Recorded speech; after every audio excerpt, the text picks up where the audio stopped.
What? What? What? What? What? What? What? What? What? Why can't you? Why can't you? Why can't you? Why can't you? Why can't Thank you for your question, Senator. Why can't you? Why can't you? Guys, that shit just pisses me off, man. Okay.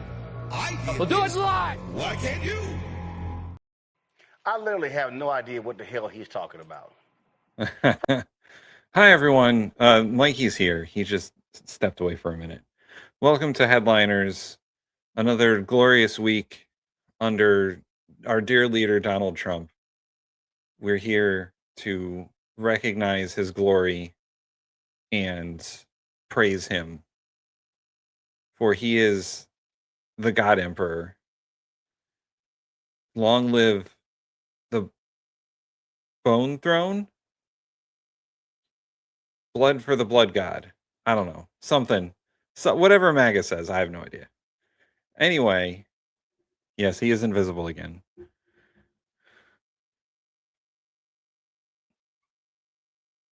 Oh no. Shaza, I'm sorry to hear about your pet. I know exactly what you're going through. That happened to my dog Zeus a couple of months ago, the beginning of March. And I'm still not entirely over it. So sympathies go out to Shaza.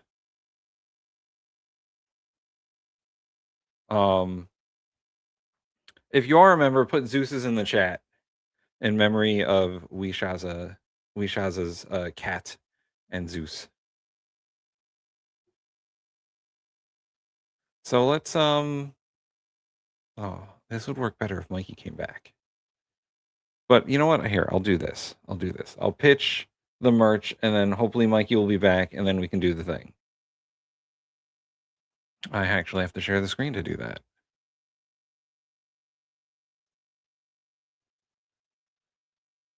Hey, do you love merchandise like hats and shirts? Aha. Go to tpublic.com/thebinpodcast, and you too can get yourself one of our 5 great designs in a shirt or a hat or a fanny pack or a sticker. They're not currently on sale, but boy, they're on sale a lot. I'm sure if you just wait a day or two. Also, as you can see on the screen, they'll just give you percentage off. So go to TeePublic, buy a shirt, buy a hat, buy a hoodie. If you buy a hoodie, buy one size bigger than you think you need, because they run a little small. But the shirts, fine. They run the size you think they're going to run.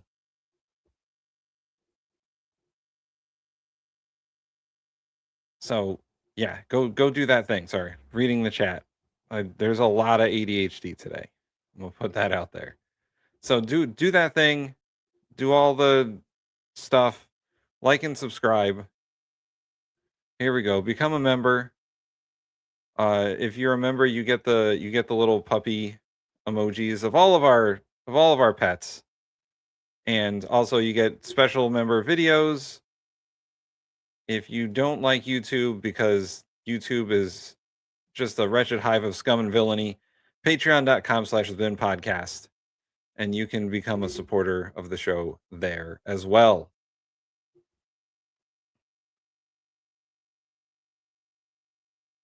All right. So I guess I'll say hi to everyone in the chat, and Mikey will just have to deal with it. We're going to try and... He said there was a button to... Oh, here we go. Oh, Mikey, get over here. Get over here. Get... Yeah. Almost. We almost had him. Then he left again. How's everyone doing in the chat?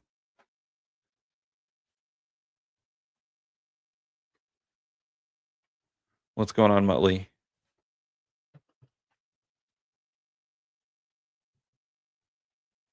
Oh, he returns. Yo. So, I already did the merch pitch. I told people to like and subscribe. We just have to say hi to the people. By the way, Shaza just lost a pet. Oh, that sucks. Yes. So, thoughts to Wishaza. Warm fuzzies. Warm and fuzzy. All right. Am I doing the things or am I doing the buttons? I'll let you do the buttons. I'm prepared. Pup Galaxy. Over here. Gotcha. The Bin Podcast. Take it for me. Chris C. Tell me about it. So Wishaza. We'll do it live. Fuck it. Person Impersonator. If you only knew how ridiculous that statement is, you wouldn't have said it.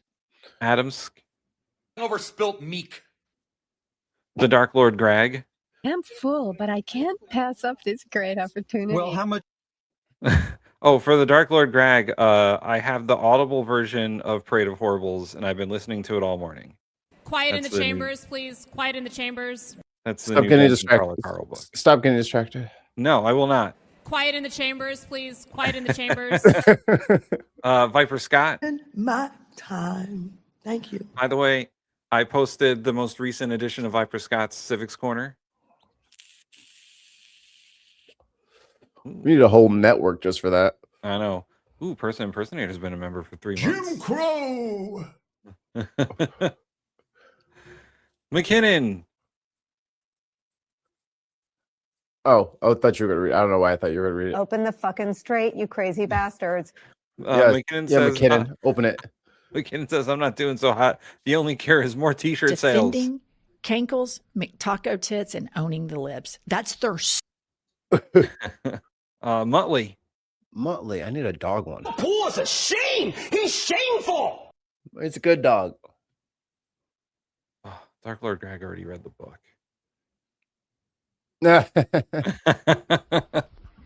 Fucking Anyway. thing sucks. Speaking of things that suck, Mikey, prepare to have your mind blown. Oh no. Conversations are bubbling online over McDonald's and their plans to completely phase out self-serve soda machines over the next. Yeah.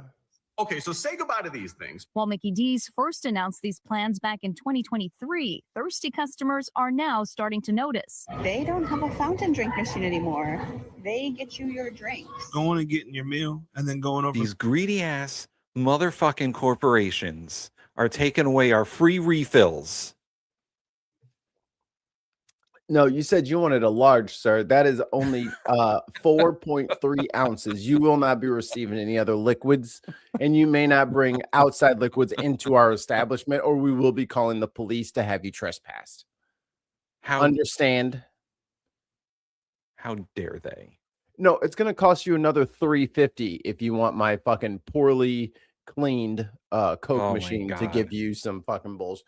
Like, you know, you got a lot of nerve to start taking shit away. No, I need the machine out front so I can make sure it's clean. Thank you very much.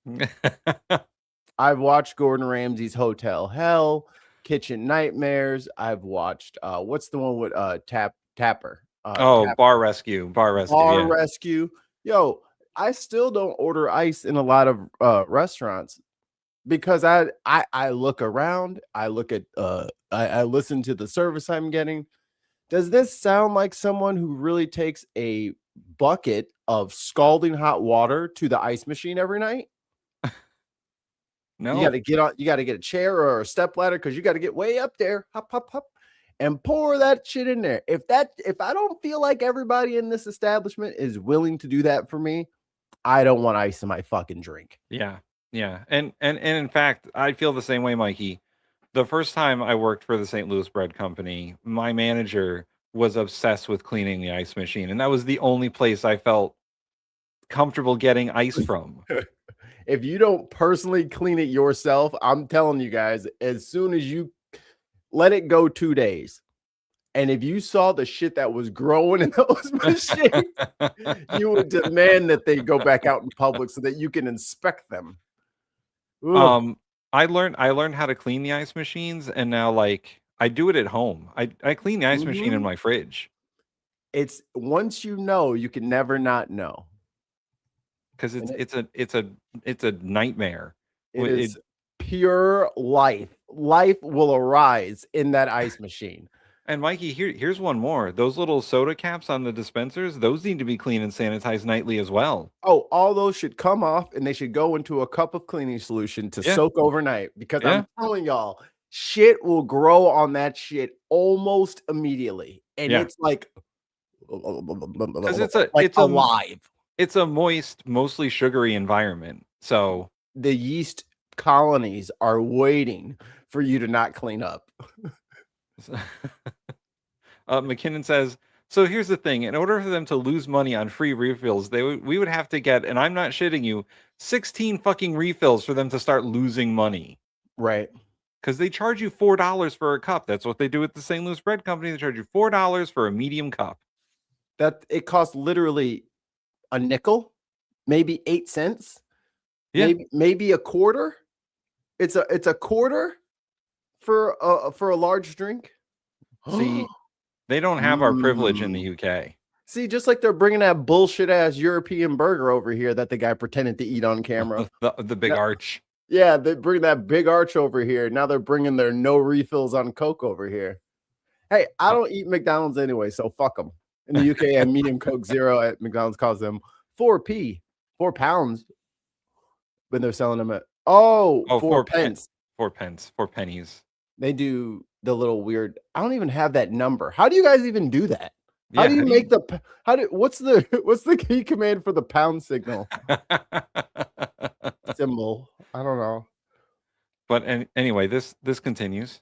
All right. Picking your soda was part of the experience. It's not clear how many of their I like more to than mix them all. 38,000 locations still have the sauce. Oh man, when I could have sugary beverages, that's what I would fucking do.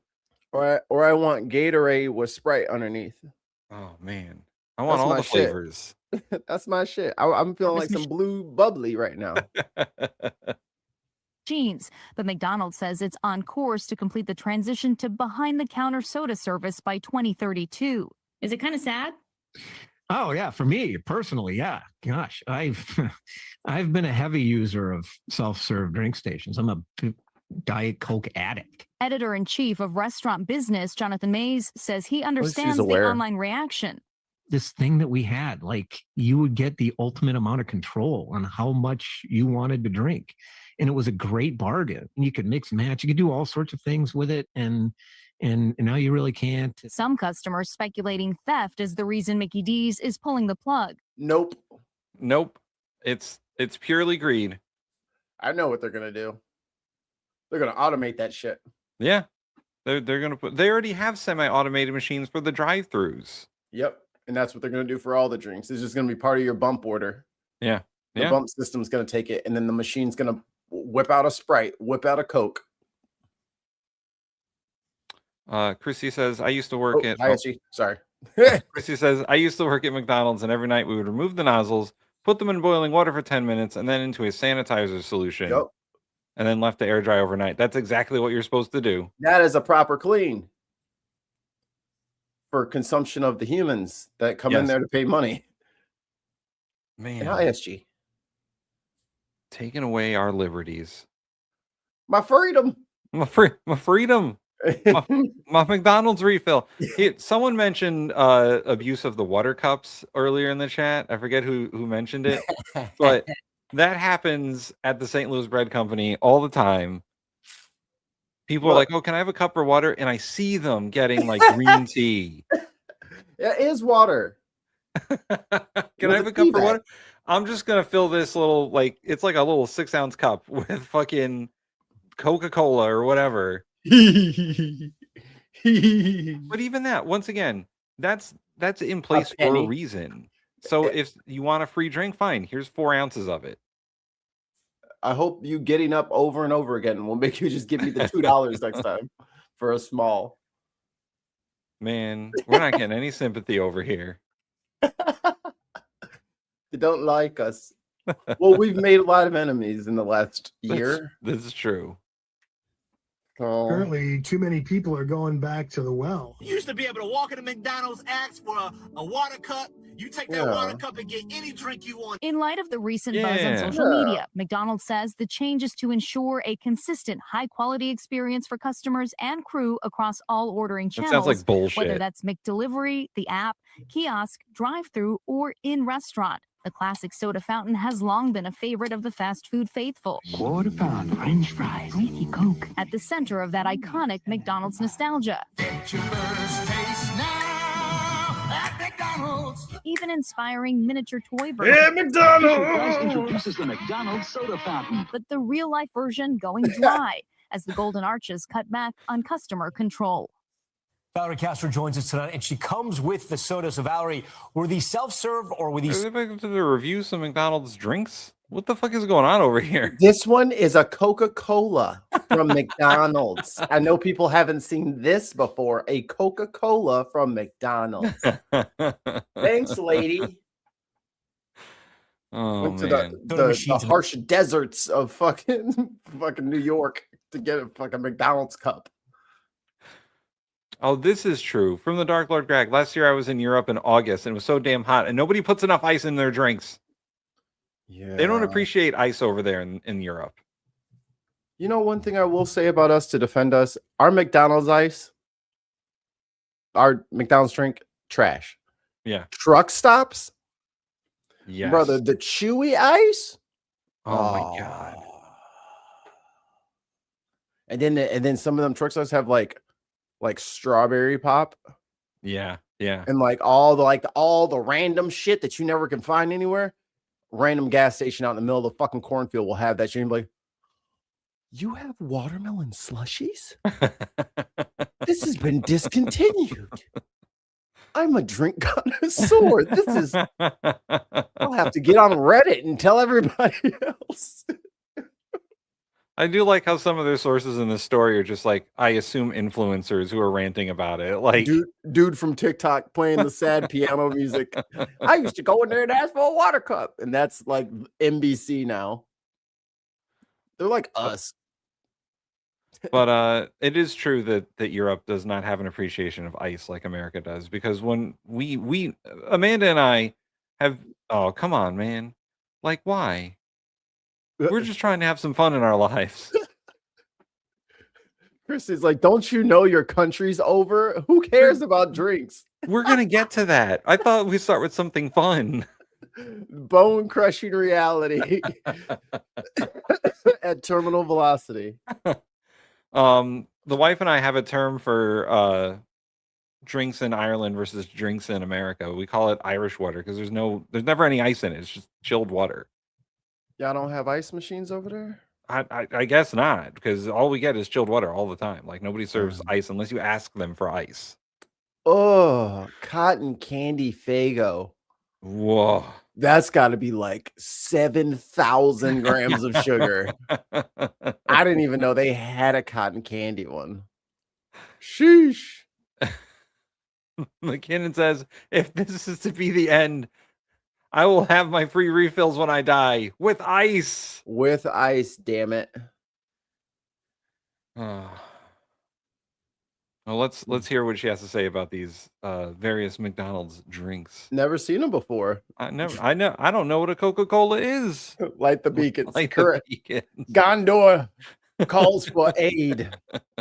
The back of the franchise that you went to. So our lovely colleague Taylor went and picked these up for us, and she said that these were not a self-serve machine. These were something that she had to order from the counter. But even though McDonald's is doing away with the self-service machines, they're still jumping on the beverage trend. We know fast food places have added, energy drinks. They've added protein in some cases. These are some of the new things that you can find. Panera added caffeinated lemonade, and it killed people. You mean it made them alive for the first time? No, there's something to be said for people not knowing when too much caffeine is too much caffeine. Oh, is 38 grams of caffeine per drink a lot? Is that a lot? Well, you probably shouldn't get unlimited refills of that. I'm just saying. It's got like four you on, Tim? 4 times the caffeine of coffee. Stupido. They did learn, however, they have caffeinated drinks again, and they're behind the counter. You can only order them one at a time. Give me 10 of those green teas, man. It's for your own good, people. I need 10 green teas, man. This week, this is the Sprite Berry Blast, and it's blue raspberry with cold foam. It's Holy considered a shit! soda. Whoa. Damn. That's a lot. That's double Coke, and Coke has a lot. That's mostly That's sugar than liquid. Yeah, that's are you just eating sugar at that point? You'd have to like turn it into a syrup with a little bit of water that you'd be adding, and then a little bit of water to that. Oh my god. It's like you're drinking concentrate. That's what it feels like. Right. But it's a bubbly citrus. I'd like to try. This is the Blackberry Passion Fruit Refresher. It's lemonade with freeze-dried dragon fruit. It is That's sweet. caffeinated. So clearly, these sorts of things are not going away. But just to He's note, fucked as up. far as getting free Go back. refills, you might wonder about He's that. like, oh, It's not going. Is That's sweet. caffeinated. Look at his face. So clearly, Still these sorts tangin'. of things are not going away. He's like, all right, shouldn't have drank that on air. Holy shit. Yeah. All right. I'm not going to be able to taste anything for a week. Oh, boy. Oh, that is how much Coke has. Oh. Fuck's sake. So it's like Coke. Yeah, it's like it's actually a little bit Oh, it's better for less. you than Coke, apparently. 8 grams less, I might add. Wow. Well, that's what's wrong with America.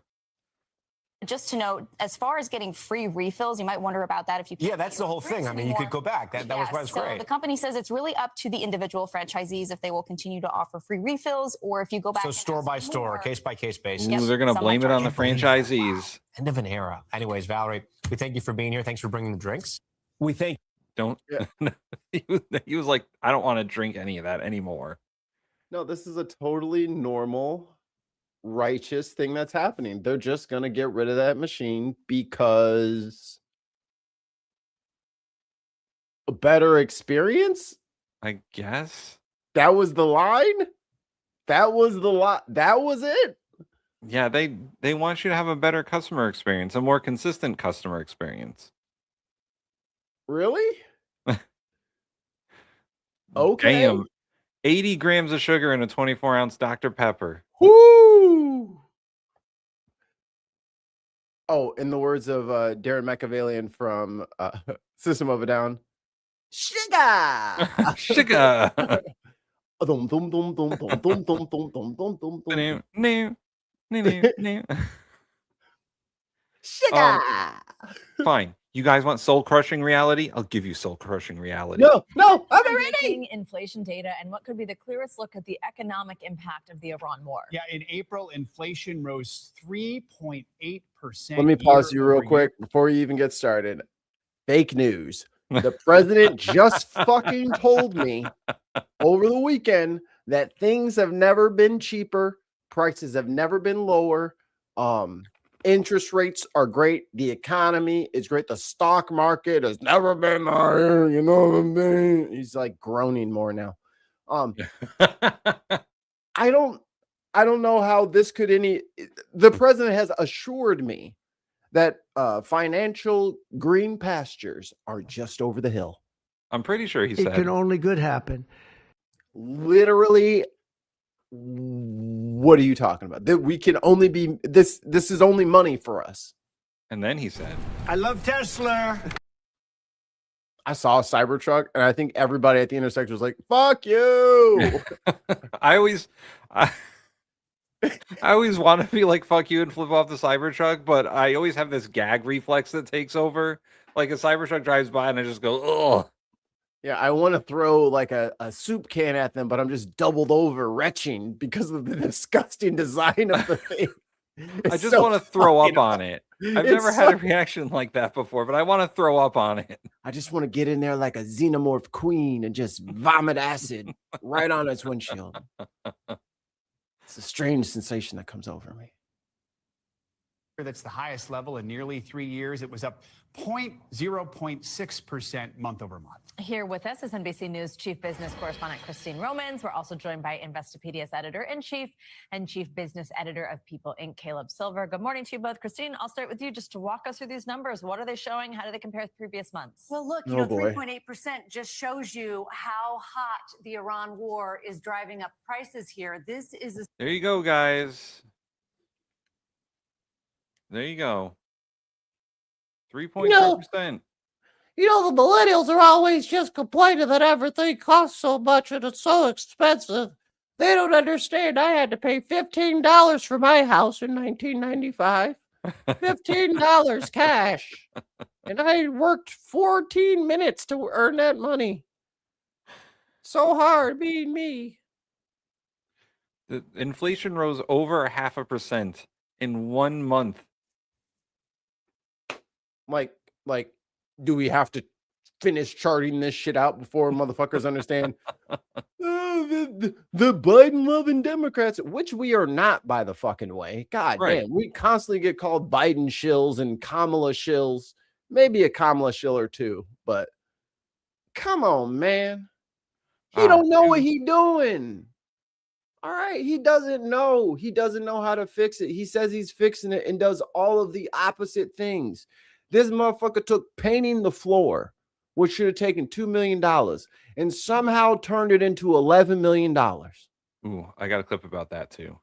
Unbelievable. But we got two British pounds super chat from Viper Scott for the Civics Corner, which we will definitely do. We have to finish up the first article of the Constitution. Oh yeah, I did see that.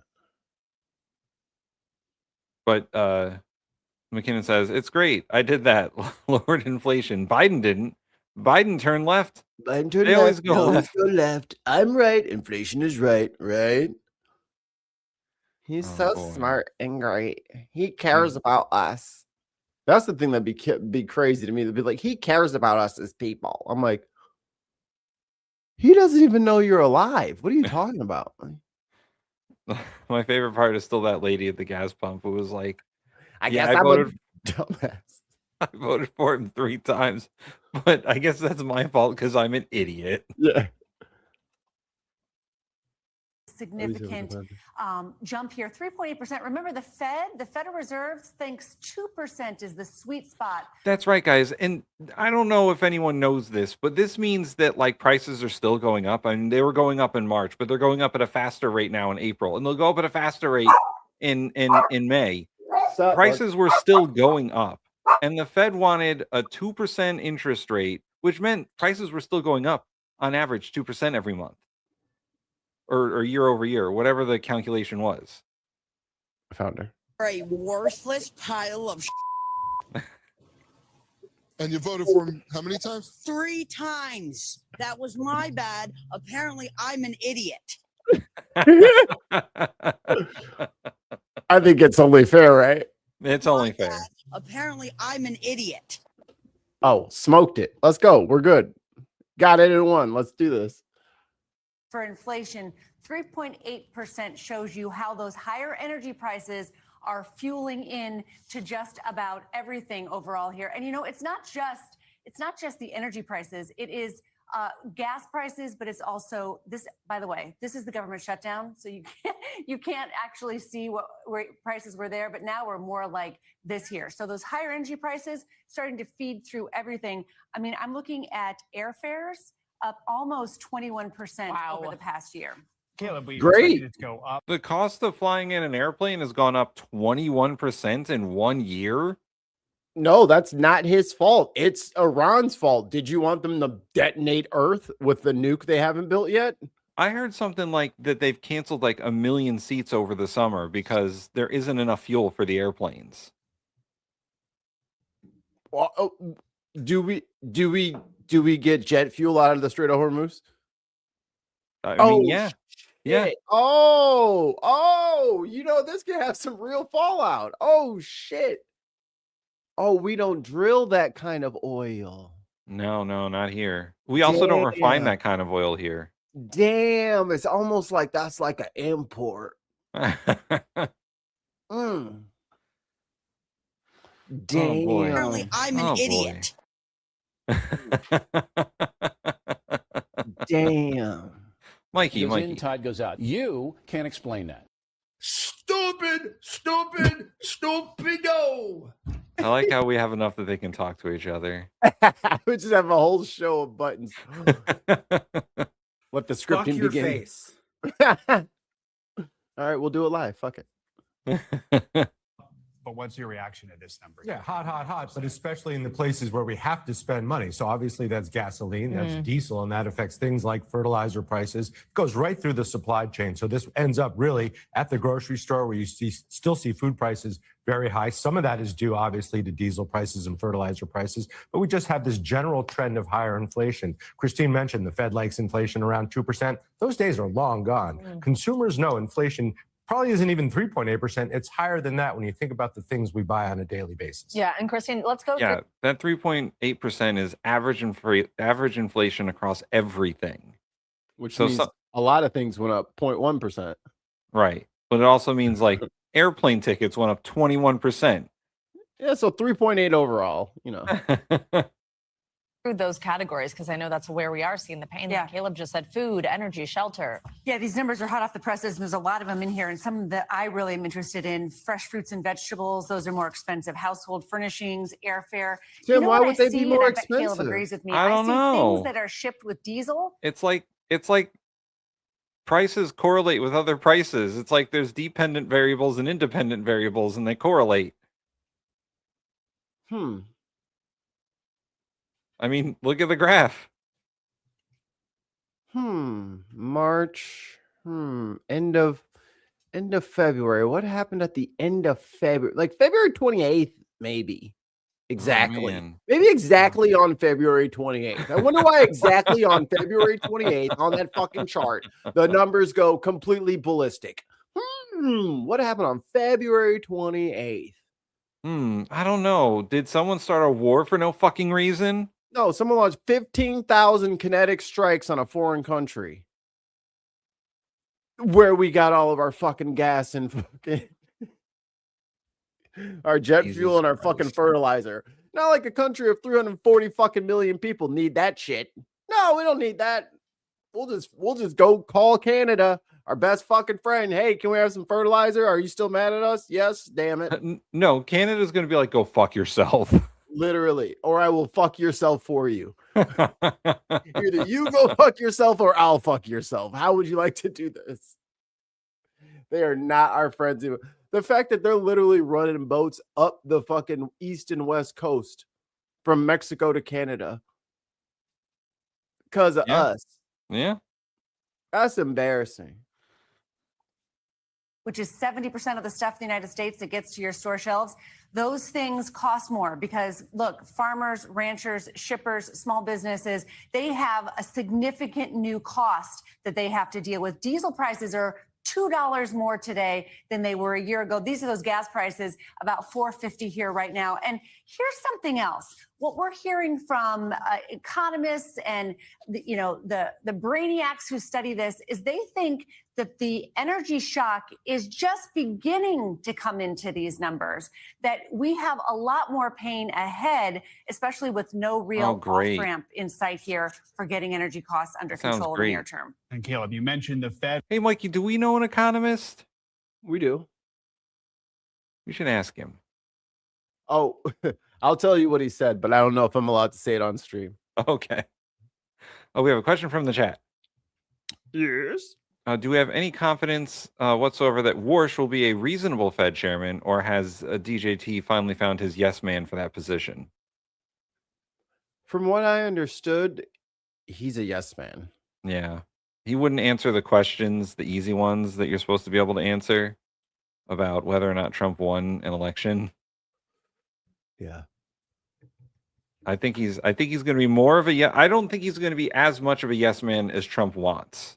But I think he's going to be more of a yes man than Powell is, because Trump thought Powell was going to be his yes man when he got him in the first term. Powell's like, no, I'm doing my job. Yeah. Oh, well, he's going to cost like $4 billion. He's like, can I see that paper? Can I see that? See that? And then he snatched the paper out of Trump's hand. He's like, that's the whole building project. That's not this building. That's all of the product. That's not just this one. Just so you know. And then Trump was like, who appointed this guy? The guy who appointed this guy is a complete idiot. The guy who fucking appointed this guy is probably an Epstein pedophile friend. What? The guy who appointed this guy should probably be investigated. We should put him in jail without any questions asked. Well, in the Oval Office, they were like, you know that, like, do you know that you appointed Powell, right? And he's like, I have no idea who appointed him. Who wrote this shitty Mexican deal? This U.S. Mexico Canada agreement. This is the worst fucking deal I've ever seen in my entire life. Oh, boy. If you look, your big fucking pedophile signature is on the bottom of that, dumbass. You wrote it in Sharpie because you think Sharpies are pens because you don't understand what markers are. Well, he likes the color, so, you know. Got no grips. Month, right? I have to imagine this just locks in what was already inevitable for them. Yeah, you mean in 36 days, 5 hours, and 13 minutes. We'll probably have a new Fed chair by then. Kevin Moore's confirmation hearing set for today. And the inkling was for rates to go down. Rates Mikey, confirmation hearing set for today. Find that shit. Oh, the confirmation hearing? Yeah. Is it going on right now? Looking. I mean, we got a couple of things that we got to watch. We got to watch some Hegseth budget hearing, and we got to watch this Warsh confirmation hearing. Going anywhere. I just looked out until the meeting in September. You actually see a 9% probability of a rate increase by then if inflation doesn't cool. How possible is that? I mean, that's we're looking at three months, so it really depends on the duration of this war, how high oil prices stay for how long. That's going to impact just about everything. For the next And year. then the Fed's going to have a very tricky decision on its hands, probably with a new Fed chair in charge. Christine, this is the first time that inflation has outpaced wage growth since 2023. What? It did what? You're saying wages are not keeping up with inflation? Oh boy. Stop the presses. Stop the presses. They've solved it. They've solved it. What the are you kidding me? Democrats are revved up. How massaged are the numbers that she's just saying that for the first time probably in her life? Like, how stupid can you be to think that? Oh my God. I've never had my flabbers so gasted. Like the dumbest, wrongest answer. Aggressively dumb and wrong. Open the fucking straight, you crazy bastards. At least. Budgets are already under pressure when you have a fact like that. Look, the consumer sentiment indicators have been telling us this. People feel like the money's not lasting the month. And guess what? The numbers show the money's not lasting the month. The money that you're making, your wage. Every single person that I work with it has a second job. And they're working more than 40 hours between those two jobs. Like, they are desperately trying to keep up with their bills. And it ain't working. It's not their fault. It's not their fault. But they got to have 2-3 jobs just to fucking get by. Zero, where you at? And I'm not just talking about the St. Louis Bread Company. I'm also talking about the university as well.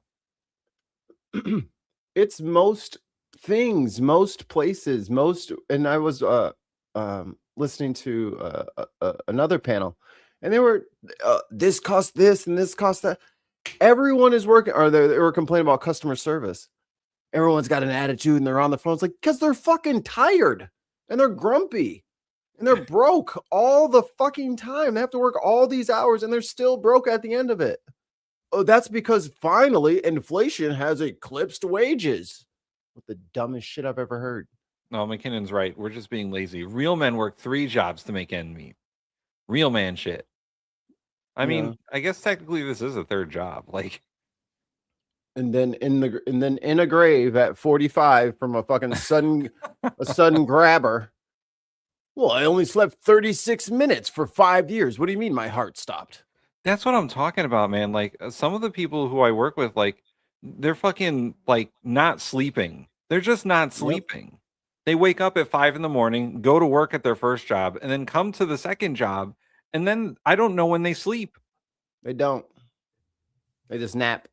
It's crazy. And then you like kind of schedule it so you get like a Thursday where you're off from all your jobs, and then you just try to rebuild your body in that 24 hours. Yeah. And then you try and sleep out the sleep debt, but you're never going to actually do it. No. You millennials, you don't know how good you got it. You're just complaining. You young kids, you don't know hardship. You've only made peanuts your entire life. How do you know what real wealth is? Your real wages are not outpacing inflation at all. How do you know? Why are you trying to make us poor like you? We don't want to be poor like you. Wages are growing 3.6%. Your costs are rising 3.8%. That's your purchasing power. And that is why I think so many people have felt so rotten about the economy. To piggyback on what Caleb said about the Fed, even at the last Fed meeting, there were 3 Fed governors who didn't even want to indicate that maybe the next move would be a cut. It was equally likely that there could be an interest rate increase. We've seen a decent job number in the interim. So if the job market's okay, and you've got high inflation numbers like this, the idea is, why wouldn't the Fed be wanting to raise interest rates to not have a repeat of the last time we were in this kind of a zone? Remember when they were raising interest rates too late to try to combat inflation? So there's some recent memory here on the Fed, people on the Fed board who don't want inflation to get out of control. So for everyday Americans, they can't control what the Fed does, but what's some advice you have for them who are trying to manage the fact that maybe they're even losing money right now because inflation is out? Fucking vote in November. That's my advice. And it's vote in November and fucking get into the streets and start telling people you're pissed off. Or you start shutting fucking places down. All of these fucking companies are some of these companies are backing these decisions, and they are totally for it. Like, if you guys haven't caught the drift, Target is detonating internally. Oh yeah, man, they're desperate. They stepped in it big time, trying to side with Trump and no more DEI, and we're rocking with the new administration. Bitch, then the fucking MAGA can keep your fucking doors open. Yeah. Down 42% year on year. We have been in general strike territory, but I think we're creeping towards an actual general strike. Yeah. I bet if this shit starts shutting down on Thursdays. Yeah. Thursday to Monday. It's a long weekend now. Motherfuckers just ain't gonna show up because they can't. What are they supposed to do when it costs you, if you have an hour commute to work, that could be, what, $40? I have an hour commute to work, and yeah. So you want me to pay $40 per shift?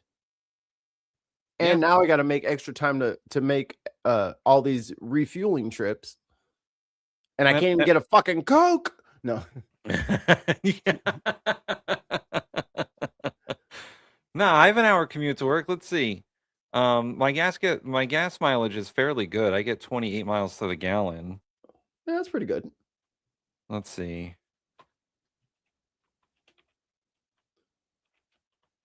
I'm not going to say where I'm going or where I'm coming from, but yeah, just give us the addresses and we'll double check your work. No. All right, so it's 40 miles approximately, place to place.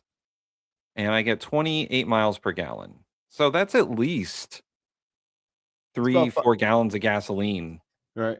That's $20. Right. Every day. Just to go to work every day. So if you worked, so that's $100 in gas when it would have been 70. Yeah. Yeah. It's fucking ridiculous. What, everybody didn't get a raise like that? No. 30% raise? Everybody didn't get that? I doubt it. When I find this, it'll be worth it. The value of the dollar just keeps declining. Brace yourself for it. And consumers aren't stupid. They know that inflation is going to be here for a while. I was looking at consumer expectations for inflation throughout the rest of the year. We think it's going to be around 4.5%. So use that as your baseline and build your financial plan around that, because prices aren't going down anytime soon. All right, Caleb, Christine, thank you both for taking us through some breaking news. We appreciate it. We thank you for watching. We thank you for watching. We thank you. In a related story, while Mikey finds what he's looking Obviously, the world's eyes are on the Strait of Hormuz right now, right? Because they have really jacked Open up the the crisis fucking there has strait, jacked you up crazy prices, bastards. oil prices, food prices, everything is being impacted because of that crisis, because of that standstill, effectively. As a supply chain expert here, what do you think is really missing from the conversation when it comes to the Strait of Hormuz? I think that it's very easy to focus on the, if you like, the obvious. And the obvious has been the price of gas at the pump and the fact that, you know, every single article quotes the same thing. 20% of the world's oil goes through the Strait of Hormuz. So everybody knows that now. And so it's been very focused on, especially in the US, it's been very focused on the price of gas at the pump. That has been the one big indicator. I think what's been missing is the downstream impacts of every petrochemical product. It is the fertilizers, it is the plastics, it is all of those other things. And I don't think that there's been enough discussion about those. And I don't think that maybe industry has weighed in enough to say, this is hurting across a lot more than just the gas pump. There's a lot more that's going to impact. It will take slightly longer because the supply chains are different and they've got a little bit more longevity.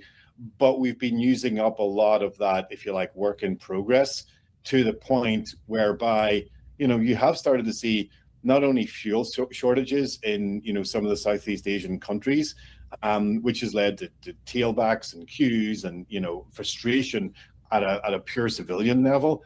But there's shortages of other key components for consumer electronics and other things which are going to hurt as well. You might not have seen that yet, but what it will do is it will drive prices up later on in the year. So again, thinking about holiday season, thinking about all of that, we haven't understood yet what the knock-on impacts could be. And that just hasn't been part of the discussion because the focus has been how much, you know, is a gallon of gas. And because that's the primary, that's what everybody goes to first. And so, you know, whenever you start to see. Yes, Mikey. No, I freaking out. I pushed the wrong button. I was like, oh, 10 things are playing.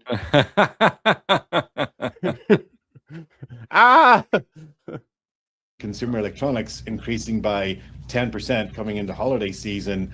I'm not sure that we've had that discussion yet, if that's even right. Maybe it won't happen, but there's the potential if this continues to prolong.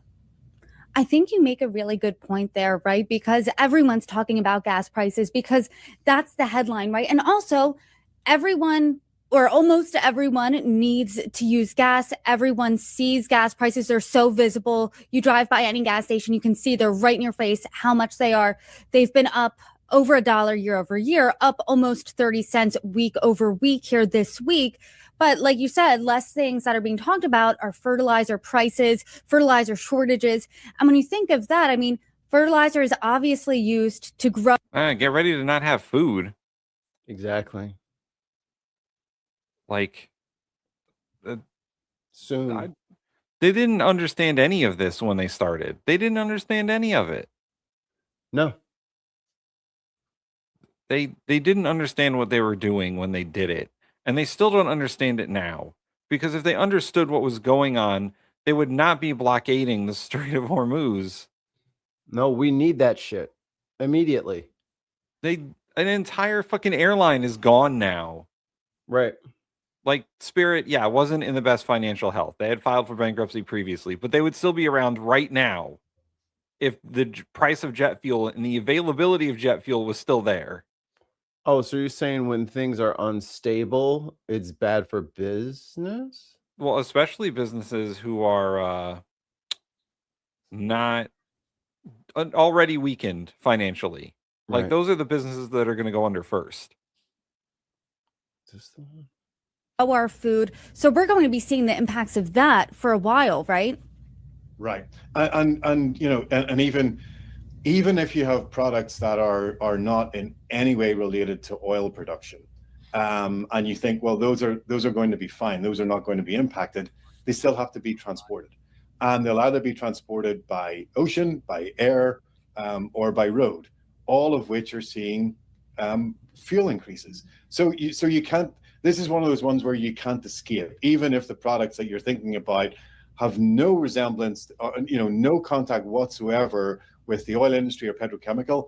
They still need to be transported in some way, and those transportation costs are going to increase as well. And by the way, it doesn't matter if it's transported through trucks or trains or boats or whatever. They all Diesel. take fuel. They all run on diesel. Yeah. There ain't no nuclear powered fucking shipping vessels out there. Not yet. Everyone's favorite economist, Kevin O'Leary. Yeah, I just wanted to take the emotion out of it and talk about the policy. Think about this.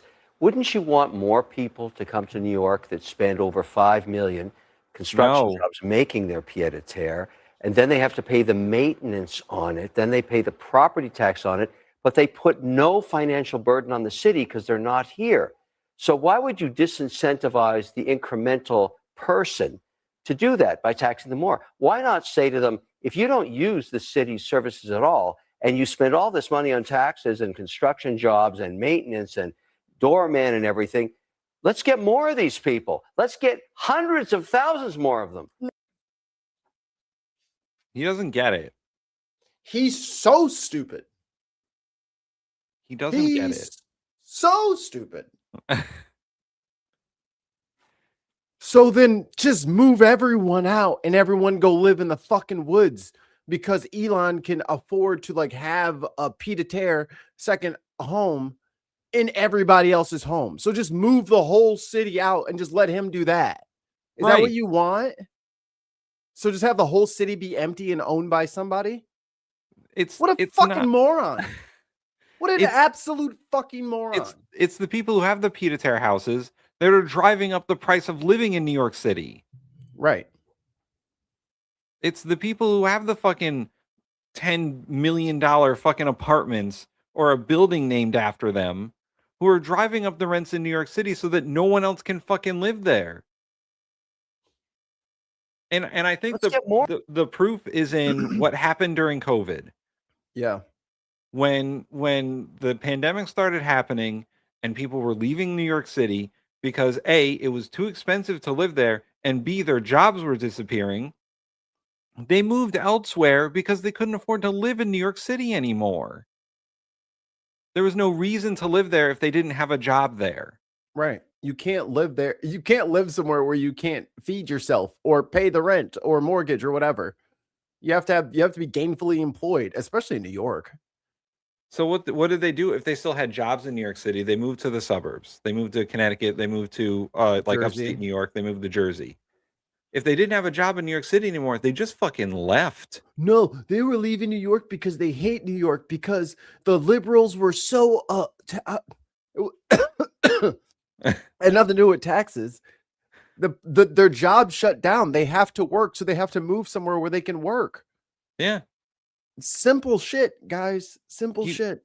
He wants just the fucking rich and powerful to live in New York City and no one else. That's what he wants, except for all of the servants, all the doormen and the maintenance workers and the building techs that all have to maintain those buildings, right? Correct. Like Saudi Arabia. Right, exactly. He wants New York to be Dubai. Yes, just like Dubai. They have a great thing going over there. Riyadh. He wants it to be like Riyadh. New Riyadh. We'll work on it. Riyadh City. Who are these people? Let's get hundreds of thousands more of them. Okay, so let me. Okay, so my friend Bakari Sellers asked me to explain pied-à-terre. Yeah, I know. He is not an economist. No, he's a venture capitalist monster and a reality TV show host like Donald Trump. Yeah, he's from Shark Tank. Shark Tank US because there's different. Yeah. I thought it was a sandwich. I thought it was a sandwich with second home. I thought it was a sandwich with ham and extra slices. Just to your point, let me I want you to tell something about that actual video. 60 million views within 4 days. And I asked one of my social media editors, how did they produce that? He said, by the way, we think that. Is he wearing a watch and an Apple Watch? Yes. Bro, you are such a fucking joke, brother. This guy is such a clown, man. You don't wear two watches, sir. That tap, tap, tap on the window, that's post. It's genius what that guy is doing. He's got a team making social media. No, it's genius if what you want is to get clicks, but it is not genius if what you want is for Ken Griffin to continue building his project on people. Hold on 1 second. I don't want him to continue building his fucking projects. But Tim, saying tax the rich is a racial slur. Who says who? Says who? Ken Griffin. I'm sorry, what?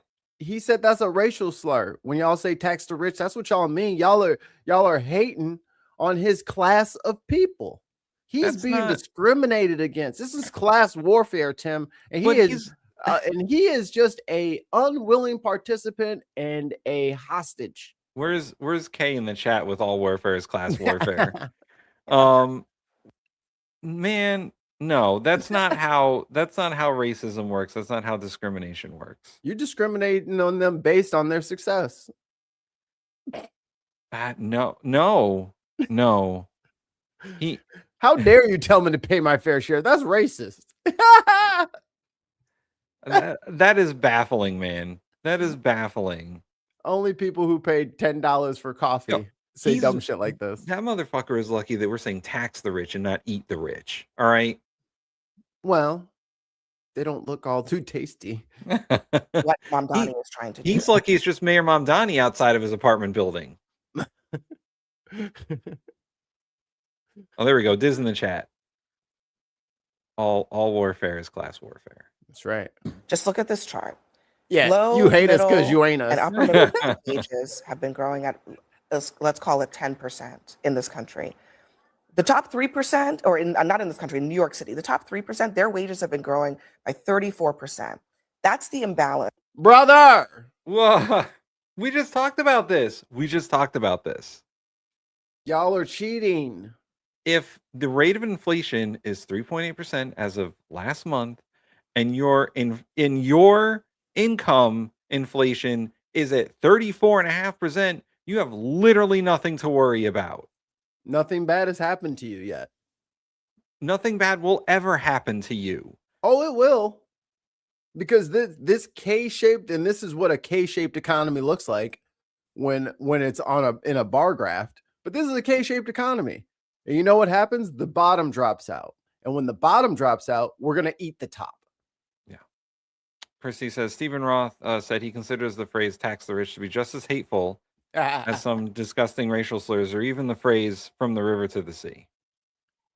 As Israel literally blows up and kills everyone from the river to the sea. It's bad when other people say it. Got it. Copy that. To be honest, when the other Semites say river to the sea, it's bad. Right. But when those Semites, okay, because they're both Semites, so you can't be anti-Semite. What timeline did we fucking end up in? I don't know. This is the fucking darkest timeline. Yeah, that is the imbalance that Zohran Mamdani was elected to address. And that's what most of the people are. So I guess what I'm saying is... And this is under Eric Adams. You know what I mean? This is under a Democratic mayor who the DNC, the Congressional Black Caucus, everybody got behind him. And he was crooked as shit. And instead of correcting course and saying we need to cast him out and he's a problem and he's not getting it done for New Yorkers, they said, well, what, you gonna fucking go with Sliwa or Cuomo? Like this whole oh, I got you right where I want you kind of Democratic posturing is such a waste of time.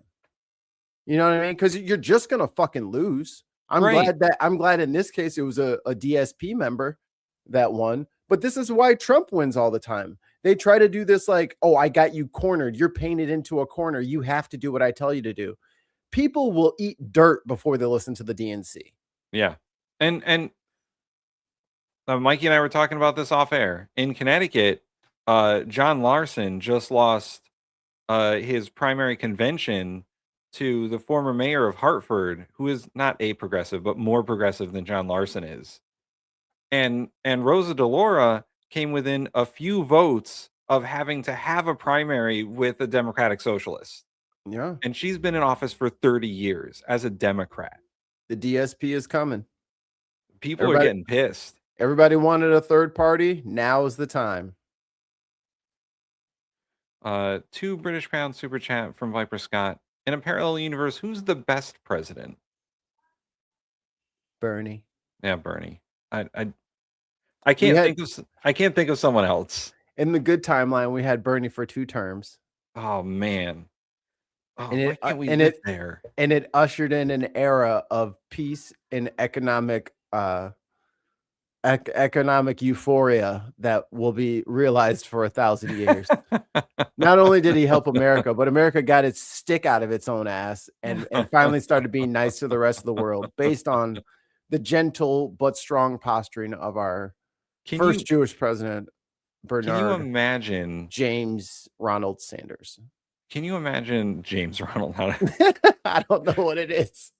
What is Bernie Sanders? I'm calling him by his full government from now on. Can you imagine? Let's see. President Sanders criticizes Israel, so Israel does not destroy Gaza and create a humanitarian crisis because Bernie Sanders would stop funding Israel. Bernie Sanders does not have a middle name. It's just Bernard Sanders, huh? His name is just Bernard Sanders. Bernard Robinette Sanders. Yeah, I think at this point I get to make it up, right? That's a free joke square. Is that a free joke square for Bernie Sanders? Bernie Sanders is not in the Epstein files. Funny that. Hi, Indy. And we wouldn't be watching stories about how food stamps are being fucking obliterated. I'm trying to think who else would be good. I mean, if we could pick anyone, probably like. Oh, go ahead. I was gonna say President AOC. In the best timeline, Neil deGrasse Tyson, Bill Nye. The Tyson Nye ticket is undefeatable. You're right. The Tyson Nye ticket is undefeatable. What are you going to debate them? You going to debate Bill Nye, JD Vance? Trump gonna go toe to toe with Neil deGrasse Tyson? Are you kidding me? Like, we got to pull out our heavy cards here. Gotta stop pulling back. You know what? Fuck it. We're going all the way in. Unleash the Kraken. Release NDT. All right. My ticket would be Sanders, Ocasio-Cortez. I think mine beats yours, if I'm being honest. Put in your votes now. Everybody grew up with Bill. That's true. That's true. And Neil deGrasse Tyson is my biological father. He All right, doesn't know that chats. yet. All right, chats. Whose ticket are you backing? The Sanders Ocasio-Cortez ticket or the Nye Tyson ticket? Ty Nye, baby. Ty Nye. Gotta go Ty Nye. Burn OC. Burn OC. AOC. She is Bay. If you want to understand why he's doing what he's doing, it's because there are millions of regular New Yorkers who say the rich people are fine. We don't need to be worrying about them or catering to them. Who's going to worry about us?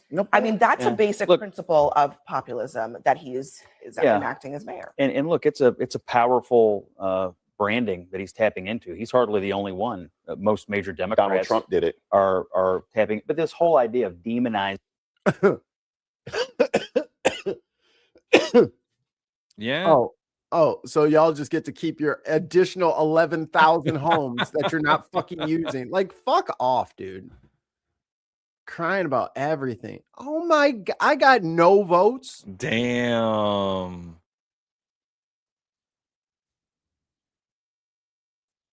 Even Viper Scott.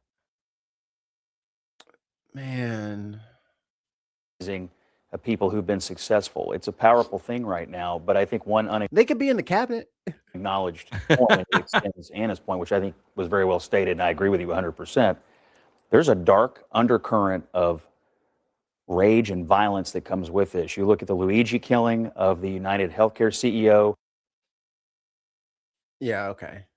What cabinet positions would you put Bill Nye and Neil deGrasse Tyson in? EPA chair. And who's in charge of NASA? Oh, it's military now, right? I think NASA might be folded into some sort of military branch. NOAA. Oh, NOAA's gone. Noah. No, yeah, Noah. Yo. We're gonna have to rebuild NOAA. I would put. There's got to be like a secretary of. Let's see. There's a science secretary, isn't there? Yeah, there's got to be cabinet.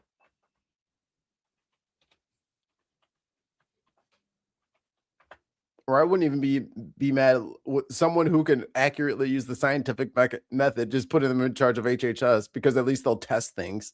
I mean, you can create a fucking cabinet department too if you wanted. First chair of science. Ooh, Neil deGrasse Tyson, Secretary of Energy. Okay. I think Bill would be better at that. You could also have. Bill's an engineer by trade. So yeah, there's the EPA administrator. Secretary of Energy would be a good one. I would also he would get all the lights turned out at night, except for the ones that we needed, so we could stargaze again. He would launch an initiative called Lights Out America, where he would periodically turn off the lights in certain areas all the way from the grid so that people could see astronomical phenomena. Okay, if we're putting people as high as we can, I think I might have Bill Nye the Science Guy, the Secretary of Education. And then Neil deGrasse Tyson, Secretary of Energy. Okay. I see the vision. Bobcat Goldthwait in charge of crime and security. Yes. Hey guys, we're gonna go over here now. Breaking: David Lammy, the deputy PM Prime Minister, has urged MPs to trying to get rid of Starmer to back off. Yeah, I mean, so what do they want to get rid of him for? What now? The stabbing? The stabbing was his fault? No, I think the party losses in the election they're blaming on him. So they want him. They think he's just a weak prime minister at this point. But here's my question: what exactly were y'all expecting him to do? Like, what exactly was the desired outcome? More winning? That's not up to him. The guy who burned down the Palisades in L.A., he told the police he was doing it to get back at the billionaires. They arrested a guy in Pennsylvania who was a political candidate for leaving threatening messages for members of Congress. He threatened. I love when people get on CNN. Also, he's funded by Israel. I love when people get on CNN and then they start like, oh, and then these 6 people were hurt by this specific type of things. About 30 people done been killed by ICE and ICE detention. About 100 people been fucking ran over by cop cars because cops have been drunk or high or fucking a prisoner whilst driving, and then they just get crashed into and die. We've had a bunch of school shootings. They never have a fucking peep to say about anything happening to the other 98% of America. But let something happen to that top 2 fucking percent. Now we need to reevaluate. After Luigi Mangione, we need to reevaluate what's going on with all of the hatred and violence. You got thousands of cancer patients dying every year. One CEO gets clapped, and now we need to reevaluate. If you think that this shit is over because like 2 people were murdered and a couple of buildings got burned, you think that's the full extent of the anger of the diaspora? You think that that's as angry as people are and they can be soothed from this? Brother, that wasn't even a pimple on the ass of the problem that you have right now. You have big fucking issues, big societal cascading, collapsing issues. Your mansion will be filled with like farm animals. Right. It will be a rookery for our chickens eventually. Things ain't going down like you think, buddy. To kill Donald Trump, you listen to the transcripts, he's saying, we're going to surround all the rich people in the country and we're going to slit their throats. I think the unacknowledged undercurrent. And what is your counter to that? Right. You better not. Right. What you going to call the police? What are you going to do when the police can't eat? You think they're going to show up to protect you when they're hungry too? and you're sitting there having feasts with your lights on. I remember electricity. They still have lights. This is the fucking society that you guys want. You want us to go into hunter-gatherer. Only the strong will survive. Do you want to go up against a bunch of broke motherfuckers who just got off of meth to see who can survive in an apocalypse? Is that who you want to go against? Should have picked a better opponent. Which one? What? I paint. Oh, the pimple on the ass. Gina. For 8 months. Oh, wait, where is it? I'm talking to you. Hey, current here of violence and radicalism is going but the Democrats are playing with fire. Oh my God. And it needs to be discussed. I feel the exact same way. Come on, guy. Shut the fuck up. You think it's scary now. Wait till the anger really shows up. Oh my fucking G. Yeah. Take the fucking motorcade into the reflecting pool. Unmute. The National Mall claims the project, a nonprofit group trying to stop President Trump's reflecting pool renovation on the National Mall, claims the project breaks federal law.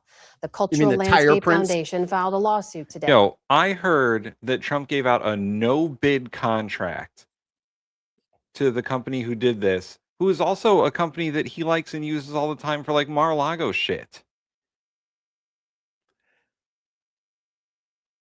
Where's Congress? Oh, it's fine. Let him do whatever the fuck he wants. Yeah, let him do what he wants. He's just, oh, it's $2 million. That turned into $1 trillion. Oh, it's fine. I just love these guys. He's fucking laundering money. Yeah. Corrupt fuck. Saying the National Park Service violated an historic preservation act by repainting the pool, quote, American flag blue. The complaint says the new color, quote, will fundamentally alter the visual and experiential character of the pool. The president announced the project last month and drove through the pool's construction site just last week. The New York Times is also reporting that its initial cost of less than $2 million has now ballooned to 7 times that figure.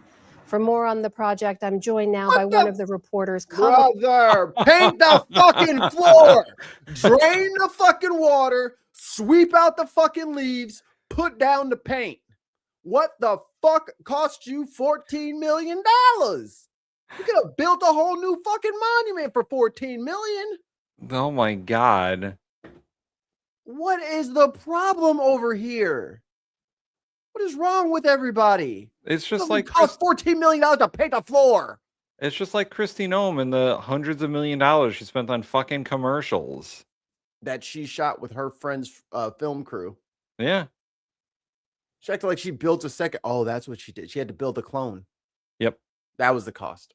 Well, why are you cloning the fucking pool? Pour the paint on the floor and spread it out. It's easy to paint the floor. No, they're using American flag blue is what Trump is calling it. He's Because like, he- you ever because he seen wants it to blue? look like, yeah, he wants it to look like fucking Dubai. He doesn't want it to Yeah. look like a reflecting pool, Yeah. which is what it is. that story. That's David Farenthold of the New York Times. David, welcome back. Let's begin with your reporting on this that shows that initial cost estimate from the president of $1.8 million, now up to $13.1 million. What happened there? Well, the President Trump has said multiple times that this project is only going to cost $1.8 million or less than $2 million. That's never been right. From the beginning, the federal government had expected to pay $6.9 million for this contract. And then on Friday, that cost jumped again by another 88%. So now we're talking about $13.1 million. And the contractor for this project, your reporting also showed, had no previous federal contracts. How unusual is that for a renovation like this? It's quite unusual for a renovation of this size and this sort of importance. Remember, this is not a swimming pool. This is a pool that's about 2,000 feet long. It's been around since 1920s. It has a lot of complicated problems that come from both its age and its size. And the contractor they chose to do it, not only is this their first federal contract, but it's not clear this is a swimming pool contractor at all. Their website is more about lining pipes and culverts and fuel tanks. It's clear that this is a very different project than the ones that they appear to be used to. So folks will remember the image. They're not even using the people that they need to use. This is what I'm talking about. Trump gave out a no-bid contract to a company he just happens to like, who doesn't even necessarily do this kind of thing. They didn't even get like a DC painter. Right. Just get someone with a fucking paint bucket and a roller. Don't they have fucking National Guard motherfuckers standing around doing fucking nothing? They're getting goddamn paid. Give them a fucking broom to sweep out the leaves, and then you fucking paint the floor. What do you want? Prime it? Fine, prime the floor and then paint the floor. Jesus. Kick over the fucking bucket and spread the shit out. How hard is this? From last week. How much are those motherfuckers getting paid an hour? Right, exactly. In his motorcade driving through that pool area. When we saw those, I know a lot of folks had the same question, is that going to impact the pool in any way? What does your reporting show you on that? Well, from folks we've talked to, it will not probably make the pool look any different in terms of reflectivity. If you're standing on the steps of the Lincoln Memorial, you're standing at the World War II monument on the other end, and you're looking across the pond at a low angle, it'll probably still be reflective. The difference, though, may come when you see it from a higher angle, from an airplane or the top of the Washington Monument. This is a space that's meant to sort of be invisible. It's supposed to reflect back the gray stone and the trees all around it. If what you see instead is kind of an artificial blue, like the water hazard at a mini golf course, that could stand out in a very jarring way on the National Mall. We know that the president has framed some of these renovations as part of a broader beautification effort. Yeah, he also wants to build a fucking arch at the end of it. I fully expect Trump to be fully senile, golfing in the middle of DC at 3 o'clock in the morning in his underwear at any moment. Oh my Any God. night now, we'll be getting breaking news that this motherfucker is in his diaper chipping outside the fucking Lincoln Memorial or something like that. Yeah, Just hitting the ball. This is great. In his little golf cart, in his underwear. It could only good happen. Something in my eye. For it ahead of those America 250 celebrations. What do we know about what that means about who's paying for much of this? Well, in the cases, in this case, and in the case we wrote about recently about changes to the fountains around DC, the government is paying for it. It's not private donors. And the money they're using in this case is coming from people that go to national parks. If you go to a national park and pay an entrance fee, some of that money goes to the Park Service to pay for renovations, and that's the fund they're using here. I know, as we reported earlier, that at least one nonprofit is trying to block this project, but this is one of several renovation projects that we know the Trump administration is looking to at least partially fund with taxpayer money. We've seen the Kennedy Center renovation, the White House ballroom, and others. As you track this, as ethics watchdogs and others track this, what are some of the concerns that are coming up here? One of the biggest concerns about this project and others around the area is that these are no-bid contracts. The government is supposed to let multiple vendors bid on jobs like this, so the taxpayers get... Oh, Mikey. So that we have a good fucking deal. Yeah, so that we can do it at a reasonable cost. We have 10 gifted bin podcast memberships. From Viper Scott. Oh, please. I got the people if you got the buttons. I'm ready with the button. Hit it. All right. The following people have received a gifted membership. Pixelista. You don't want this smoke? More Ruby. In the hell? Penny Robinson. Izzy A Productions. This is sick shit. Little Miss J. No fucking way. Aztec Priest. Boring, Huey. Astrolingus. He's a real stiff. Amy B. Hogan. Steve Daughter. Love how fucking square it is. Ooh. And Neil, the 604 Atheist. Hey, I know him. Blah, blah, gay sex, blah, blah, Congress. Hi, Neil. Any second, Neil's going to pop up in the chat, but like, I just got a notification. Apparently, I'm an idiot.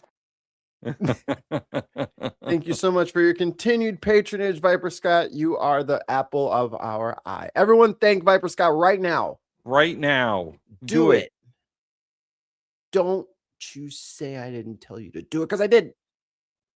Does that mean that Neil is now a member of the Bintifada? It's true. It's true. Their best bang for the buck. In this case, the Trump administration used sort of a special power to block out all competition and hand this job directly to a firm that President Trump says is close to him. He says this is a company that worked on the swimming pools at his golf club in Northern Virginia. And so what happens when you give a contract directly to somebody with no competition? They did swimming pools. So obviously they can paint the reflecting pool.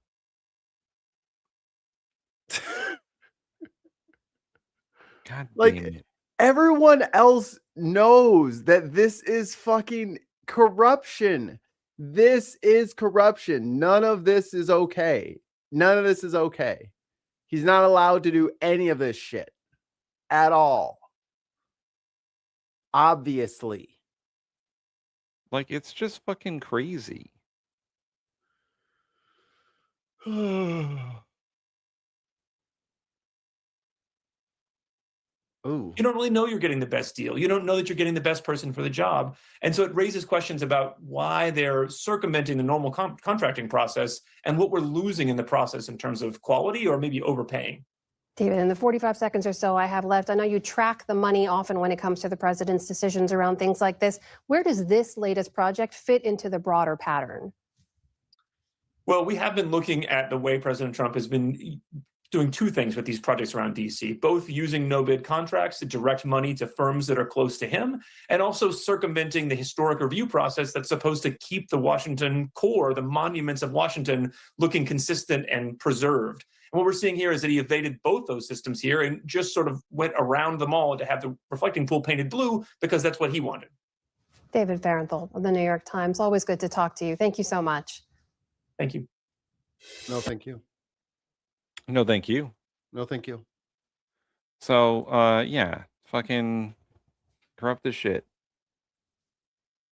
Yeah. And like the obvious like insider trading and the self-dealing and all this, like I think unfortunately a lot of our counterparts here in this country, they think that that's what both sides have been doing this whole time. You know what I mean? So then when they look to the, oh, that's what Biden was doing with Hunter Biden. That's what he was doing. He was doing that same stuff. And it's just like, no, he wasn't. They lied when they said that to you. This is actual corruption literally happening in front of you. Nuh-uh. You got Trump derangement syndrome. It's like, no, brother, no one bid on the fucking deal. What are you talking about? Like there was no bidding. He just gave it to his friends. He was just like, oh, they know how to make swimming pools. So obviously the swimming pools and reflecting pool, those are the same fucking projects, man. Wait, what are you talking about? All right, so we promised some Hegseth stuff, and I found some. Oh, boy.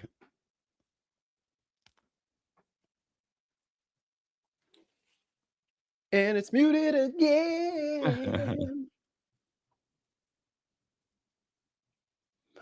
Tim, the video is muted again. Oh, damn it. That's what I was seeing.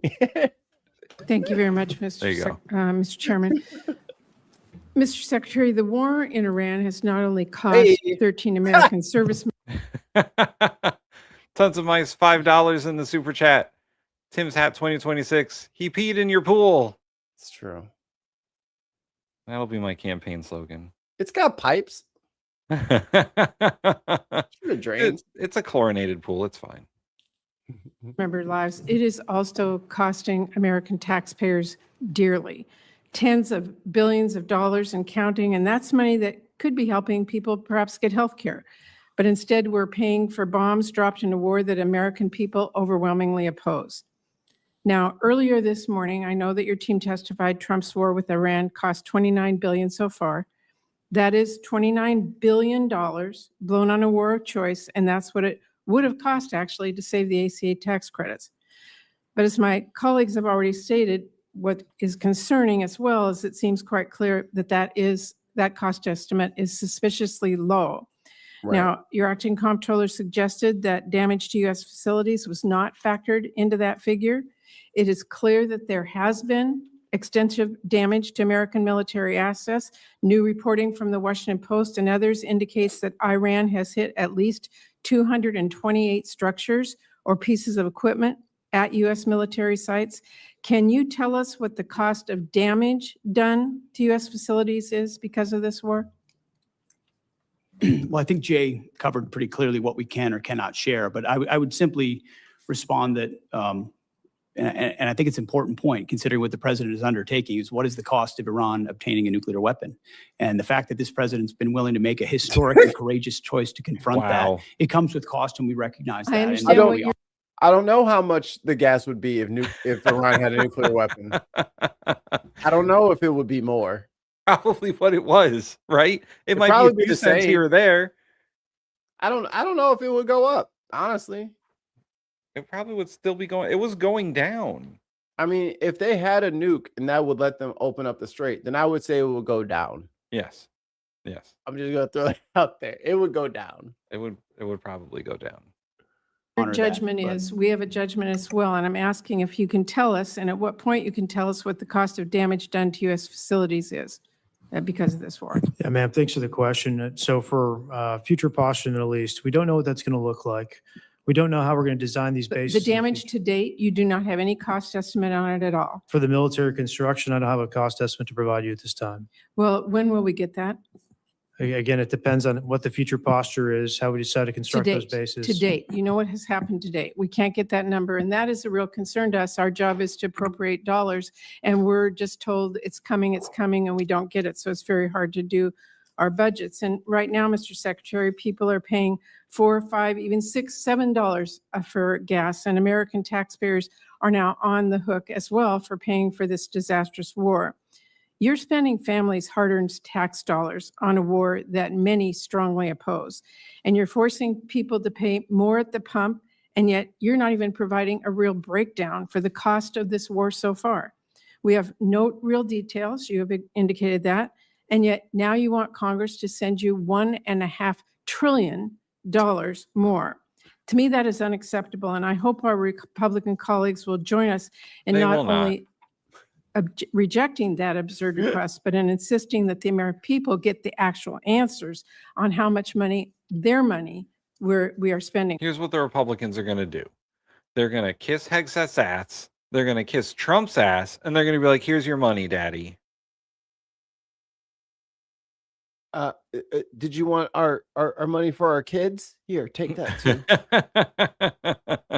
How about our old people? You can have that too. Like, they don't care. They don't. I don't think they ever cared. Just in case you guys were wondering, this is what it looks like from all the different bases being hit. Because like when they keep saying that, oh, Iran is attacking its neighbors.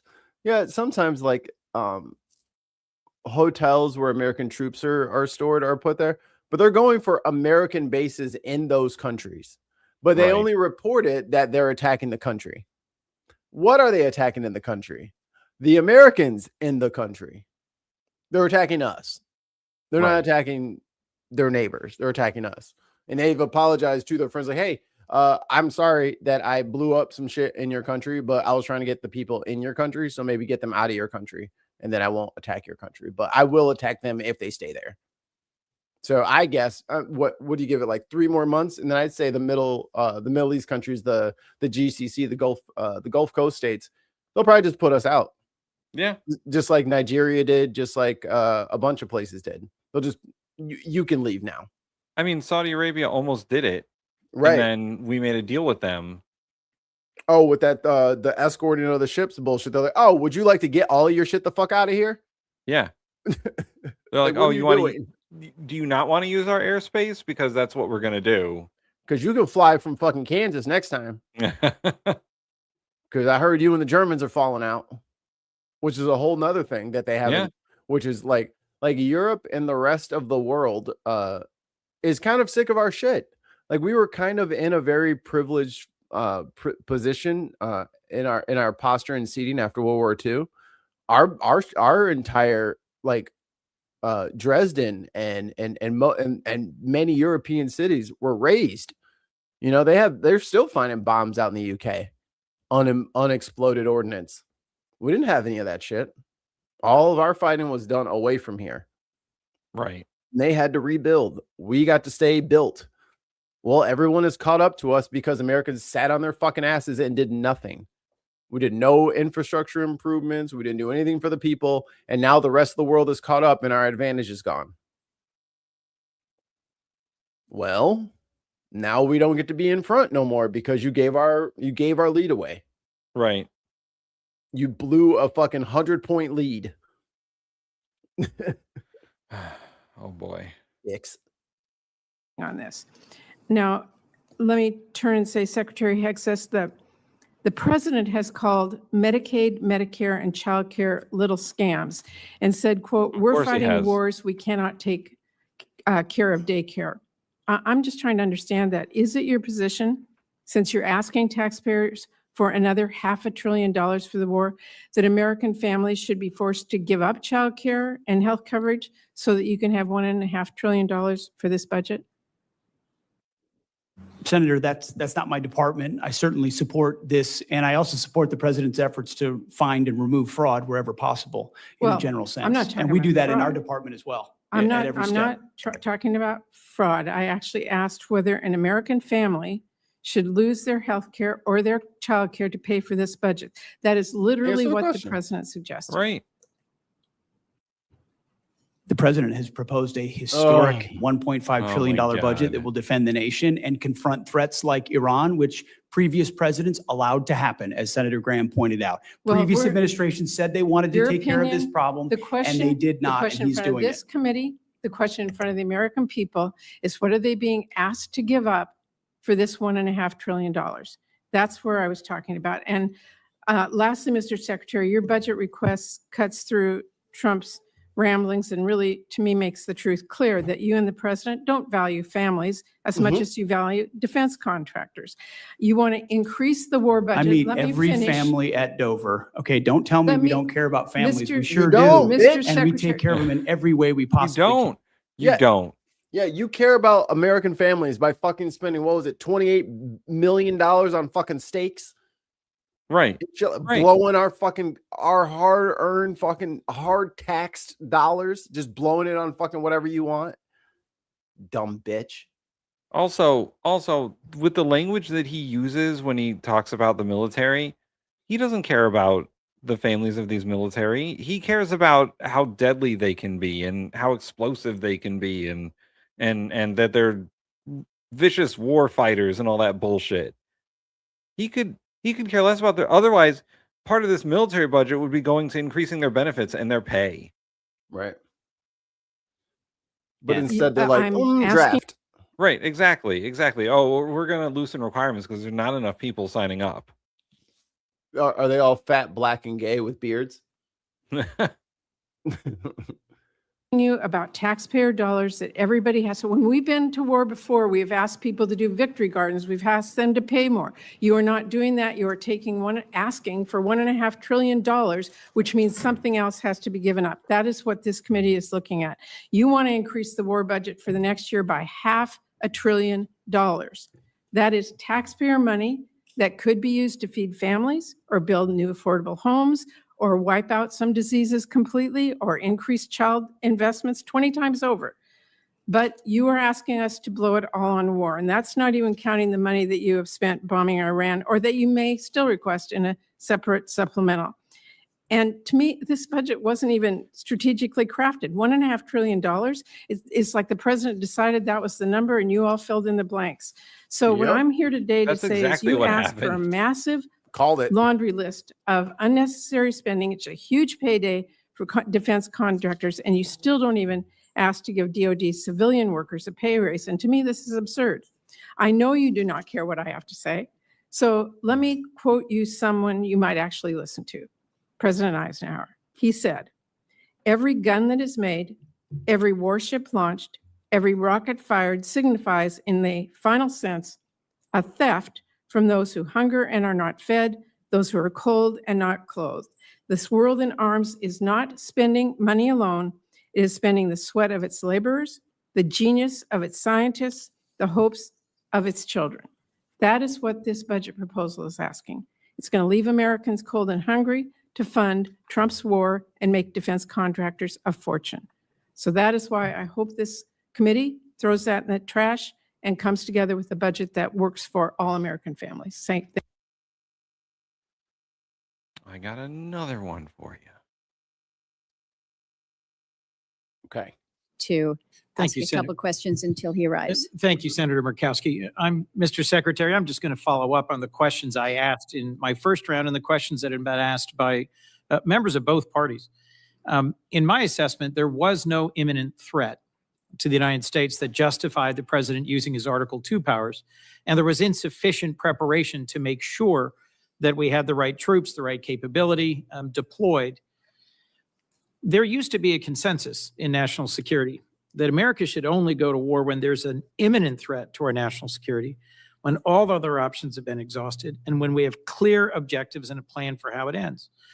As General Kane testified, the military was given 3 clear goals: sink the Navy, attack and destroy the ballistic missile launchers, and degrade their defense industrial base. Those were Pete Hegseth's goals. Oh, Coons is a dog. Bye, Ollie. But President Trump celebrated regime change after saying that regime change was the real goal. And our NATO allies have delivered. They have allowed overflight. They have allowed projection of force despite not being consulted. You said just a few moments ago, Mr. Secretary, we control the strait. But it's clear that reopening the Strait of Hormuz for commercial traffic eludes us in no small part because Iran. Well, that's saying I thought war was a failure of diplomacy. Hegseth has no idea what diplomacy is. Yeah, exactly. He has no fucking clue. Not his forte. Means a robust stockpile of cheap, lethal Shahed drones, and they are getting help from our adversaries in rebuilding them. What is your plan for reopening the Strait of Hormuz, Mr. Secretary? Ooh. Mikey, what's his plan for reopening the Strait of Hormuz? Double blockade.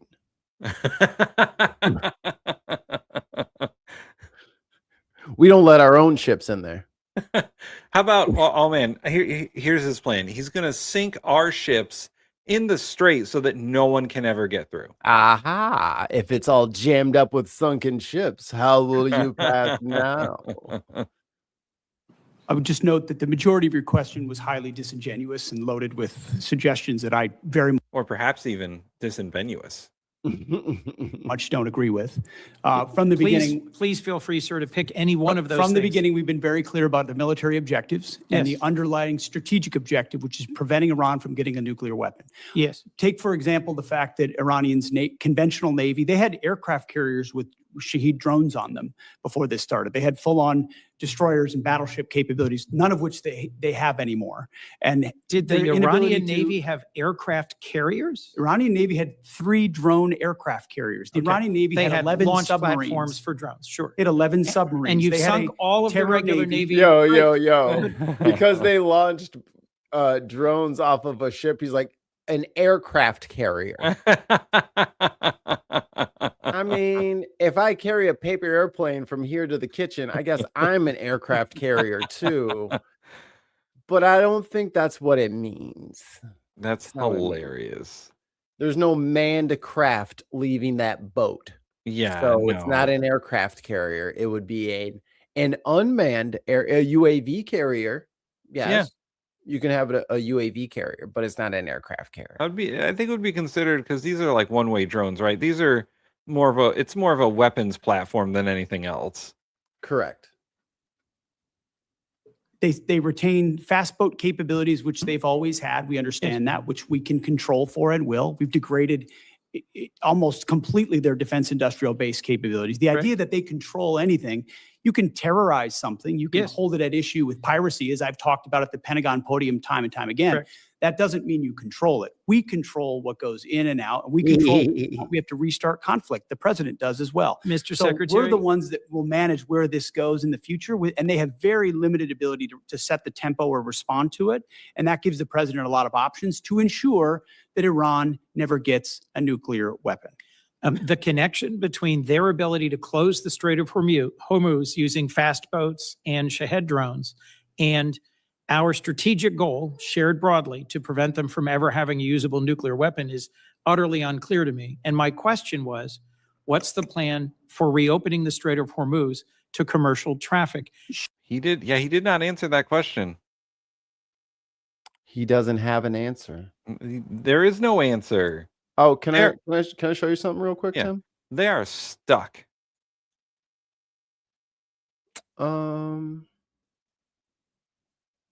Take a look at this little beauty.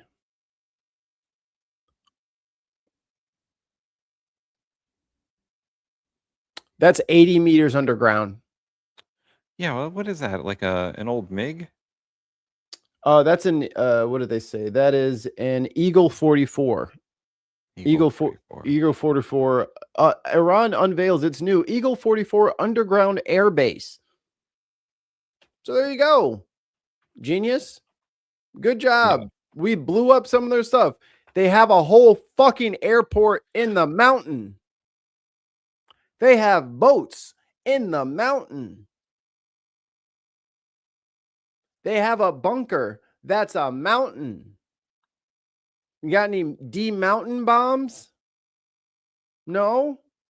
Okay. I mean, they do have those giant bunker busters. That's not gonna, that will put a big divot in the mountain. They have a whole airport under a mountain. By the way, we got a fact check from Chris C. Iran has never had any aircraft carriers. Their quote drone carriers were converted commercial container ships, and they only had 2. Oh, so we hit their barges that had a bunch of drones on it, aka aircraft carriers, for their naval Come on, guys. Oh, by the way, Trump said that underground air base is a AI because, of course, the USA destroyed all of Iran's military. Okay. Considering the obsolescence and limited strike ability of in-service aircraft such as the F-4 Phantom II, F-5 Tiger II, F-14 Tomcat, Su-24, and MiG-29, the strike role would be assigned to the Su-35, which is Russian. So they have Russian, American, and MiGs. So, hey, $2 from the Dark Lord. Thank you so much. Knife stockpile 2 of mountain blades. Is that a Carl Dungeon Crawler Carl reference? Not that I'm aware of. Knife stockpile. Shared broadly, but never prices. executed. Shared broadly, but never executed because previous administration didn't have the willingness to actually do what it would take. And when Iran was at its weakest moments following the 12-day war, but still wanted the pursuit of a nuclear capability, President Trump made the courageous decision to go at their conventional umbrella and shield, which they were using to protect their nuclear program, which we knew came with threats and branches and sequels. My concern, Mr. Secretary, is that you've achieved a series of tactical successes, but are on the verge of a strategic loss because we are now negotiating. Just think it's so foolish. Here we are in a committee in the United States Senate, 74 days in, and you're talking about strategic loss. We have the ability to defeat a 47-year threat of a pursuit of a nuclear weapon. We have more leverage than we've ever had. Yeah. We've had incredible. Once again, before we started, no, that's Mark. Mark plays Bannerlord. We will tell Mark that. Yes. I missed it. I don't play. I've seen and I appreciate Bannerlord, but I have not played it. I'm gonna put it in the group chat so Mark can laugh. Yes. The day before they started bombing Iran, once again, we've reported this over and over and over. A third-party negotiator from Oman had said that Iran was going to give them everything they wanted and more. Yep. A better deal than Obama got. They were going to give up all their nuclear material, and they were going to be like, we don't even want a bomb. We just want to be part of the world economy again. Yeah. We want to have no sanctions, please. Yeah, they wanted to have their oil unsanctioned. They wanted to have nuclear power plants, and they were Right. just going to give up all their enriched uranium, except for what they needed to power nuclear power plants. Because, I mean, if you have uranium deposits in your country, why the fuck would I use coal? Right. I have fucking uranium. I'm using that. That's free. That's free energy forever. Hello. And as many people in the chat have told us, uranium enriched to a level where you need it for a nuclear power plant is not the same as enriched uranium that you need for a nuclear weapon.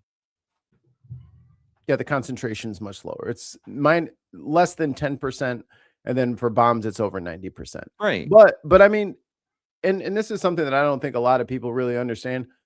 If Iran really, really wanted to just do the maximalist damage and they didn't like have a overall like trying to become a regional actor plan, they could still launch that material that they have now. Right. It just wouldn't detonate in the same efficiency, or they could just spread the radiation everywhere. Yeah, it would be more of what do they call it, like a dirty bomb? Yeah, it'd be a dirt. They could still dirty bomb it. So with 60%. But that's clearly not what they're trying to do. Yeah. They said outright, it's like, whoa, well, you tore up the JCPOA, then I'll just enrich to whatever I want then. Right. They said, what are you doing enriching to whatever you want? Once again, Trump tore up a perfectly good thing and then was like, I want that again. Why are you not abiding by the rules that I tore up? Right. Because you tore them up, stupid. Battlefield successes, and you're talking about a strategic loss, Mr. Secretary, disingenuous questions. Mr. Secretary, this is how you undercut efforts that could otherwise and are otherwise. I am being not very your effective. enemy, sir. I am not your adversary.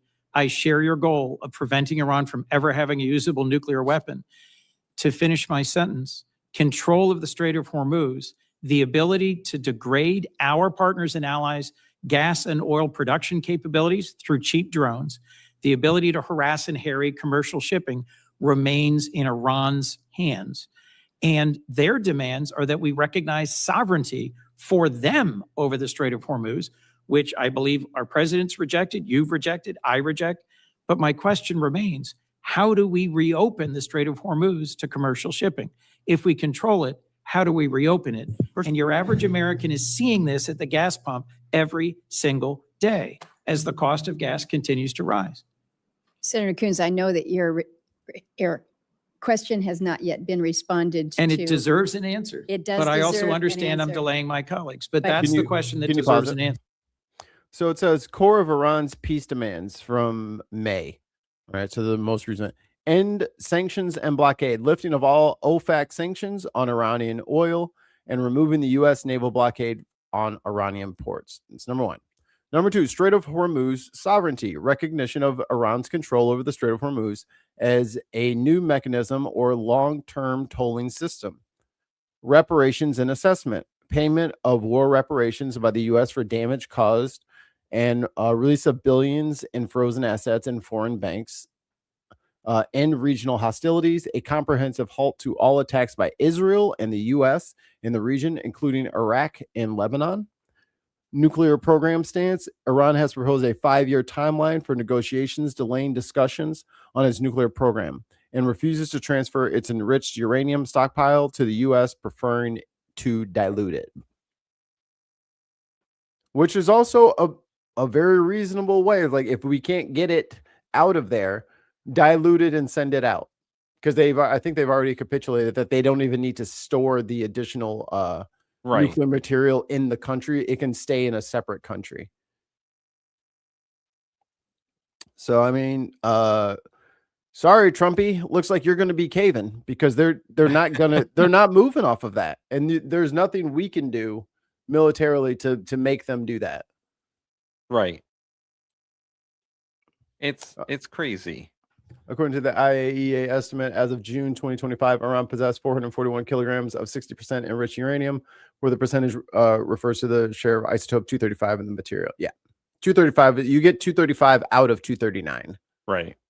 You got to spend 239 in its metallic form in a gas, and then yeah, or no, it's you put it into a some sort of fluorine gas, and then you have to spin that, and then all of the heavy ones fall out, and then you get the light ones, and that's the ones you want. And you have to do that for weeks, and weeks and weeks and weeks. I got one more Hegseth video. It's with Murkowski. I'm waiting on. So Kash Patel is supposed to be testifying in front of the Senate. Oh boy. Live. It hasn't started yet, so I have an open window waiting for that to happen. I got a Keir Starmer clip after this too.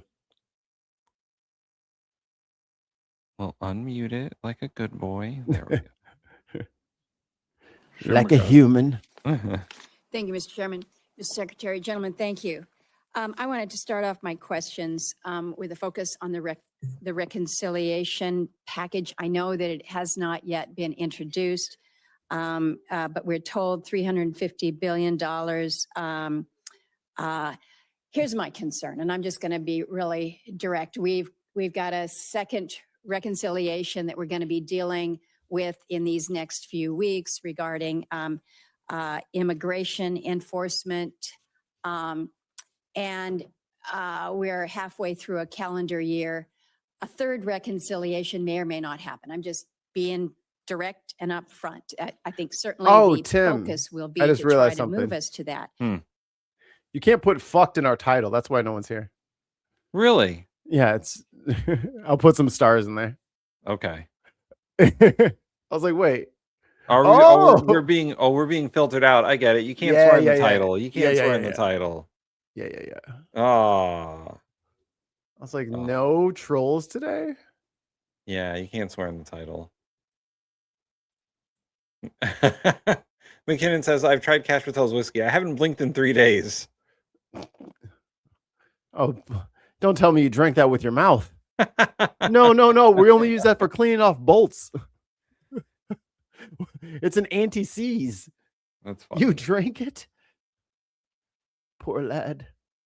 Yeah, you can't swear in the titles, I guess. Yeah, I'll switch it. It's no worries.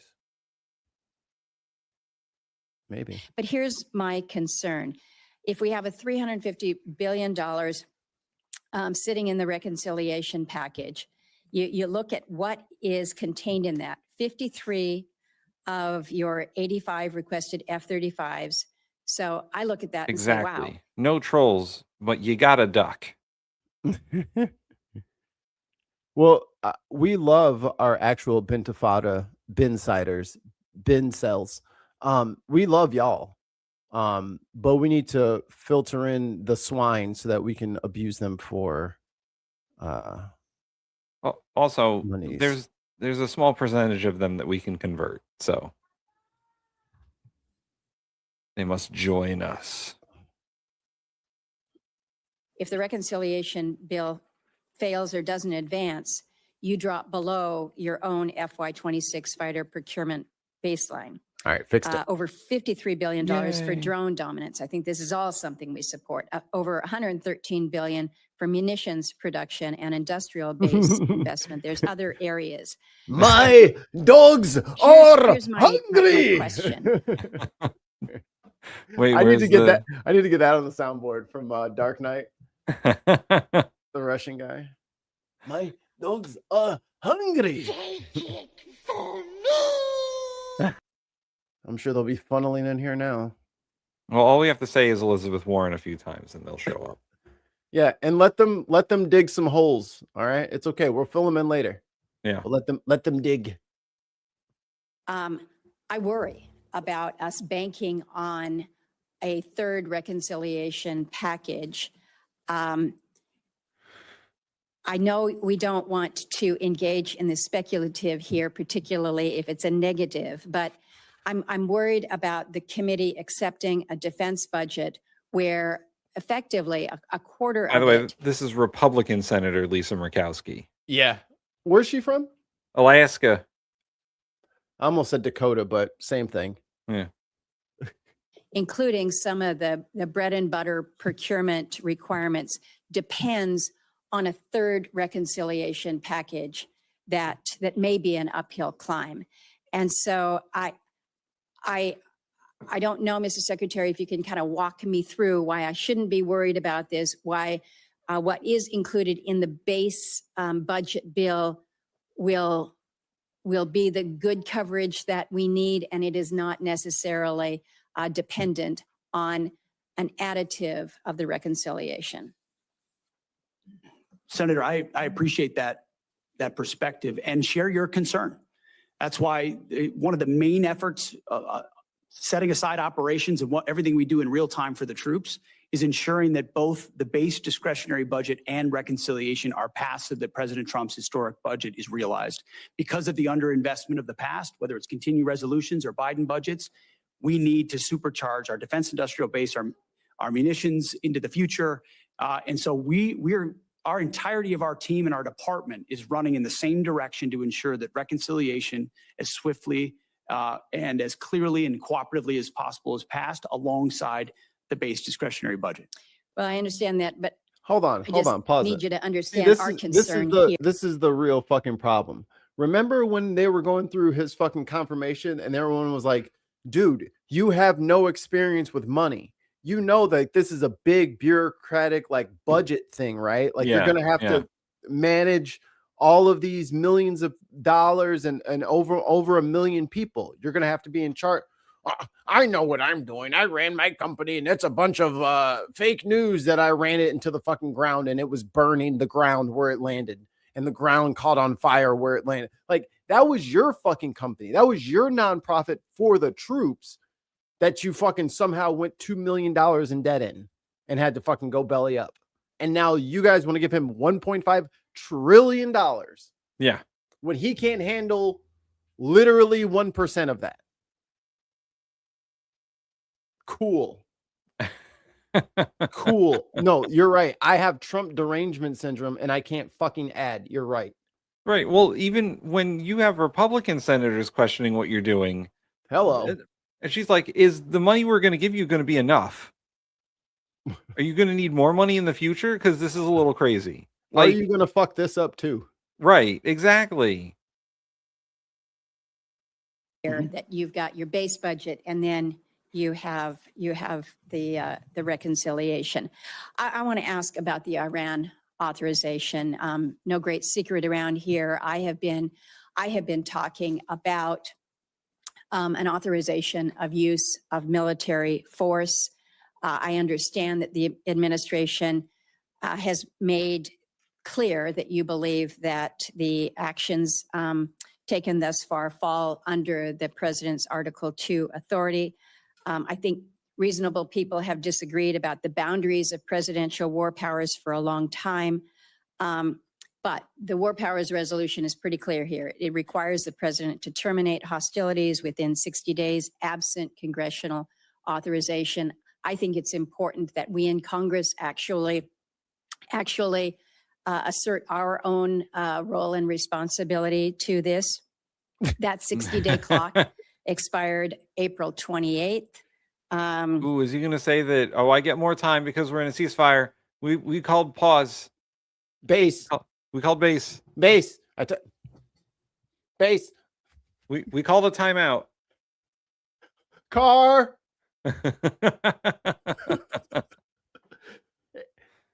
Wait, British people, do you get what I just did? Tim, don't explain it. Okay. Do you guys get car? Answer in the chat.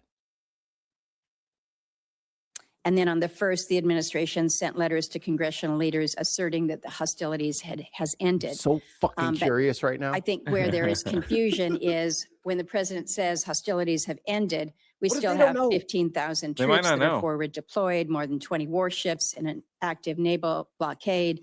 CENTCOM has redirected 61 commercial vessels, disabled tankers. In other words, it doesn't appear that hostilities have ended. And so the question— You might have to explain it, Mikey.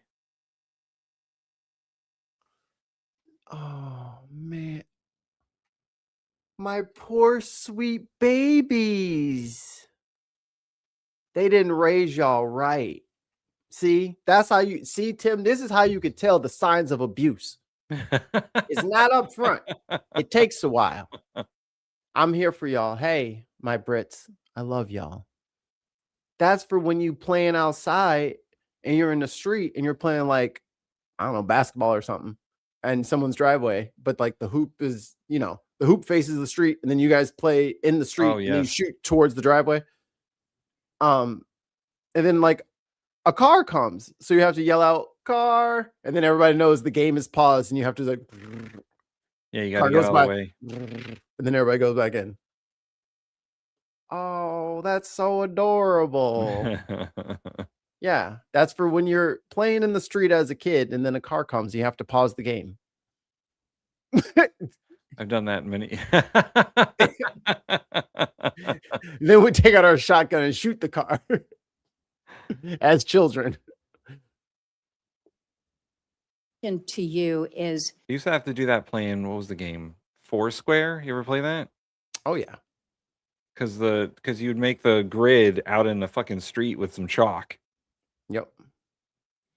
Or if you got like, dude, you know what the best was? Like if there was like some certain place, it wouldn't have to be like 4 kids or something like that, but there would just be 4 large squares of pavement, and kids would just swarm to that area to play Foursquare there, because it would be perfect concrete squares already like lined up. It could be like part of this thing and then that thing and then whatever. No, doesn't matter. Look at these 4 squares. These are perfect. This is the king square. is whether or not the administration has considered or had intended to seek an authorization of use of military force from the Congress.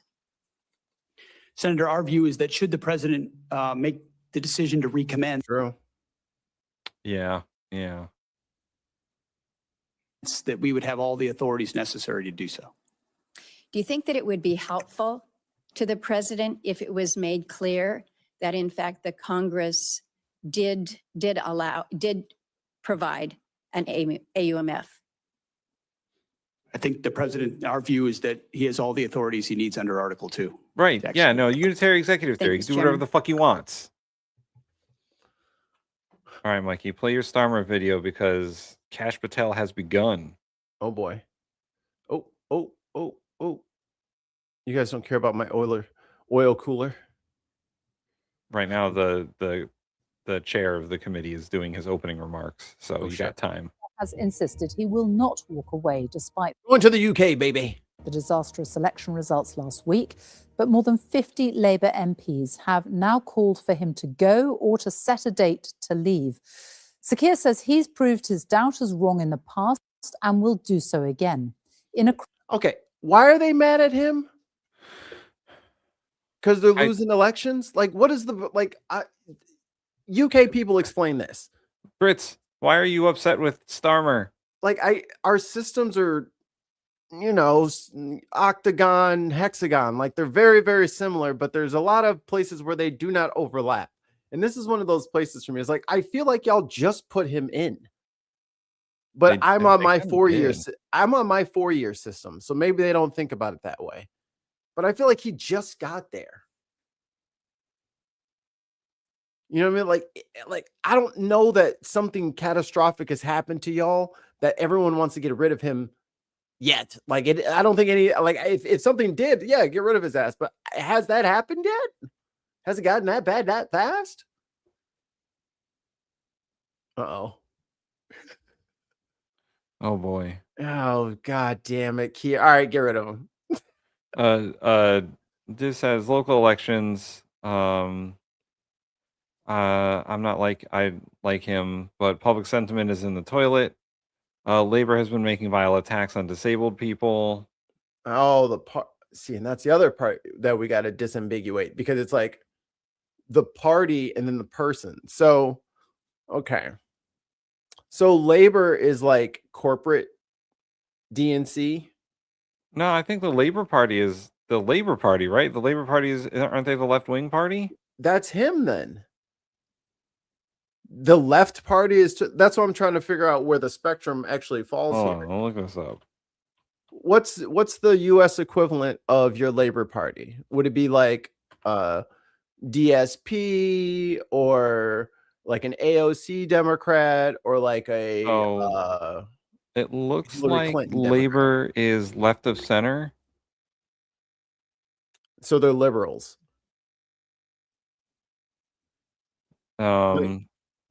Liberals like Clinton rather than leftists like Bernie. I think so. And then the Unionist Party is right of center. The Liberal Democrats are the centrist party.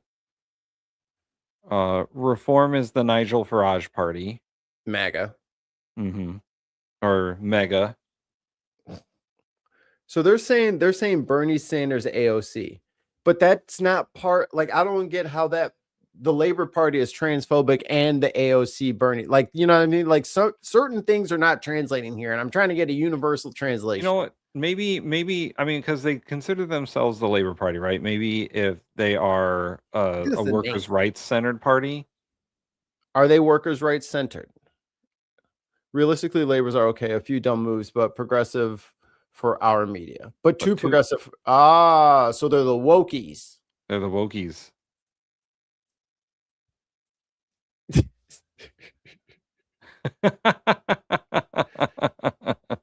Come on. Don't do that. Come on, guys. Don't walk right. We're in the quicksand. Like, stop. Go back. Don't come any closer. I can't hear you. What? Stop. It's a trap. Let's see. Chrissy says Labor are sorry. Just touching buttons. I tried to help. What is going on here? All right, you go. All right. So Labor is traditionally left of center. However, Starmer has been dragging them to the center right. Right. So corporate Democrats, corporate left, but in fact, they are center right these days. Yeah, like ours. Exactly.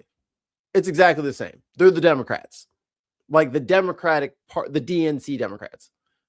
Labor are not burning AOC. Yeah. See, this is where party and ideology get weird. You know what I mean? There are a few other political parties that we don't mention. There's the Scottish Nationalist Party, which focuses on Scottish independence. I'm guessing the MPs from Scotland are those people. And then there's the Green Party of England and Wales, which focuses on environmental policy. See, this is why we need a mixed member, multi-party system so that we can have political parties that focus on policies. Right. It would be nice. But unfortunately, the fucking DNC Terminator machine has teamed up with some of the lesser tech bros, and they think that they got this and that they don't need to do anything progressive, anything Green Party, anything, you know what I mean? They feel like they don't have to because the Republicans are sucking so hard that they don't actually have to fucking, don't have to try. Ooh, Gina's a member of the Greens.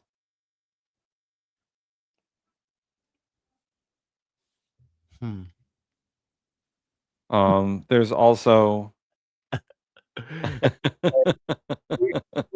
we'll have the stupid party. Yeah. They're transnational. The stupid party. We got them. They're all over. So there's also the Northern Ireland parties, which are the Democratic Unionist Party. That's my people, Belfastians. Whoop, whoop. There's Sinn Féin, which is the Nationalist Party. The Social Democratic and Labour Party, which is also nationalist, and the Alliance Party of Northern Ireland, which is apparently a centrist party.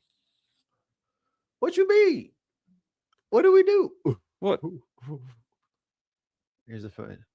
Reform Conservatives, Lib Dems, Labor, Greens, getting more progressive as we go. Okay. That makes sense. I wish we had at least 3. I wish there was at least Democrat, Republican, progressive. Okay. The bin podcast at gmail.com for you know what I'm saying? Just 3. Just left, right, progressive. Honestly, I would like 5. I think we need what would the 5 American ones be? So we would definitely have like a left wing progressive. DR. Yeah. And then you'd get a more moderate Democratic Party. You'd get some amalgamation of independents or centrists. Let's name them. I'm saying Okay, let's see. All right, so Democratic Socialists.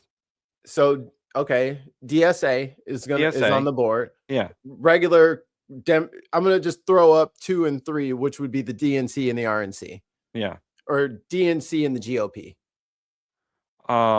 You could make libertarians their own party if you want. Libertarians, they'll get their own. They can have their own shit. Fine. And obviously MAGA, because that's what they are. No, they have to divorce themselves from Republicans first. If they want to run together and hurt their chances, that's fine. Because in essence, that's what is happening, is that there's like the different parties within the parties, and then they kind of like fight on either side of the thing, because the progressives have all of the good ideas, but they have a bully in the DNC. Right. And MAGA has completely cucked the Republicans. Like, it is bad. Like, Right. Where are the Republicans? Can't nobody find them. There's Murkowski. We just heard her. Right. Getting trounced. Can't paper shaking. Like, having a rough go of it. You know? The Alien Party. The Alien Party. Which would be the Naruto runners trying to get into Area 51. The party of the people that go over Niagara Falls in the barrel. Oh, yeah. You would get some niche American political parties if you did a mixed member proportional system. Mississippi River Party, and it goes from Minnesota all the way down to Louisiana. It's really the heart of the country. Actually, I would love for that to be a political party. The Mississippians, oh, we in this gang. We in here. You would get for everything. They'd be called the New England Armchair Liberals. The best coasters. It'd be like the Best Coast Party. Oh, yep. The Flat Earthers would have their own political party. The Flat Earth Global Party. Yes, they would definitely have to have global in their name. Yes! Dude, make Gondor great again. Hear me out. Hear me out. Oh boy. You would also get some sort of like super ultra Christian nationalist party, like the Jesus and Guns party. There would definitely be a Nazi party. Oh, for sure. They would just straight up be back. Yeah. They're like, no, we're here again, and we are registering. We're at the clerk's office trying to register our candidacy. Yep. You probably get some sort of Proud Boys party for Middle Earth. The incels. The incels. Crucial Oh man, speech this morning. There would 100% be a Manosphere party. 100%. The Joe Rogan party. The podcast bro party. Oh my God, the Rogan party. Oh, Dan Jesus. Bongino and Rogan. Oh boy. And Destiny. Yeah, they'd all be friends together. Nick Fuentes, Clavicular. He admitted his government had made mistakes, but said he got the big political choices right. Our political editor, Chris Mason, is following it all in Westminster and joins us now. Chris. Yes, hello to you. A roller coaster today for the government and for the Prime Minister. And just in the last couple of minutes, 2 resignations, 2 ministerial aides, parliamentary private secretaries, as they're known, the lowest level of being on the government benches, have resigned, saying that they think that the Prime Minister himself should also resign and should go. And okay. Did I miss some? When did they say what he did? We got a comment here from the chat. Labor made loads of mistakes, many by promising not to put taxes up, so they tried to raid money from old people's and people's welfare. Did they do that? Is that what happened? Talking about that the oil tax? Maybe. Chris Mason is absolute piss weasel. Is that this guy? Is that the guy on screen? He is more forehead than anything else. I was like, what's up? I was like, what's up with his look? Why am I not liking it? He's like 90% wrinkles. and he's askew. He is a little askew. Look at his tie angle. And then his shirt matches the tie angle. So I'm like, wait, his whole shirt is crooked in there? Like, what the The boomer party, yes. The boomer. Oh my God, there would 100. If we did this today, right now, there would 100% be a boomer party that would fade away in a couple of years. Hey, we're the #1 demographic right now. We are. We in this thing. In fact, we're bigger than the current future generations. Like, we're bigger than Gen Alpha, and we're bigger than Gen Z. Millennials built to last. I have a weird prediction. Like, I've been obviously studying a lot of sociology. I have a weird prediction that like Gen Alpha is going to end up being like Gen X. Like, just fucking, they hate everything. They're going to be crazy, dude. They're going to be cranky motherfuckers. And they're going to hate everyone. Well, if when we turn this around, maybe they'll be like, it was so bad, it will never go back to that. You know, once they taste oxygen, you know what I mean? Once they get out of the methane cloud and they get a little sip of that fresh air, maybe they'll start to come to their senses, because they are a wild bunch as it stands. There's something wrong with them.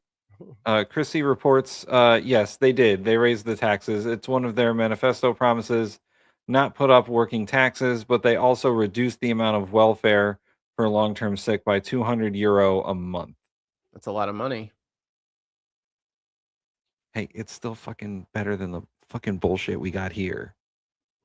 They don't, but you can't sell that to somebody. You know, I know. You can't tell them that it's worse. It's worse. No, that don't feel good for them. It is cultural relativism. Like, what they pay and the reduction in services that they've gotten through their government is devastating to them, right? But if we were to get their benefits as they stand right now, yeah. Well, this is after 14 years of attrition and what's the other word? Where they let shit fade out over time. I think attrition. Austerity. Austerity, yeah. This is after 14 years of austerity. So they've been like, this was supposed to be the life preserver, and it is not very fucking buoyant. Yeah. Like, it is not lifting. So I okay. Yeah. You got to open up the billfold, dude. You got to tax rich people. Like, well, there's a real simple solution for all this shit. And I know it's a slur these days. You're going to have to tax the rich. You're going to have to do it. Tax the king. Tax his ass. Sell the king. Yo, he loves America so much. Sell him to America. Sell him to Canada. They're too polite to say no. They'll have to take him.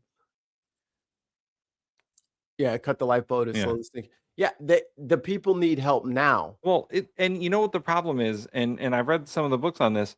It's us. We did this to them. Yep. We gave Nigel Farage power. We sent Steve Bannon over there. Yep. 10, 15 years ago. Well, that's the Epstein connection. Right. But Steve Bannon went over there and was like, hey, we can do MAGA, but in the UK, and fuck up their campaign finance system and fuck up their healthcare system. Like, we're exporting our shittiness to other countries. One of those ministerial aids is the ministerial aid to Wes Streeting, the health secretary. What we've seen in the last couple of hours since the Prime Minister's speech is a trickle, perhaps more than a trickle, of MP after MP coming out and saying that they have lost faith, publicly coming out and saying they have lost faith in the capacity of the Prime Minister to carry on. What a day. Here is how it's panned out so far. So far. Prime Minister. Thunderous applause. Thank you for that smattering of applause. Let's see something. Do I have like another window hidden somewhere?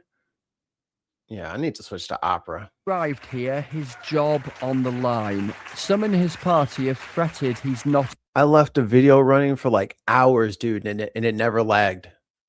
I was on like, opera? Yeah.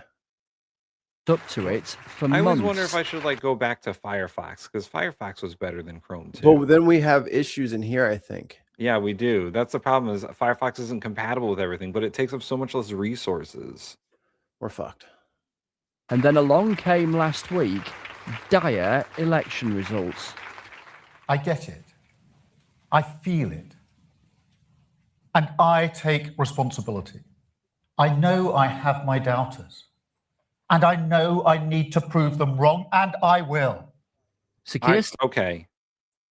Here is the greatest difference. Ooh, unbelievable. And I think this is why, Mikey, we're like, what did Starmer do? Like, why is... I know that he kowtowed to Trump a bit. Yeah. But the greatest difference between him and American politicians is he says that. Maybe he doesn't mean it. Maybe he does. An American politician would never in a million years ever say it's my responsibility that things are fucked up. Right. They would not.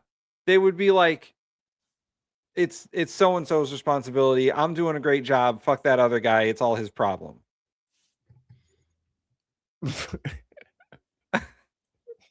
But not in a million years would you hear an American politician say, it's bad and it's my fault. Chrissy has like a vein developing in his forehead. To British pounds. Is he lying or is he stupid? Put in your votes now. I tried to do this. Hell off. Missed. Thank you very much, Viper Scott. Starmer says he gets it. He actually doesn't get it. Like, but that's the thing. Maybe he doesn't get it, but at least he'll say it. At least he'll say, hey, I understand. Maybe he doesn't. But Trump would be like, nah, everything's great. Inflation doesn't exist. But see, that's you have Trump derangement syndrome. Oh, 100%.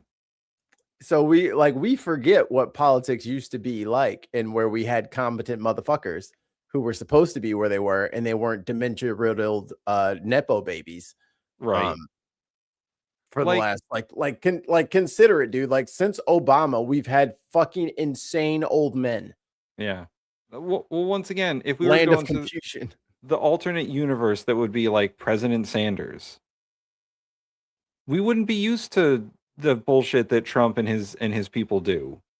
And maybe what Starmer says would be like, oh yeah, Starmer's fucking lying out his ass or whatever. Like we'd be more attuned to what real politics is actually like. That is so funny. But I am 100% certain. Haters 1 for 1 today, hitting from downtown. I am 100% certain that a President Sanders, if things were fucked up, would be like, I fucked up. We're gonna fix it. Yeah, but Bush wouldn't have did that. Obama wouldn't have did that. Yeah, Obama would like be like, yeah, it's a little my fault, but it's also Mitch McConnell's fault. Like he would have been like, people of America, the thing you have to remember is that I'm not up here by myself. Washington, D.C.'s got a lot of offices. They're not all mine. Fuck him. But I get it. We're used to our politics being so extreme that like even someone admitting that maybe they were kind of at fault is fucking crazy. He said, I'm going to give y'all some more money. And then he cut the money. Right. They ain't fucking trying to hear no. Oh, look, I know I said I wasn't going to do that one thing and I did it. I'm with them. Yo, pitchforks, torches, let's get his ass. And I take responsibility. I know I have my doubters. Nah, see, I'm with them. I'm rocking with them. I ain't buying that shit for a hot second. Nuh-uh.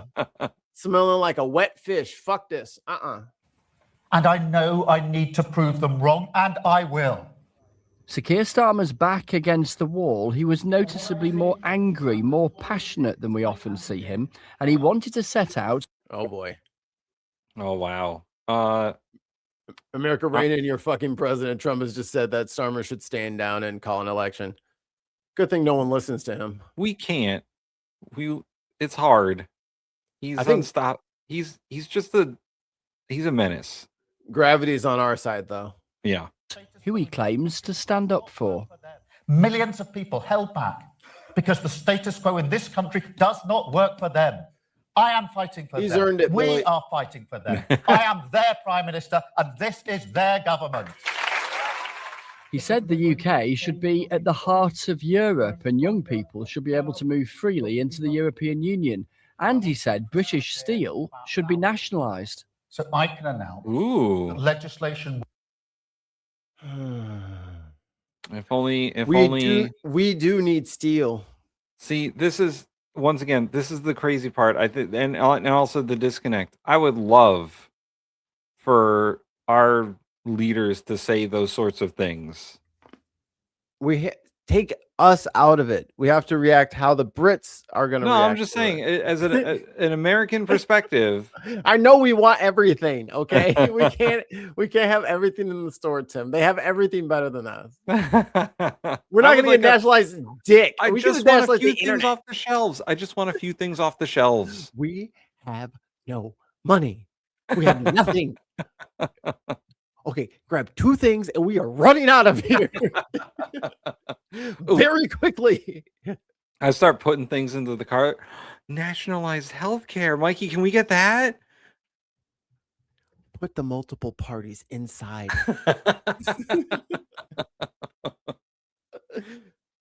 Oh, Electoral College, get that shit out of there. Oh boy. I'm so blurry. I gotta go fix it. Will be brought forward this week to give the government powers, subject to that public interest test, to take full national ownership of British Steel. Yo. I mean, could this work? I mean, I don't know. it can't hurt. But if this, I mean, with the Hormuz Strait closed, I don't know. Uh-oh. 2 British pounds from Viper Scott. Thank you so much. What would you like bill-wise from UK? Bill-wise? What do you mean bill-wise? Like law-wise? Like what policies would we want from the UK? Most of them. The audience in the room did what Many it of could them. with applause, cheers and ovations to prop up a vulnerable leader. Prime Minister, do you think in your gut what you have said is enough this morning? And what do you say directly to those of your colleagues? Like, is it crazy for me to say you guys should rejoin the EU? No, And just like get it over with? I think it would be a good move, especially like inflation wise, for them to rejoin the UK and rejoin like the economy of the European Union. Take care, Scott.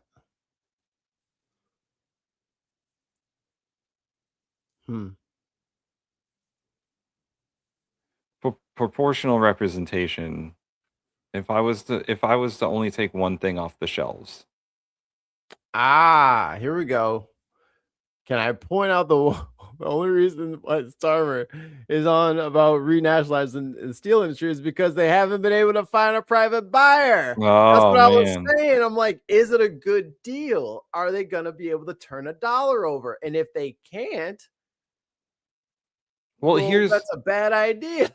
here's the problem the other way. Didn't a Japanese steel company buy US steel? Yeah. So like all the complaints about, American steel and all that Trump did was let a Japanese company buy US steel. Right. He allowed that merger to happen. And after all of his like, all of our steel is going to be made in America and all that bullshit, he just let a Japanese company come out and buy it. Bill Wise is a guy downtown who will loan you a few bucks, but he'll break your knees if you don't pay him back. Oh, NHS, for example. Oh, I would love an NHS. Yeah, a national health service would be great. So if Mikey, let's say you get to pick 2 things off the shelves. I want the NHS and I want the the prime minister structure. I want to get rid of the presidency. Okay, so Mikey wants the NHS and a parliamentary government. Yeah, parliament. I want parliament. Okay. I will take off the shelves the mixed member proportional system for elections. And let's see, what else do I want? The UK's campaign finance system. They got limits. They got limits. We don't know what that is here. We have not seen that in 16 years. Not since Keith Olbermann foretold the prophecy was made whole.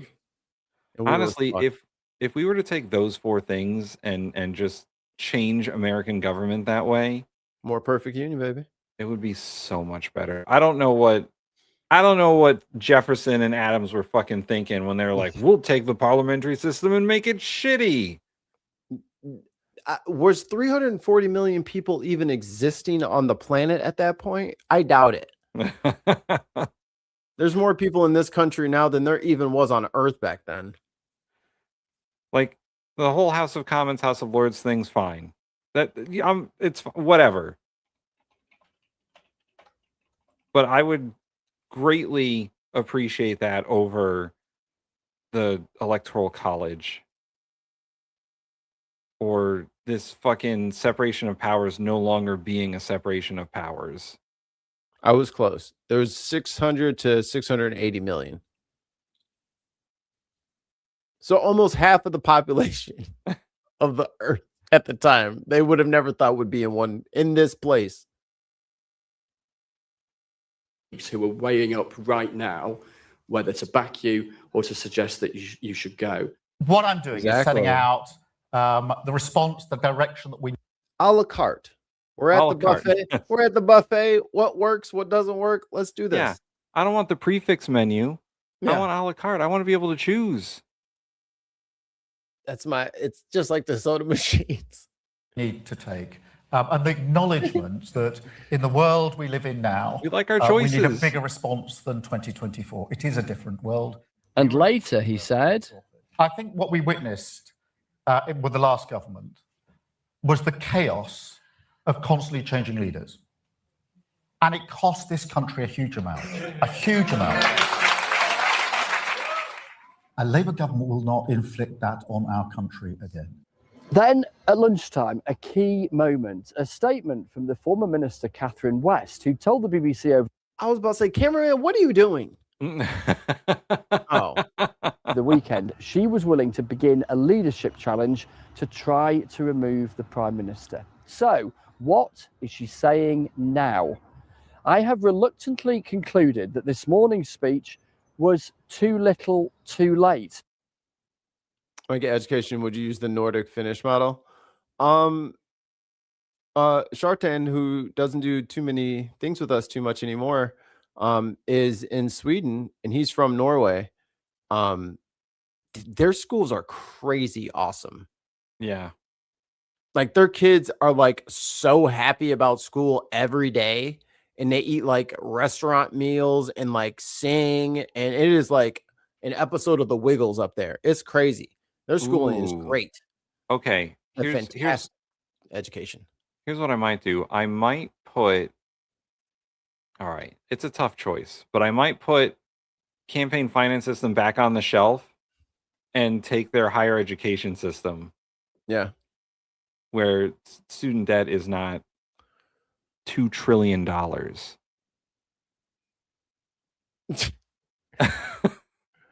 Bro, don't nobody owe you $2 trillion.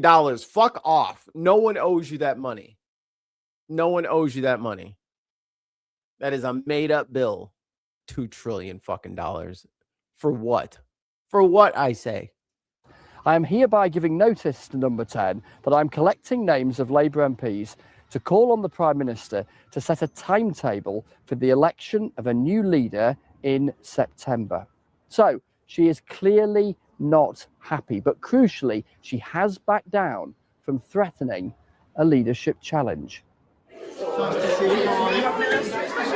But the conversations about the Prime Minister's possible successors are still feverish. There's the Mayor of Greater Manchester, Andy Burnham, but he's not an MP, so can't challenge him now. Then there's the former Deputy Prime Minister, Angela Rayner, who lost her job See, this is what I'm after talking failing about, to pay. Mikey.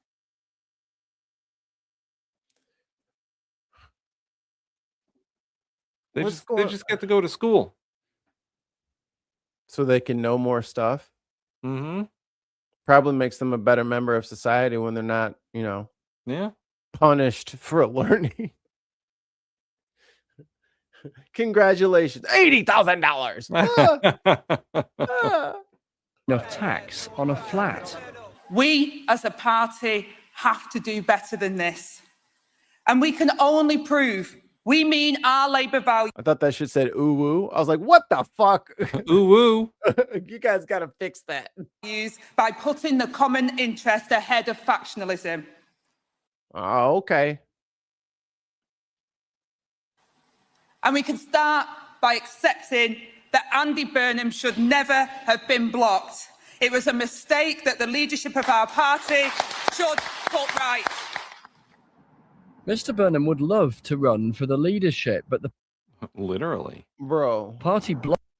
Oh, okay. Them was running. I thought it looked like he was running in Timberlands, didn't it? Look, it looked like he running in fucking work boots. I'm like, Who runs in tan shoes? This motherfucker jogging in boots. Look, Mr. Burnham would love to run for the leadership. He is but the jogging party in boots. Yo, Like who this- jogs in boots? Yo, where do you Yo. gotta run in boots? he fake. He's like, oh, let me go out for my run. Shit.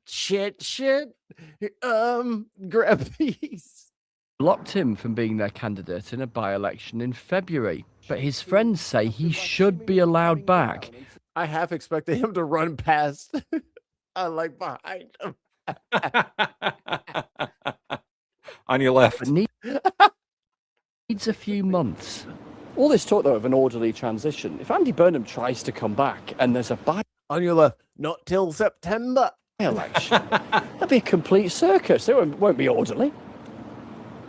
Look, if there's a by-election, we'll have to fight that by-election. And even winning it's not straightforward. Of course, but here's the difference. Andy Burnham wouldn't be coming in to be part of a government. Everyone would be really clear. Andy Burnham is coming in to attempt to become the next Prime Minister. And is Monday morning always really busy? Then there is the Health Secretary Wes Streeting, whose supporters would prefer things to move quickly before Andy Burnham can find himself a seat. And all afternoon here, one after another, yet more Labour MPs saying the I have nothing but respect for Sir Keir Starmer. He transformed our party and led us to an election victory. I am proud of what we have delivered for Plymouth already. Record dockyard investment, new hospital buildings, defense tech growth, pride in place funding, and free school meals. I left the Royal Marines to stand in 2024 because I felt Britain desperately needed change. But sadly, it is unavoidably clear that under current leadership, many people are not feeling that change in their lives. Last week, we saw countless hardworking, brilliant Labour colleagues lose their seats. In my patch, entirely to reform UK candidates, including one who was on record making vile anti-Semitic and Islamophobic comments. The Prime Minister was right in his speech today. We do face very dangerous opponents. It is because of that danger that we must change course. It is clear now that to deliver on our promise of change and to secure Britain's future, we must look to a new leader. And leaving your post does what to accomplish that goal? Right.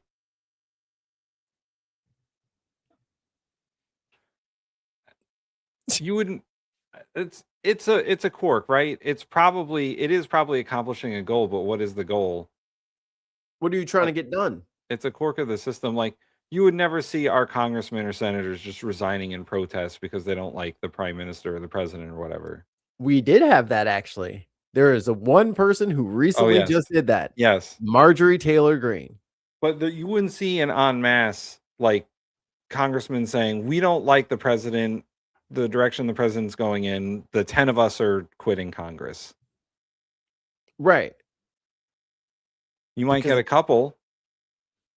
Actually, no. They don't quit. They resign. They're like, I need to spend more time with my family. Or they don't run again. Right. Right. But they'll finish out their terms. Right. Let me see if I can get the other one. In here, the message was given by the voters on Thursday was clear as day. The Labor government has to change, or we will change the Labor government. Local councilors who had given decades of public service between them bore the brunt. The message bearers. We now have only 2 Labor councilors left in Newcastle, the lowest ever. Having spoken to many constituents over the past few weeks, I know many voted in sorrow rather than anger, but they were clear that they could not support the Labor Party at this time. We are not connecting with voters, and they do not feel we are delivering for them. This despite some of the most profound reforms to children and families, housing, young people, employment, and immigration to the country has seen in generations. It has become clear that it's time for a new leader to take us to the finish line of this term and on to the next. So they'll just switch leaders mid 5-year elections. They can. So that's what they're talking about? Okay. Yeah. A leader that will waste no time looking inward and but relentlessly deliver the manifesto that we committed to at the general election. A leader who has the clear, unwavering sense of direction and proven track record of delivery and an ability to connect with the voters on the left, right, and centre, because you guys are weird. It is vital we now see a swift and orderly transition so we can get on with delivering on the promises of change. The voting public have been crystal clear. We have no time to lose. on after another, yet more Labour MPs saying the Prime Minister has to go. I'm not reading hers. Chris Mason, BBC News. It's about 700 words. All right, get your novel off the internet, lady. All right, Mikey, are you ready for the high-octane thrill ride that is Kash Patel? Unmute.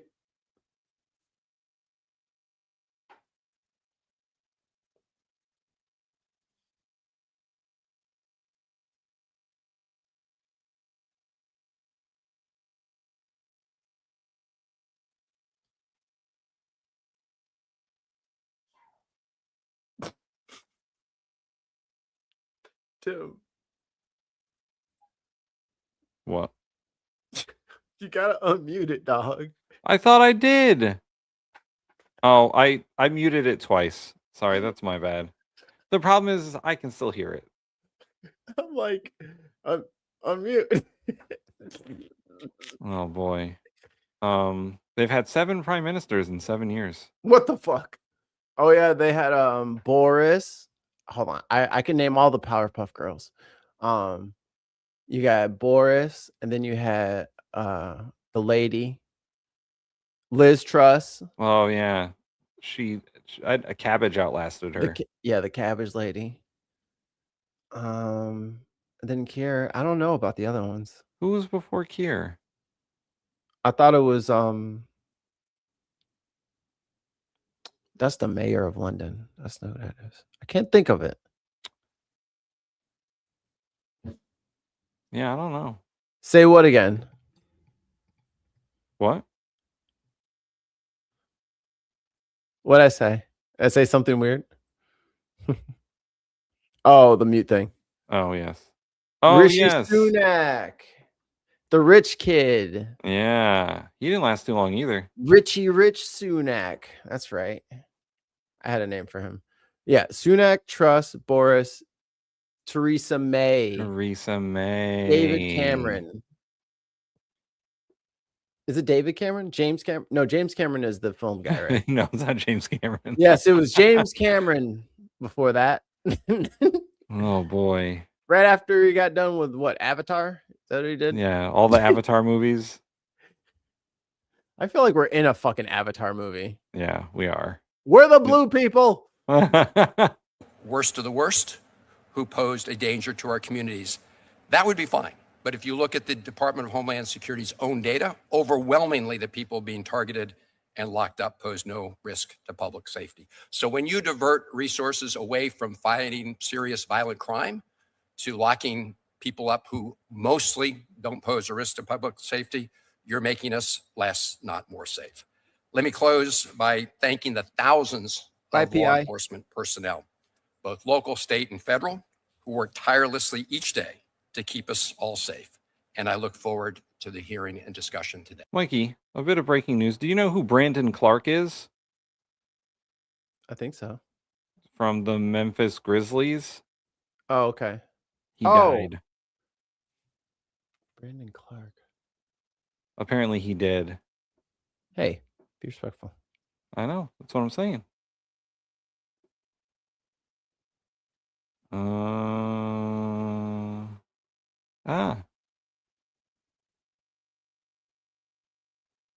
Well, go on. Play the video. Oh, okay. In the news article, I can't find a reason. Thank you, Mr. Chairman. I don't think it's too You're welcome, new. Ranking Member. I look forward to working with you as we work our way through these budget requests and our appropriations process. I now recognize our witnesses for their testimony, and I recognize the Director of the FBI, Kash Patel. Good afternoon, Chairman Moran, Ranking Member Van Hollen. Oh, horrible suit Thank you for inviting combo. me to represent the FBI's fiscal year 2020. What is going on It's an honor to there? represent the Horrible 36,000 suit men and women combo. of the What is this? Terrible.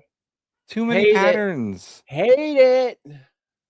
Too many patterns. FBI that serve around the country and around the world, especially during Police Week. Director, would you pull the mic closer, please? Of course. Thank you. This week, especially for Police Week, we pause to commemorate the incredible dedication and bravery of our law enforcement communities across the country who stand on the front lines and shield our citizens from dangers and threaten our everyday way of life.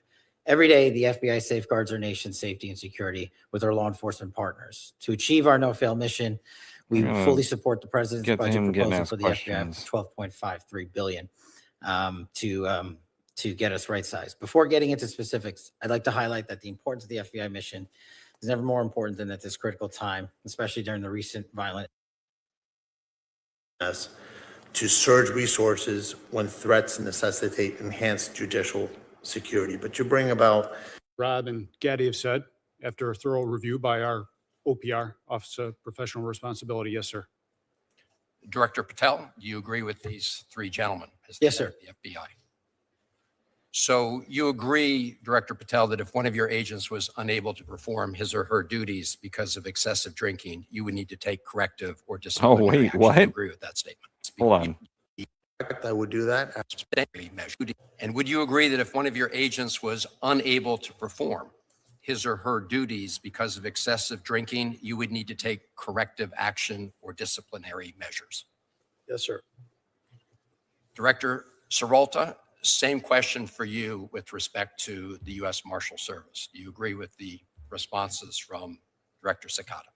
Ranking Member Van Hollen, that would be correct. I would do that after a thorough investigation by our internal affairs. Administrator Cole, same question to you with respect to the DEA. Yes, sir. I would echo what Rob and Gaddy have said. After a thorough review by our OPR, Office of Professional Responsibility, yes, sir. Director Patel, do you agree with these three gentlemen? As the Yes, head sir. of the FBI. So you agree, Director Patel, that if one of your agents was unable to perform his or her duties because of excessive drinking, you would need to take corrective or disciplinary action. You agree with that statement? We would implement the inspection review process, just like these other agencies have their own internal investigations, and complete that review. As I said in my opening remarks, I really don't care about your personal life so long as you are able to perform your public and official responsibilities, which are awesome responsibilities. Multiple reports, including reporting by The Atlantic, have alleged episodes of excessive drinking, unexplained absences, and behavior that concern current and former FBI and DOJ officials. You have publicly denied those allegations and filed a defamation lawsuit. So today, as you testify before Congress, is it your testimony that those allegations are categorically false? Unequivocally, categorically false. So there have been no occasions during your tenure when FBI personnel were unable to promptly reach you? Absolutely not. You can ask my entire workforce. They hear from me at every single hour of the day, as do these great gentlemen here, as do the men and women of the interagency and state and local law enforcement and the White House. And so there have been no occasions when your security detail had difficulty. Yeah. Patel is the next one to get booted. What an idiot. Even too many photos of him shit-faced drunk. For sure. Waking or locating you, is that right? Nope, it's a total farce. I don't even know where you get this stuff, but it doesn't make it credible because you say so. I'm not saying it, Director Patel. It's been written and documented. You are literally saying it. No, I'm saying that these are reports, Director Patel. No, and unlike I your will baseless say, reports, Director the only person Patel- that was slinging margaritas in El Salvador on the taxpayer dollar with a convicted gangbanging rapist was you. You know, the only fact- person that ran up a Director $70,000 bar tab in Wow. Washington, D.C. at This the lobby suggests bar to me- was you. So this the only individual suggests in to this me that room the that has allegations been are drinking on true. taxpayer dime during the Damn. day. Cash Patel you. brought the heat. Director Patel, come on. These are serious allegations that were made against you. They're in a allegations lawsuit are that false. you filed. You drinking margaritas with a gangbanger Actually, is true and on it just video. goes to show you You running a $7,000 bar tab at the lobby bar has Patel, been filed by your own this office. goes to drink show- during the day. That's Chairman- you. Mr. This is Chairman- the ultimate example of hypocrisy. Chairman, I will not be Damn. tarnished by baseless allegations let me and ask the fraudulent statements questions. from the media. The fact that you mentioned that indicates you don't know what you are talking about. Now, here, The Director only thing I Patel- know is you're the one drinking margaritas with felons. Actually, that's a false statement. And I'm asking you about your statements. I've answered that. And I'm asking you about a particular report. We're pretty close to live here. And This is it's not a probably testimony. So let me ask you this.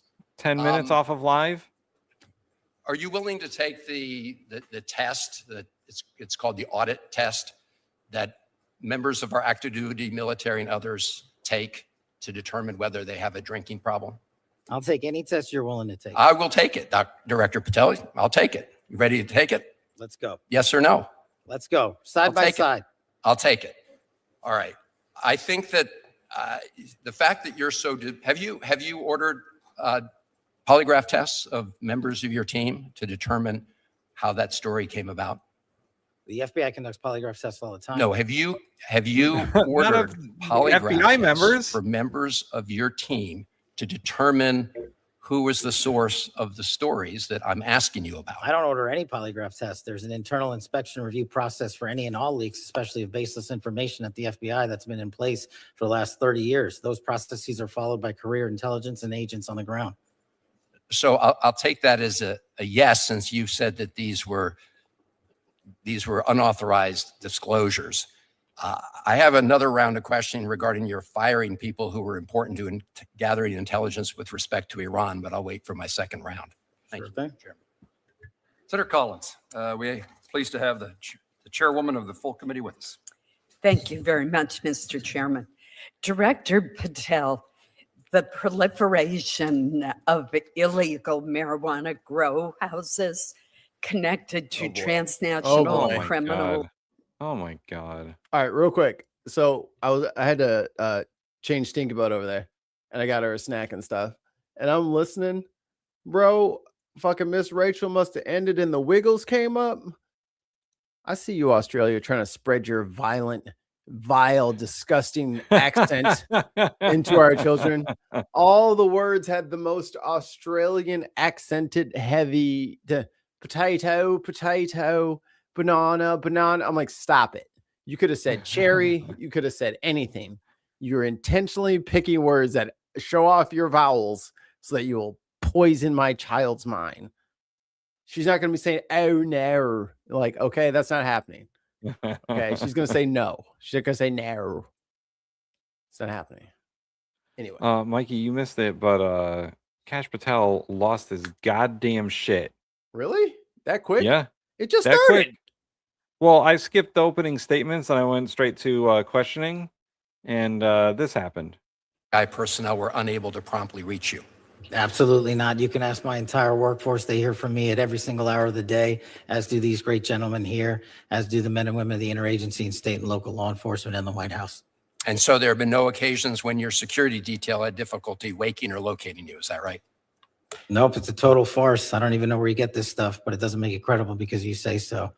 I'm not saying it, Director asked Patel. you a question. It's been written and gets better. documented. You are literally saying it. No, I'm saying that these are reports, Director Patel. No, and unlike I your will baseless say, reports, Director the only person that Patel- was slinging margaritas in El Salvador on the taxpayer dollar with a convicted gangbanging rapist was you. You know, the only person that ran up a Director $7,000 bar tab in Washington, D.C. at the this lobby bar suggests to me- was you. So this the only individual suggests in to this me that room the that has allegations been are drinking on true. taxpayer dime during Are the you day polygraphing? is you. Director Patel, come on. These are serious allegations that were made against you. The They're in a allegations lawsuit are that you false. filed. You drinking margaritas with a gangbanger Actually, is true and on it just video. goes to show you running a don't- $7,000 this goes- bar tab at the lobby bar has Patel, been filed by your own this office. goes to drink show- during the day. That's you. Mr. This is Chairman- the ultimate example of hypocrisy. Chairman- I will not be tarnished by baseless allegations let me or ask fraudulent questions. statements from the media. The fact that you mentioned that indicates you don't know what you are talking about. Now, here, Director. The only thing I know is you're the one drinking margaritas with fat. Actually, that's a. Got him. God damn, you're an embarrassment. What a stupid bitch. Oh, you're gone, Cash App. Bye. Because you are making the president look bad. False statement. And I'm asking you about your statements. I've answered that. And I'm asking you about a particular report. And It's not a your report. testimony. So let me ask you this. Shut the fuck up for 5 Are you seconds. willing God to take damn. the test that it's called the audit test that members of our active duty military and others take to determine whether they have a drinking problem? I'll take any test you're willing to take. I will take it, Director Patel. I'll take it. You ready to take it? Let's go. Yes or no? Let's go. Side by take it. side. I'll take it. All right. I think that the fact that you're so have you Cool. Cool. What a cool interchange that was. Fucking come on. Shit. You ruining the internet. They are effing pathetic. Boo. I'm going to change the channel. have you ordered polygraph tests of members of your team to determine how that story came about? The little The FBI conducts gnomes. polygraph tests all- He does. He also kind of looks like a fucking gnome. So The Justin Timberlake Pixar movie. I His got Hobbit. a feeling down in my bones. Every time he'd go down the stairs to go to work, he'd be do a little shuffle down the steps. That's him. That's him.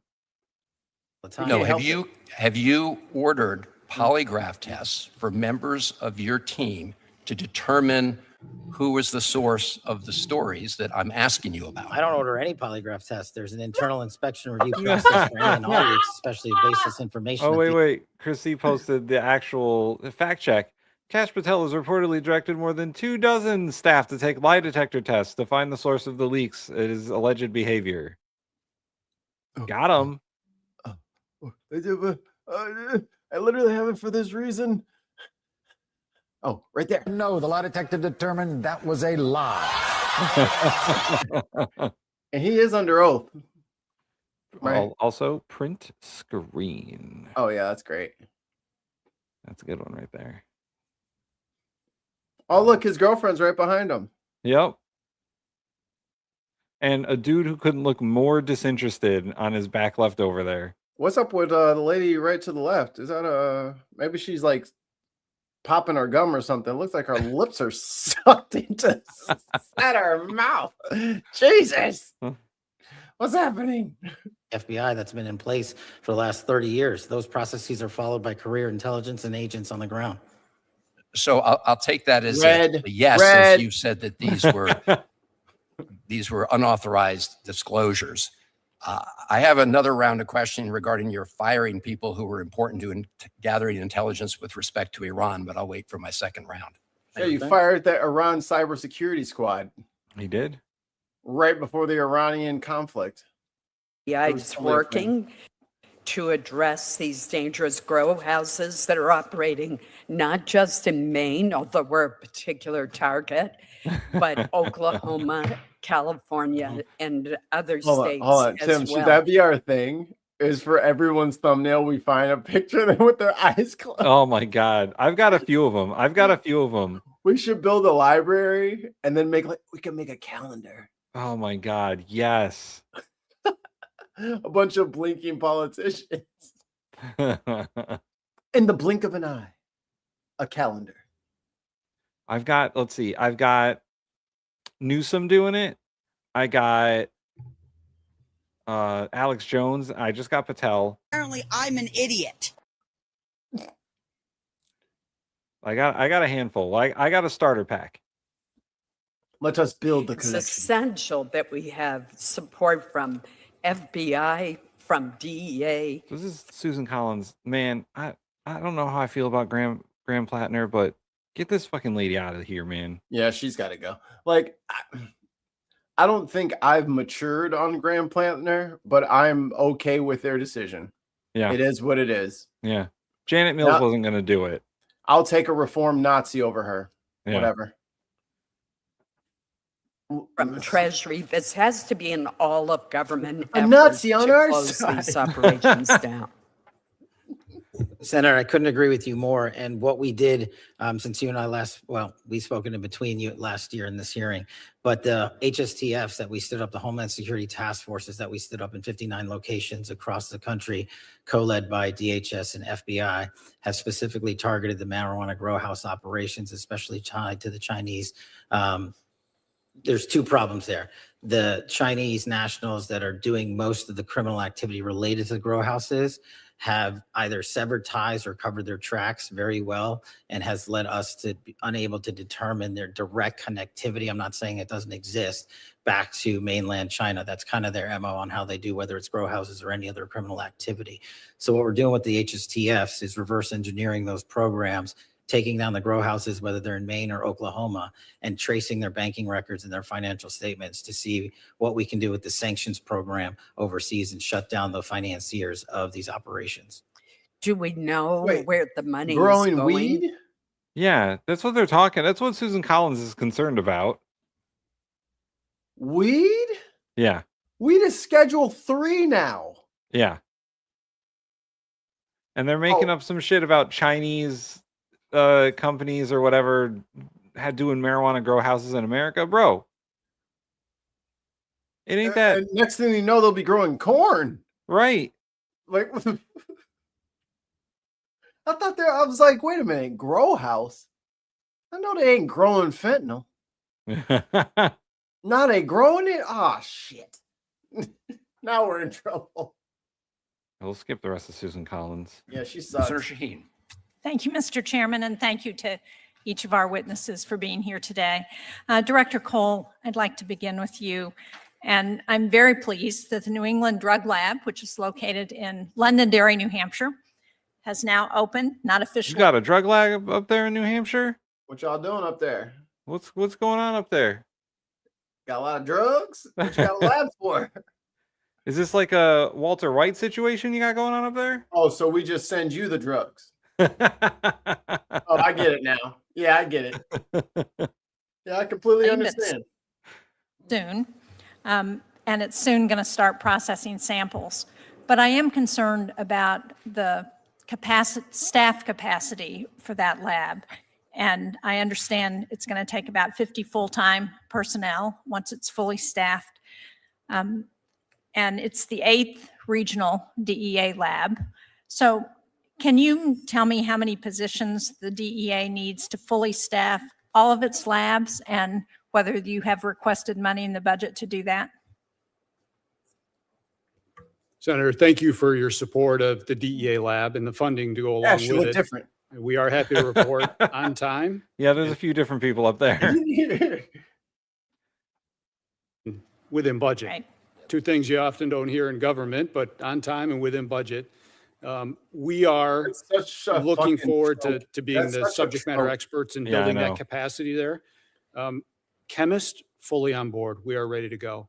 We are currently hiring the fingerprint specialists. Oh, Chrissy puts, in Maine, hundreds of homes are being converted into large-scale indoor cannabis farms. A single property can produce up to 100 pounds per harvest, generating about 1 million to 3 million. There's both pound and dollar signs there, It's so I'm going fine, to it's assume fine. dollars in revenue.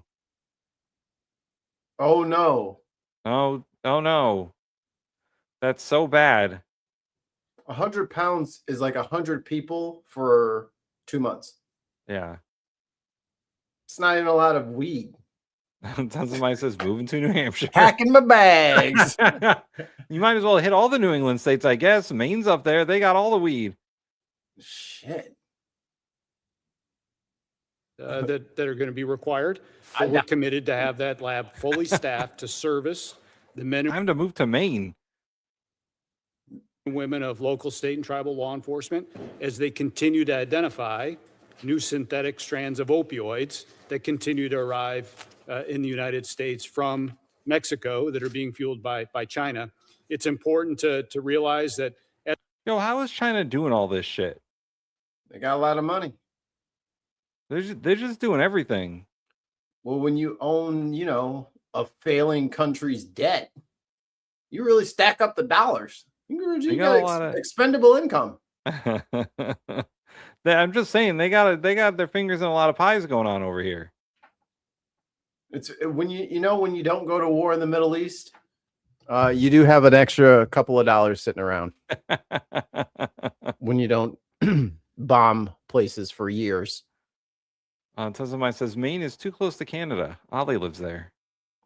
Ollie's weed comes from fucking the opposite side of Canada.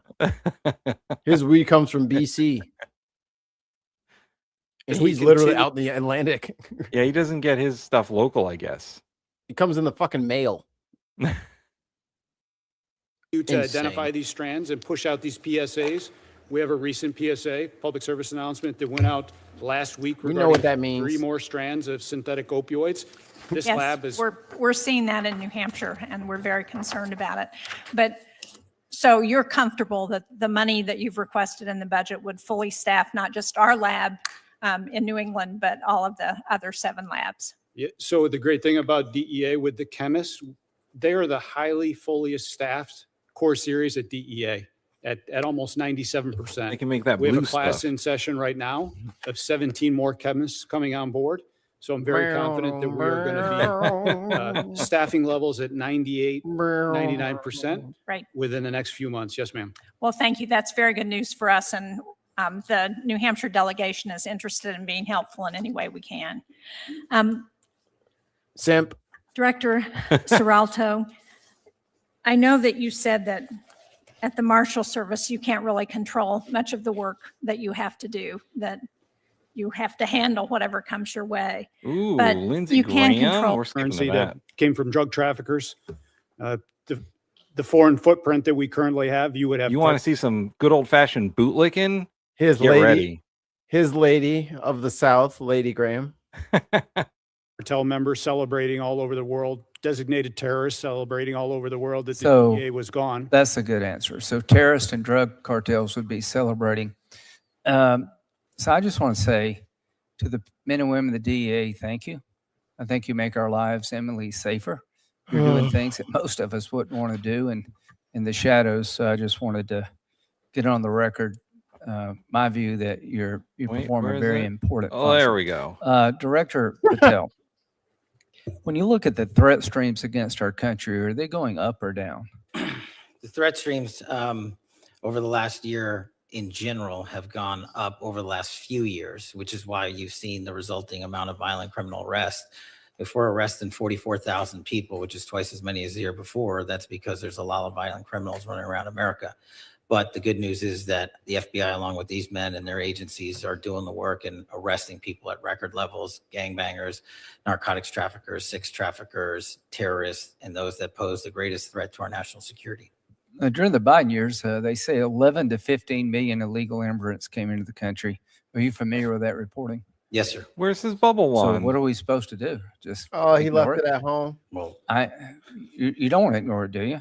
Hey, you should have brought it, Lindsay. Good. I mean, if you had Lindsay, 11 I to got your 15 million wand. people It's coming in in, the car. you Mickey wanna push back. It's Do you in agree the with that? car. Absolutely. We have pushed back. Actually, we've reduced violent crime in every single Let me 50, get it. every one of our 50 states by an average of 10 I'll go points. get it. Yeah, so you got to plus up the resources to deal with what happened, what I would consider a virtual invasion of our country by illegal immigrants. And to all of you on the front lines, thank you. I mean, Guys, I thought we solved that problem.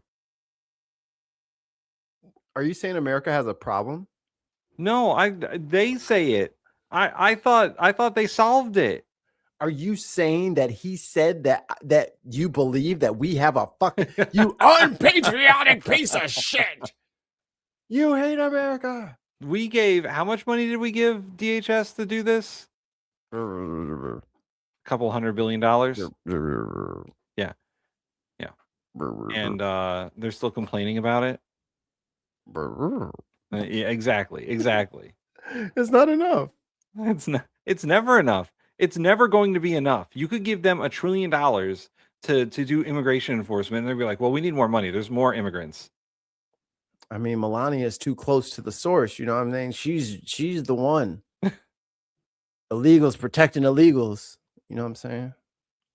The idea that we wouldn't want to do that astounds me. I mean, we got to get, control over our country again. We did. Director Patel, when it comes to systems, do you think the country would be well served to have a law like I'm proposing called Logan's Law that would require states to report to the Attorney General of the United States the results of all cases involving violent crime, where you could get 6 months or more, to include the charge and the plea bargain so we'd know better about soft on crime prosecutors and judges? That is a violation of the 10th Amendment. Do it. Do it. You are. Do it. Let's have a fucking database. Do it. Make it federal so we can look it up. Do it. Do it. And you can see how many motherfuckers are on there that are not motherfuckers like me and not motherfuckers like Tim. Do it. Because when him and the rest of his fucking pedophile friends show up, put it on a federal, put it on a fucking federal fucking database so we can all see it. Do it. And you'll also see that it's not immigrants. Exactly. It's gonna people like Lindsey Graham. Flooded with old white dudes. Flooded. And the fuck, every time I turn on Facebook, there's a patch, like the neighborhood patch page. They're updating another thing. Old white guy, pedophilia, old white guy, CSAM, old white guy, CSAM, old white guy, pedophilia, old white guy, abuse, CSAM, over and over and over again. And then a black guy robs a store and they're like, look at that. They'll never learn and they'll never get better. I'm like, elephant meat room? Right, exactly. Can we deal with the fact that it's the same looking motherfucker that keep going for the same shit? You don't want to investigate that Cash App before you leave? But it is a violation of the 10th Amendment because each state has its own attorney general that's supposed to handle those things. If it's a state level crime, then the federal government doesn't need to be reported all the details of it. Like the attorney general doesn't need all that. Well, they can push it up to a federal case, and that way they can get those people pardoned. Right. I think that they're trying to also drum up federal charges for these people, and you're just going to put them in jail forever, I guess. We don't need no justice. We got at the same time, you're right, Mikey. It's not going to be the people they think it is. Just like they thought they were going to hurt all these, we'll get the blacks, we'll cut welfare. That is a racist trope. We're not on welfare. That's white people. Yeah. By and large. So good job. Congratulations. You played yourself. That bill is critical to providing the information that we at the FBI house at our Criminal Justice Information Center, CJIS property in West Virginia. We are only as good as the data we're given. We don't go out and proactively and legally obtain that data from our partner enforcement agencies across the country. So you would support Logan's Law requiring that to be done? We need it. Yeah, I think so too. Who the fuck is Logan? And the man who in Cambridge, Massachusetts, some fucking shot at a bunch of drivers. Child, fucking poor child being used as a political pawn. Yeah. Just like all the rest of the fucking people that they name shit after. Or Wolverine. Or the Weapon X project that saved the galaxy. He named it after the Logan movie. Just Hugh Jackman, the Hugh Jackman one. A long criminal record. Are you familiar with that? Yes, sir. As a matter of fact, while he was on probation, Trump he has a shot fucking police criminal officers record. and Right. not much happened to you. You're familiar with that? Yes, sir. Do you And agree we Hegseth. need to break the cycle of catch and release and looking the other way when it comes to violent crime in this country. I think catch and release is the #1 cause of recidivist violent crime in the history of. Trump is a violent criminal. He sexually assaulted a woman. They proved it in court.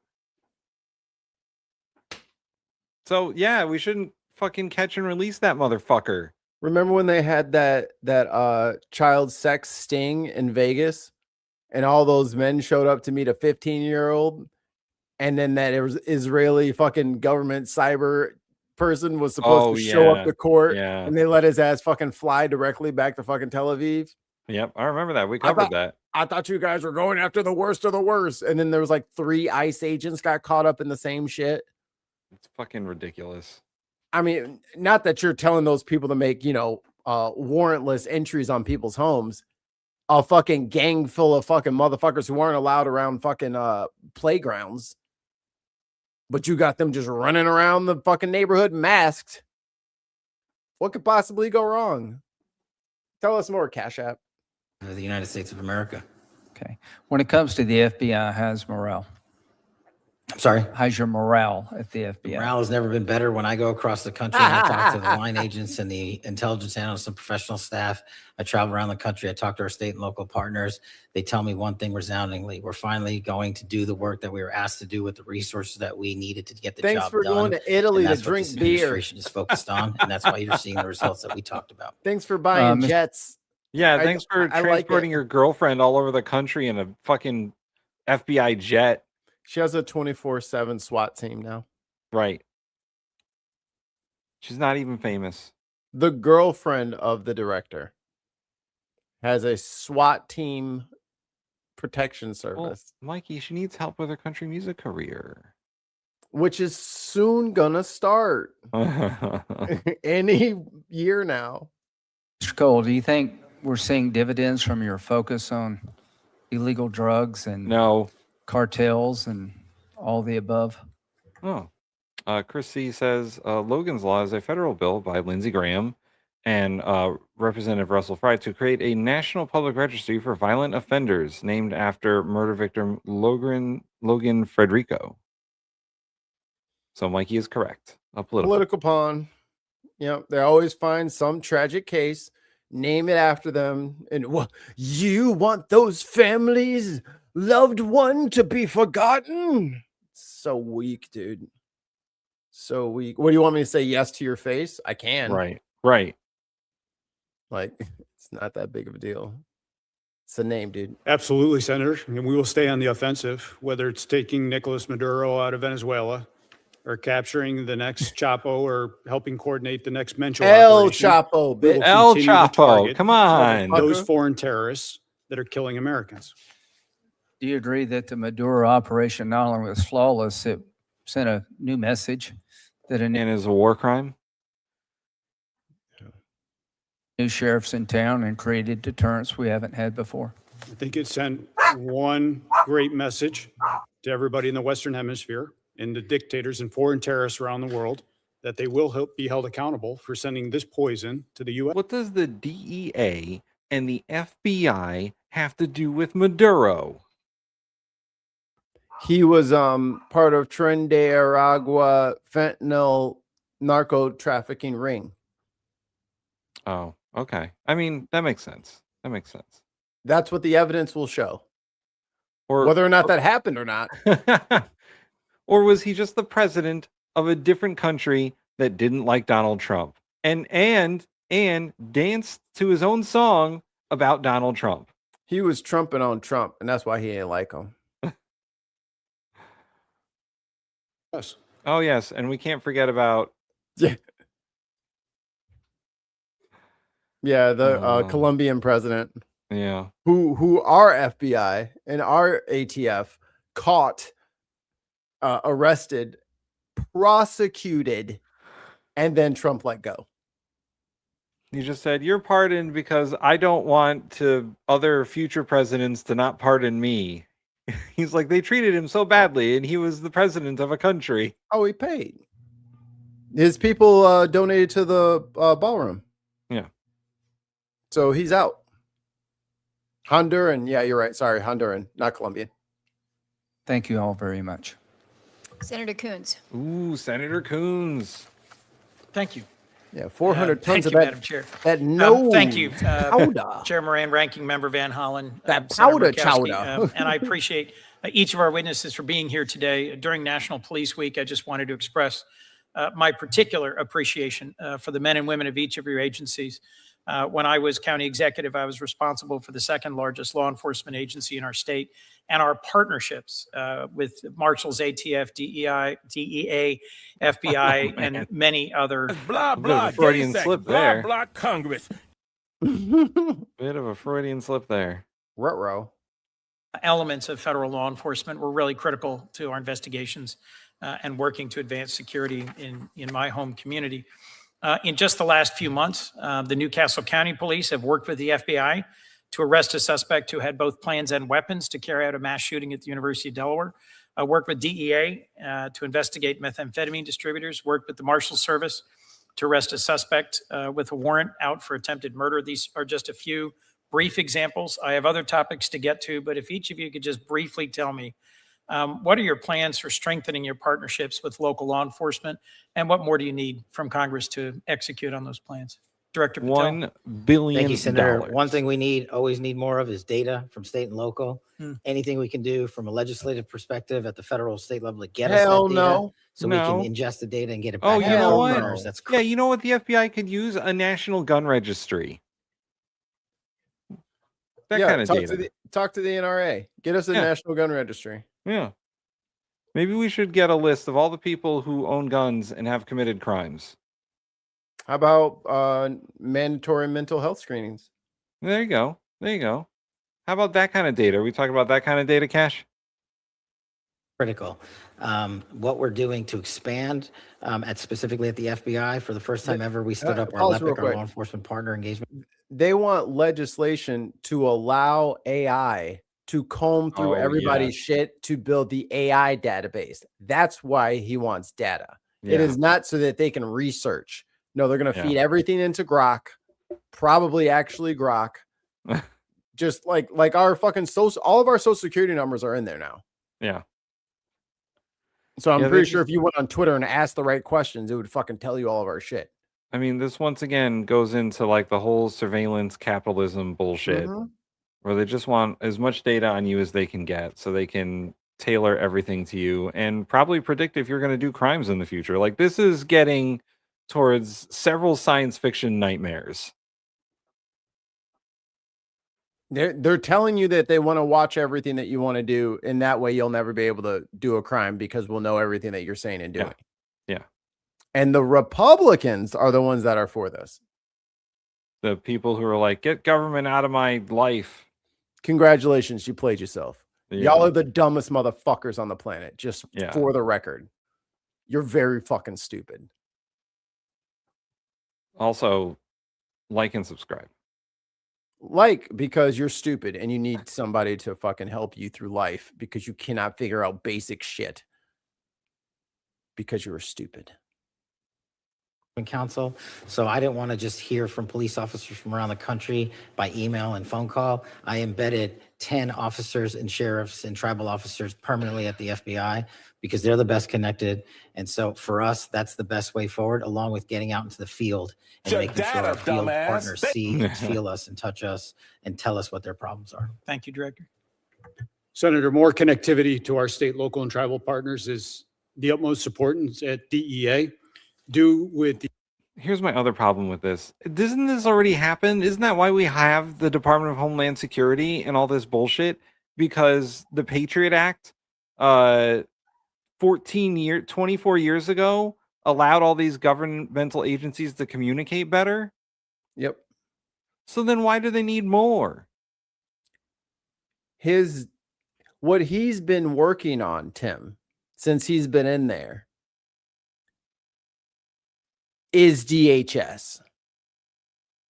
That's his grand plan, is to set up DHS, which already exists. Right. That's what he's been doing. We already live in the surveillance state, guys. Stop trying to recreate the surveillance state. He didn't even know that. No one told him, and the fucking director was thirsty gnome And you know she didn't fucking know her ass from a dirty hole in the fucking ground. Yeah, right. DHS the brown shirts. That's what they want. Right. High progress only. Progress only. The significant change in the landscape with synthetic opioids, with more methamphetamine pills coming in, more cocaine coming in. It's important that those state and local counterparts, the men and women that are on the front lines every single day, have the Damn, same did you intelligence. see that fucking? and the same Did you see Trump said we got natural 7-OH? That's those fucking what's it called? Gas station drugs. They got people ruining their fucking lives. Oh, yeah, John Oliver did a thing about that. He's a natural OH, 7-OH, natural, all natural.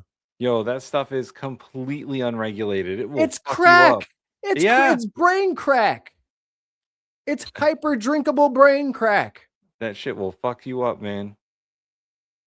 And Trump's up there saying, yeah, and kratom. Yeah, that's not good for people. You are fucking up your brain with that shit. If you're out there, don't do it. Don't do it. Don't do it. Just do coffee. And here's, once again, this is fascism. They're doing fascism. But the dichotomy here is they're both saying there's more drugs coming into the country. But when they want to praise themselves for being good at law enforcement, they're like, oh, well, we've actually reduced the amount of drugs in the country and we've saved 500 million lives. 20 billion people could have died from this pill. So once again, the enemy is both strong and weak at the same time. Right. Information that the DEA does. Part of this is coming from our capacity The to build unstoppable foreign victim. partnerships. The amount of foreign partnerships and people we have downrange in Mexico and Colombia, that intel is critical to the beat officer that's working in rural areas. So No, we it's have to not. continue to be better partners, continue to be more engaged, Tons and no. respond when they call for help to address violent criminal activity. Director Serralto, I'm going to interrupt myself. I appreciate the work that you and the Marshal Service do to keep federal judges safe. But there's thousands of state and local judges who don't have the same intelligence network, the same resources. I'm proud to co-sponsor a bill with Senator John Cornyn that would create a new state judicial threat intelligence and resource center. It would provide security assessments for local courts and help local law enforcement make assessments about how to keep judges' homes safe and how to keep court personnel safe. It's passed the Senate unanimously. Do you have any opinion about whether or not the House should take it up? And whether or not partnering with state and local court systems would help advance judicial security in this country. Senator, thank you. Thank you for your work on that. My opinion will be is that any judge that we can keep safe, whether they be in state or the federal bench, we should keep safe.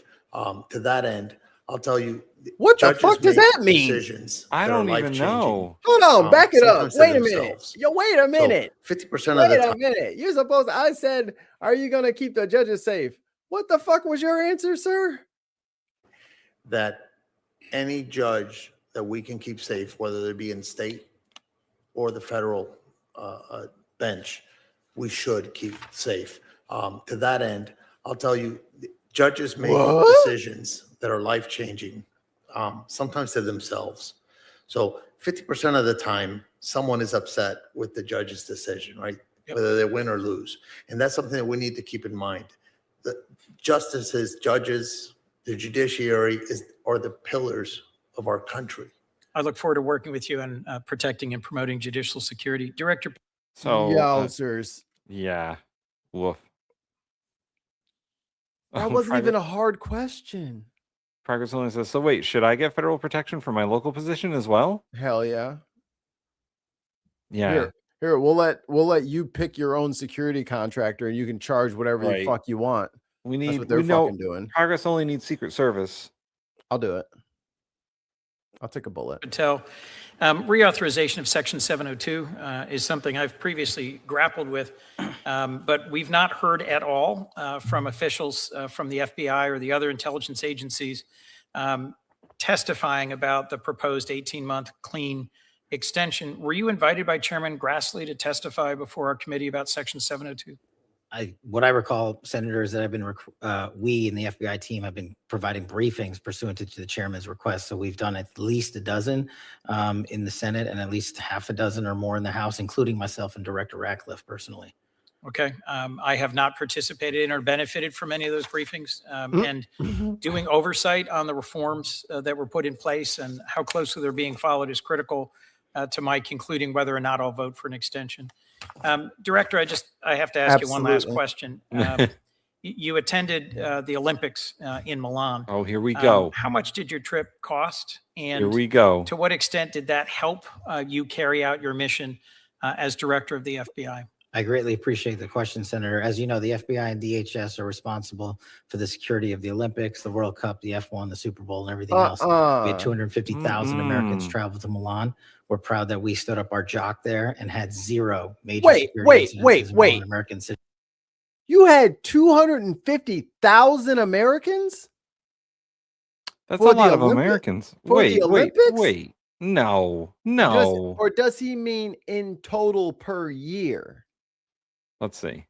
Because Senator, as you motherfucker, know, the ain't no motherfucking way 250,000 motherfuckers could afford to fly over to fucking Italy for a week trip and fly back. Ain't no motherfucking way. FBI and DHS are responsible for the security of the Olympics, the World Cup, the F1, the Super Bowl, and everything else. We had 250,000 Americans travel to Milan. 250,000 people traveled to Milan? I don't think that's true. Bullshit. I don't think that's true. Bullshit. How many people went to the Milan Olympics total? Let's see. I'm on it. Go ahead.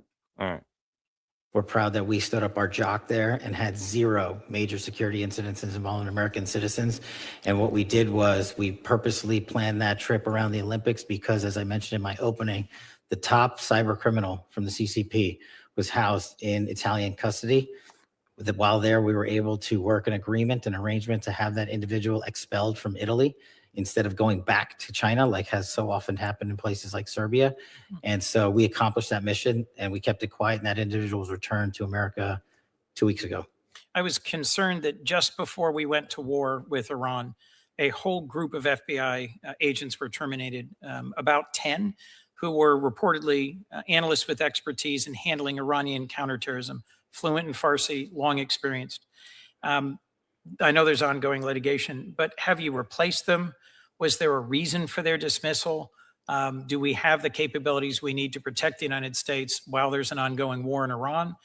The public reporting as to the reasons for their dismissal, I found deeply troubling. Well, as I've addressed earlier, I don't believe the public reporting is accurate. What we did do for the first time in FBI history is stand up the Iran Threats Mission Center that is housed inside the FBI with our Iran experts, including intelligence and analysts and agents.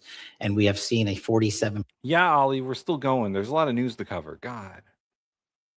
Jeez, Ollie. So Christy says approximately 230,000 American tourists visited Paris for the Summer Olympics, making up 13.5% of foreign visitors.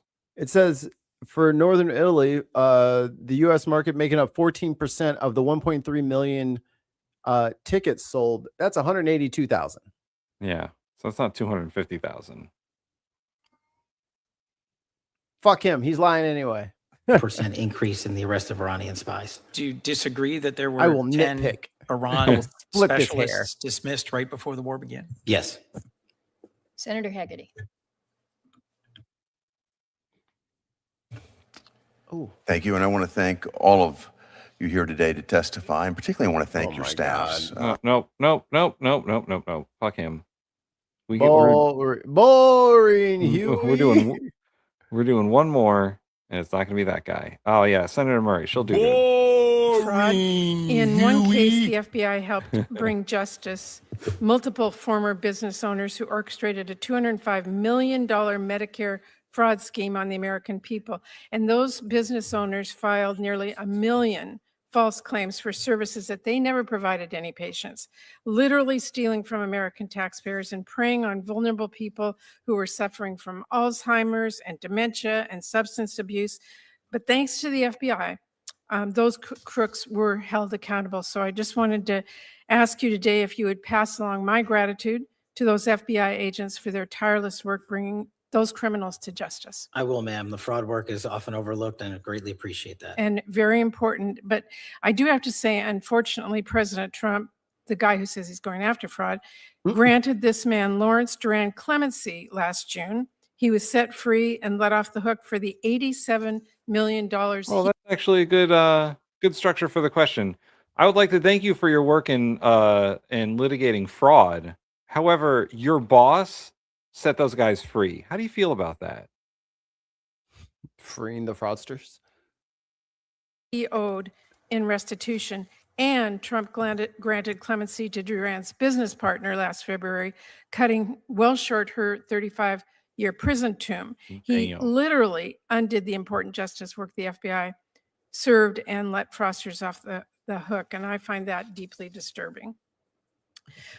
With that, I want to say, I want to take a moment to reiterate the important role of DOJ law. Got nothing to say about that, Cash? You don't want to talk over her and tell her how stupid her microphone is and how democratic she's asking those things? What a democratic way of asking me. When you put in all that hard work to prosecute that guy and find all the evidence and all that stuff, and then your boss was like, yeah, he can go free. And you're so worried about protecting the American people that you're totally okay with them not getting their money back and just being fucked because the case is gone. It's been essentially nullified. There's nothing. There's no settlement. You don't get your money back. Right? You got nothing to say. No interruptions. Enforcement in keeping all of us safe. Those agents and deputy marshals are absolutely critical to making sure public safety and solving crime.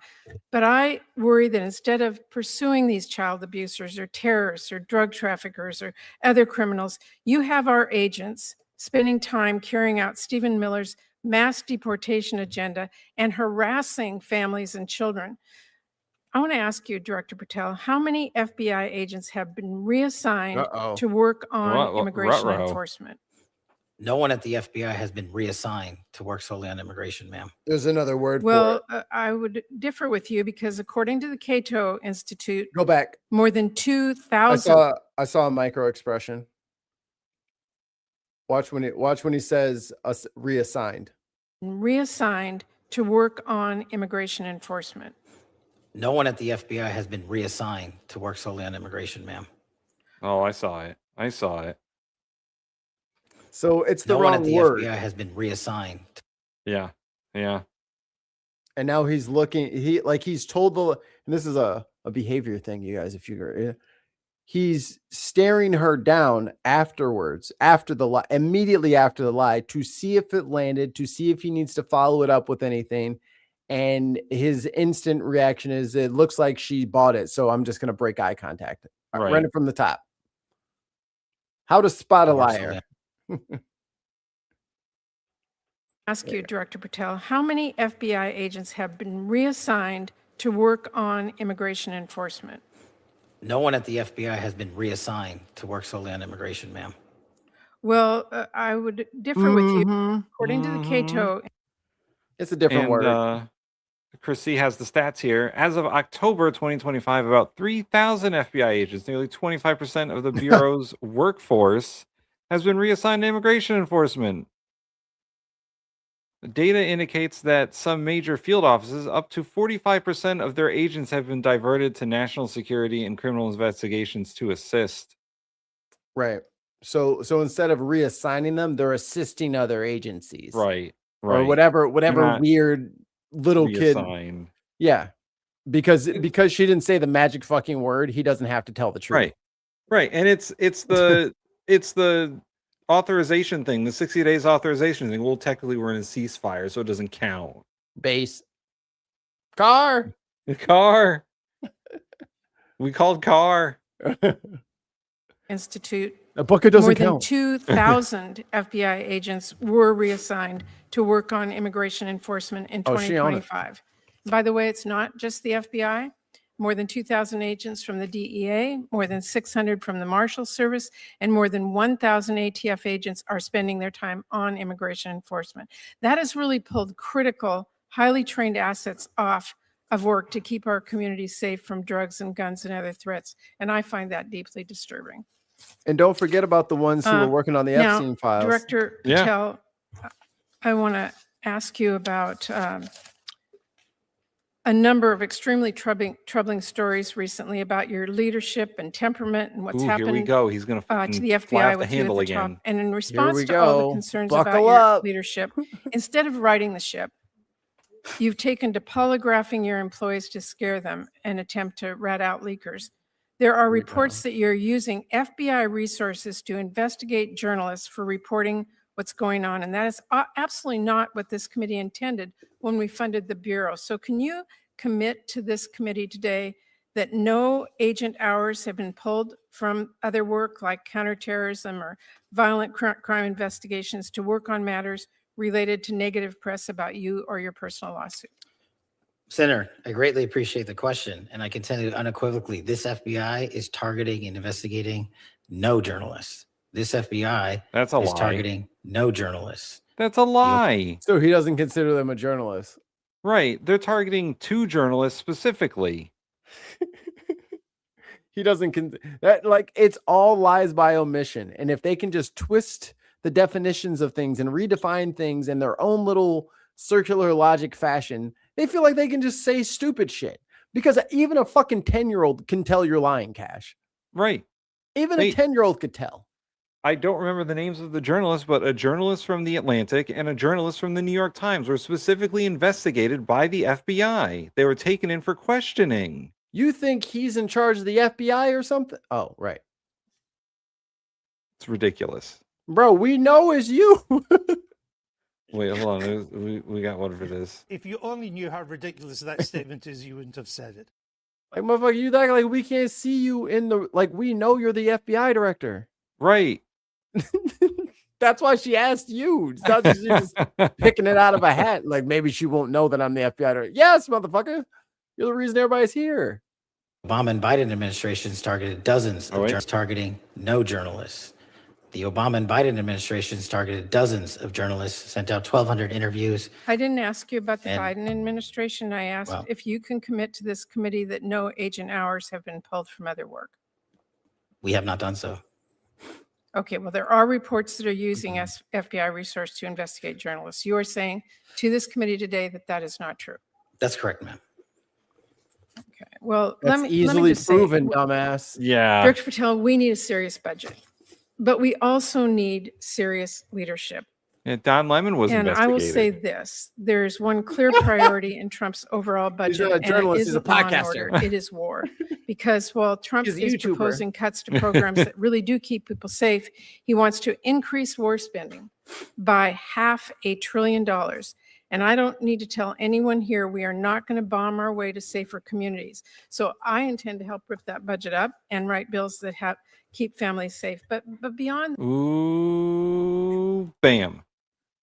Patel ordered FBI. Oh, sorry. You read it. Patel ordered FBI agents to investigate Sarah Fitzpatrick from the Atlantic after she wrote a story about him. And that was the one with him passing out and they had to fucking use the jaws of life to get into his goddamn room. So just lying to Congress. What reporter is a liar? Right. You know what I mean? Like the one that you say doesn't exist. All those reports are lies. Are you guys going after reporters? I don't know what you're talking about. Okay. Said no, the lie detector determined that was a lie. He's not even trying. He's not even trying. He's not trying. He does not care. He's the laziest lying I've ever seen in my entire life. That budget. We need serious leadership at the FBI that the American people can trust. And I am deeply concerned about the reports that your leadership has not been serious. We need somebody at this agency who's focused on solving criminal cases, not passing out branded bourbon or jetting around the globe. Ooh, she Your went job is after to the be reachable. whiskey. And I know Senator Van Hollen Don't asked you you about say this. nothing about my whiskey. But I got to say, if Don't you say nothing about my bourbon. It's got my name on it. I love my bourbon. It's delicious and it's smooth and it burns. My favorite part of that is putting his name on that bottle devalued it by 30%. I like how he's now gonna sit here and act like no one ever made a bottle with his name on it, and it's crazy.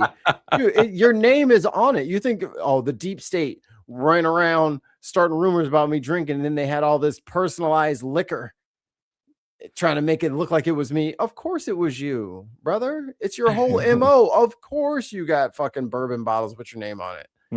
That's the guy you think you are. It is $67. 6'7". Damn it. You want to pass? The internet is undefeated, Mikey. We'll never win. Pass out Just have to liquor or pop capitulate. bottles in a locker room. Stick to podcasting. Leave law and order to people who really do care about justice and appearances. That is really critical. And it's what I am really deeply concerned about, and so are many people. Thank you, Mr. Chairman. Can I respond? No. Yes, please. Please. This is what real leadership looks like at the FBI. Oh my God. Every one of you was given it. Pause. This is what's happened under my What tenure. does that say? Oh shit.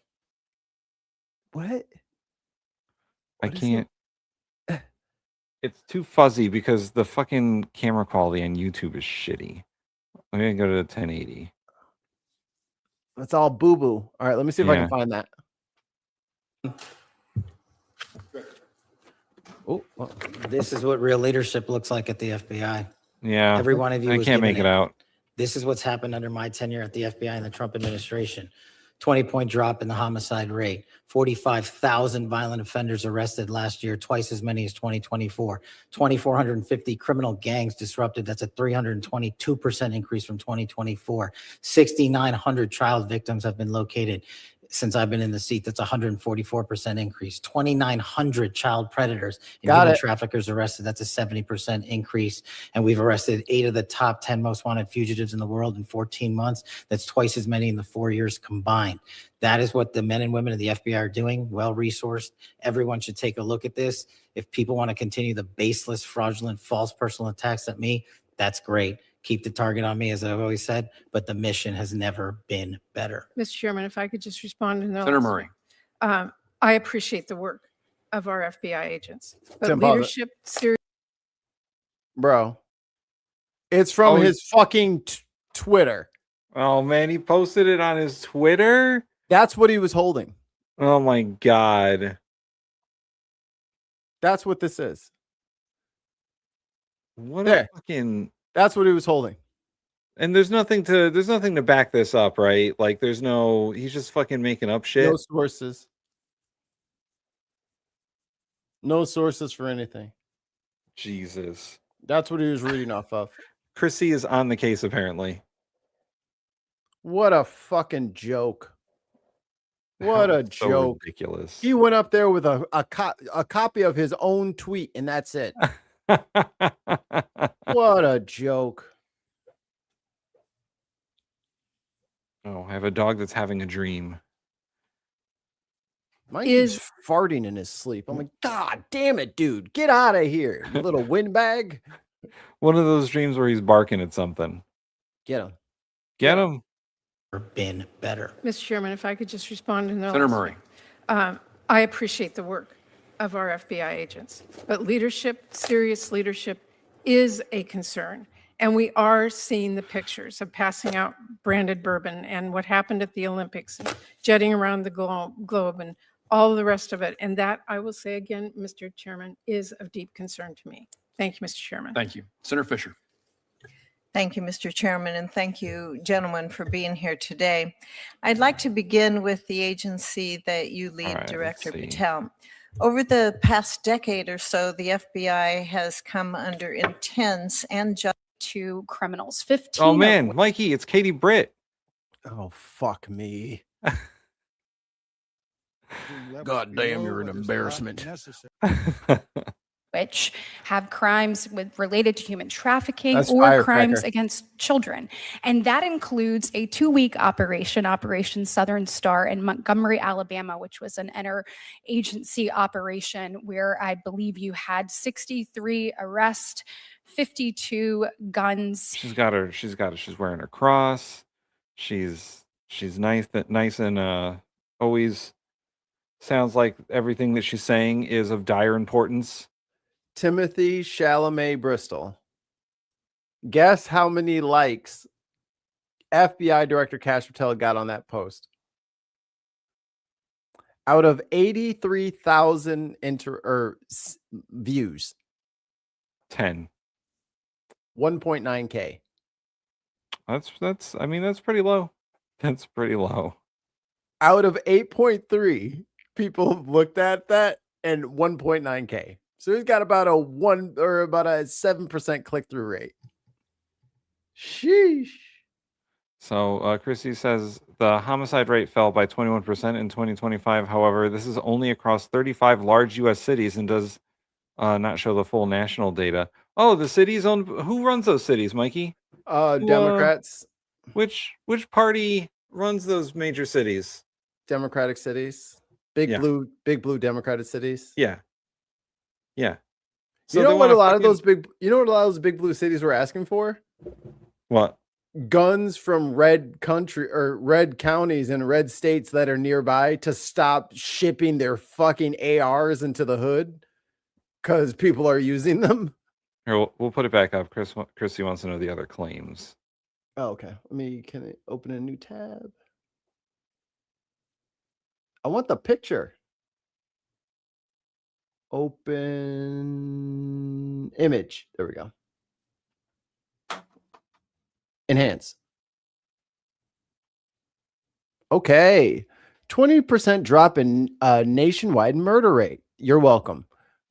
45,500 plus violent crime arrests, up 184%. 2,450 plus gangs and criminal enterprises disrupted. What does disrupted mean? What criminal enterprises? What gang? Boy, how many? There aren't that many gangs. How many gangs are there? Did you get some gangs more than once? I'd figure. I love. Look at this. We were talking about this before. Was it 2,674 kilos of fentanyl seized? Enough to kill 203 million Americans. Some of us don't use fentanyl. You know that? Some of us don't. I can never die from that if I don't use it. So if they didn't seize all that fentanyl, half the country would just 2/3 of the country would just be dead. This volcano could have killed every American if the Americans jumped in. Like, what are you talking about? 6,940 child victims located. Up 144. There's no metrics on this stuff. Are you talking about when like there's a custody battle and dad says no, they're staying over here, and then mom fucking calls and does the thing, and then there's like there's an Amber Alert, but it was actually a custody thing. Are you counting those?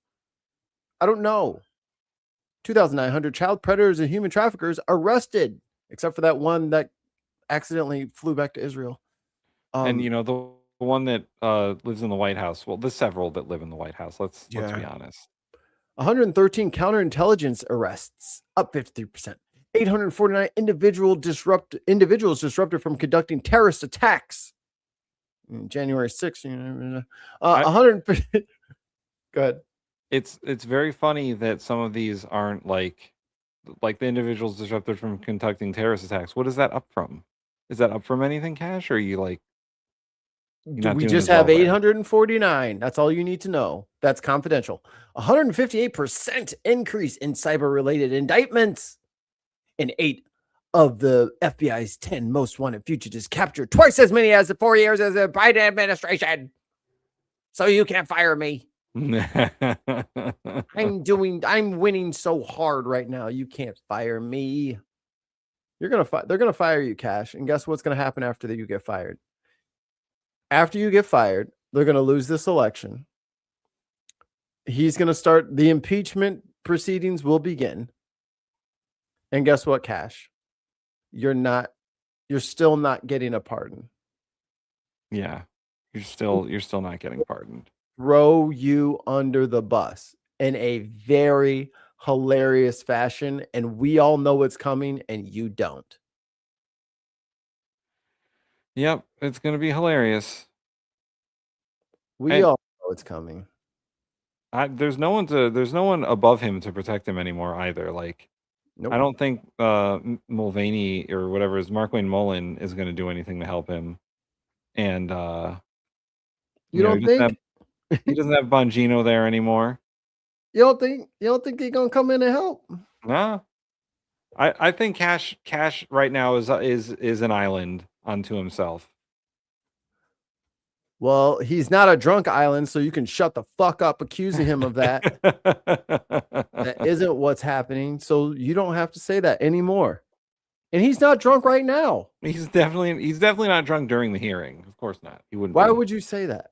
You know, it would be an interesting move if he brought one of those branded bottles with him to the hearing and just sat it on the table. He's drinking his water out of a tumbler. It's got his name on it, just slides it behind his name tag. What? No, I didn't take any money. Why are you asking me such stupid questions? Oops. History. So we're waiting for Christy to fact check a few things. And then I think we're gonna get out of here.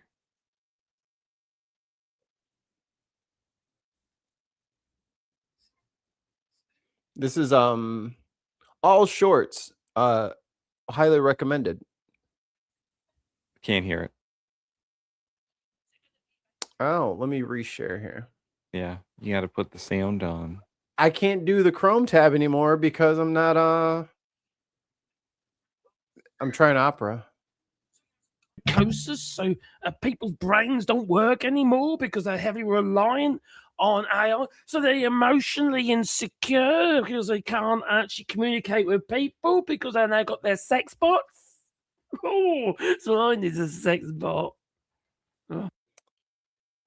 Not sure exactly why he's on, but let me just say he has a very impressive mic situation. I like it. He's got LEDs in there. He's got several knobs. Okay, so the 45,500 arrests of violent offenders, there's no confirmation or official FBI data to support that claim. The gangs disrupted, probably the true figure is 1,800. So he just inflated everything and walked out there like, let's do this. Oh yeah, the civics corner. Yeah, we got to do Article 2?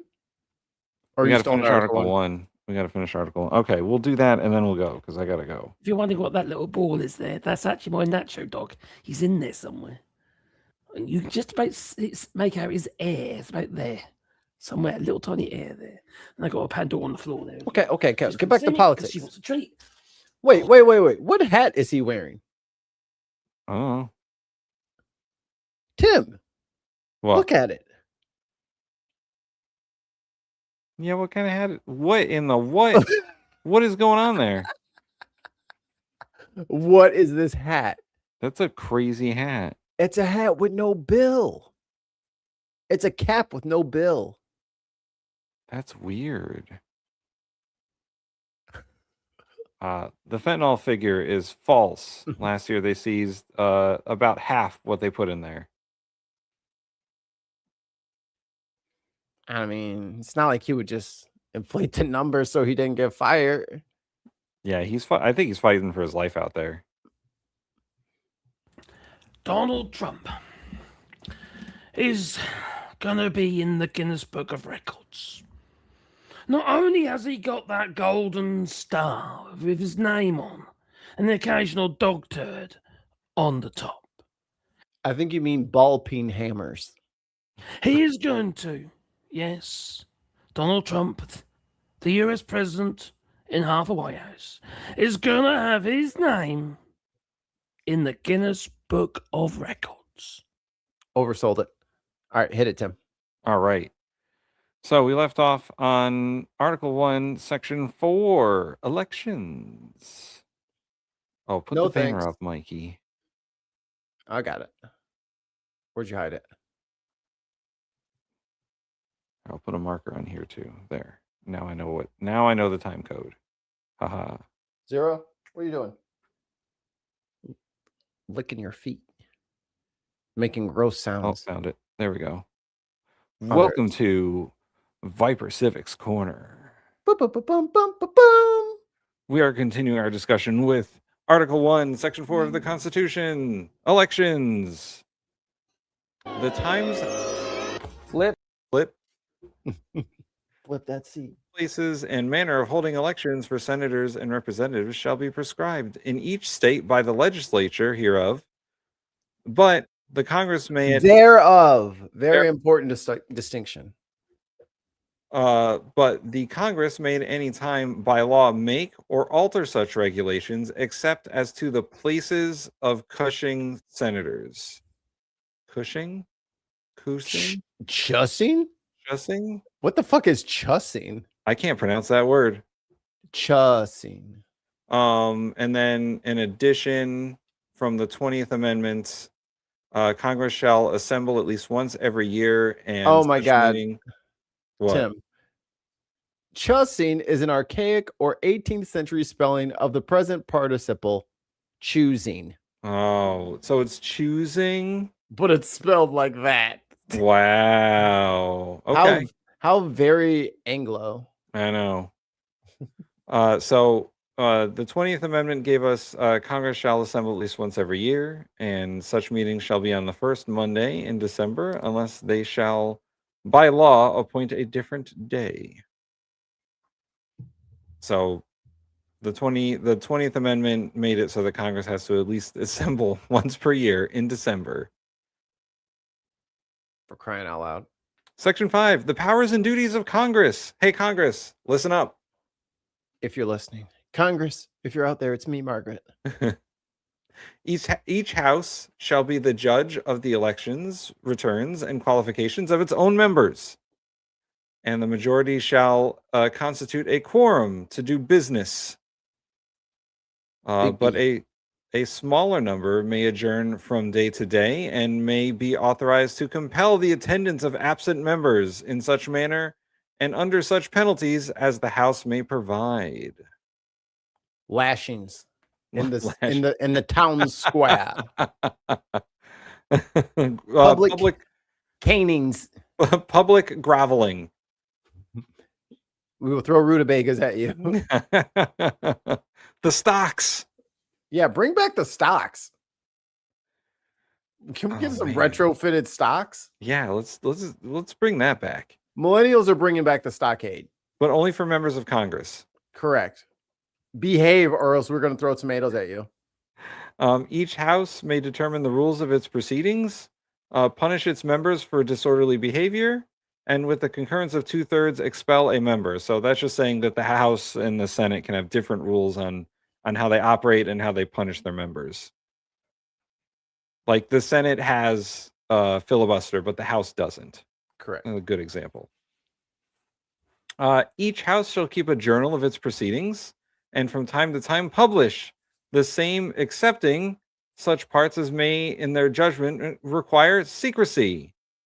And the yeas and nays of the members of either house on any question shall, at the desire of 1/5 of those present, be entered into the journal. So just saying that all votes are required to be recorded if 1/5 of people say so. And they have executive session. That's what they call that when it's secrecy. They closed door executive session, whatever they call it. Not everything should be said publicly. Yeah, especially like security briefings and stuff like that.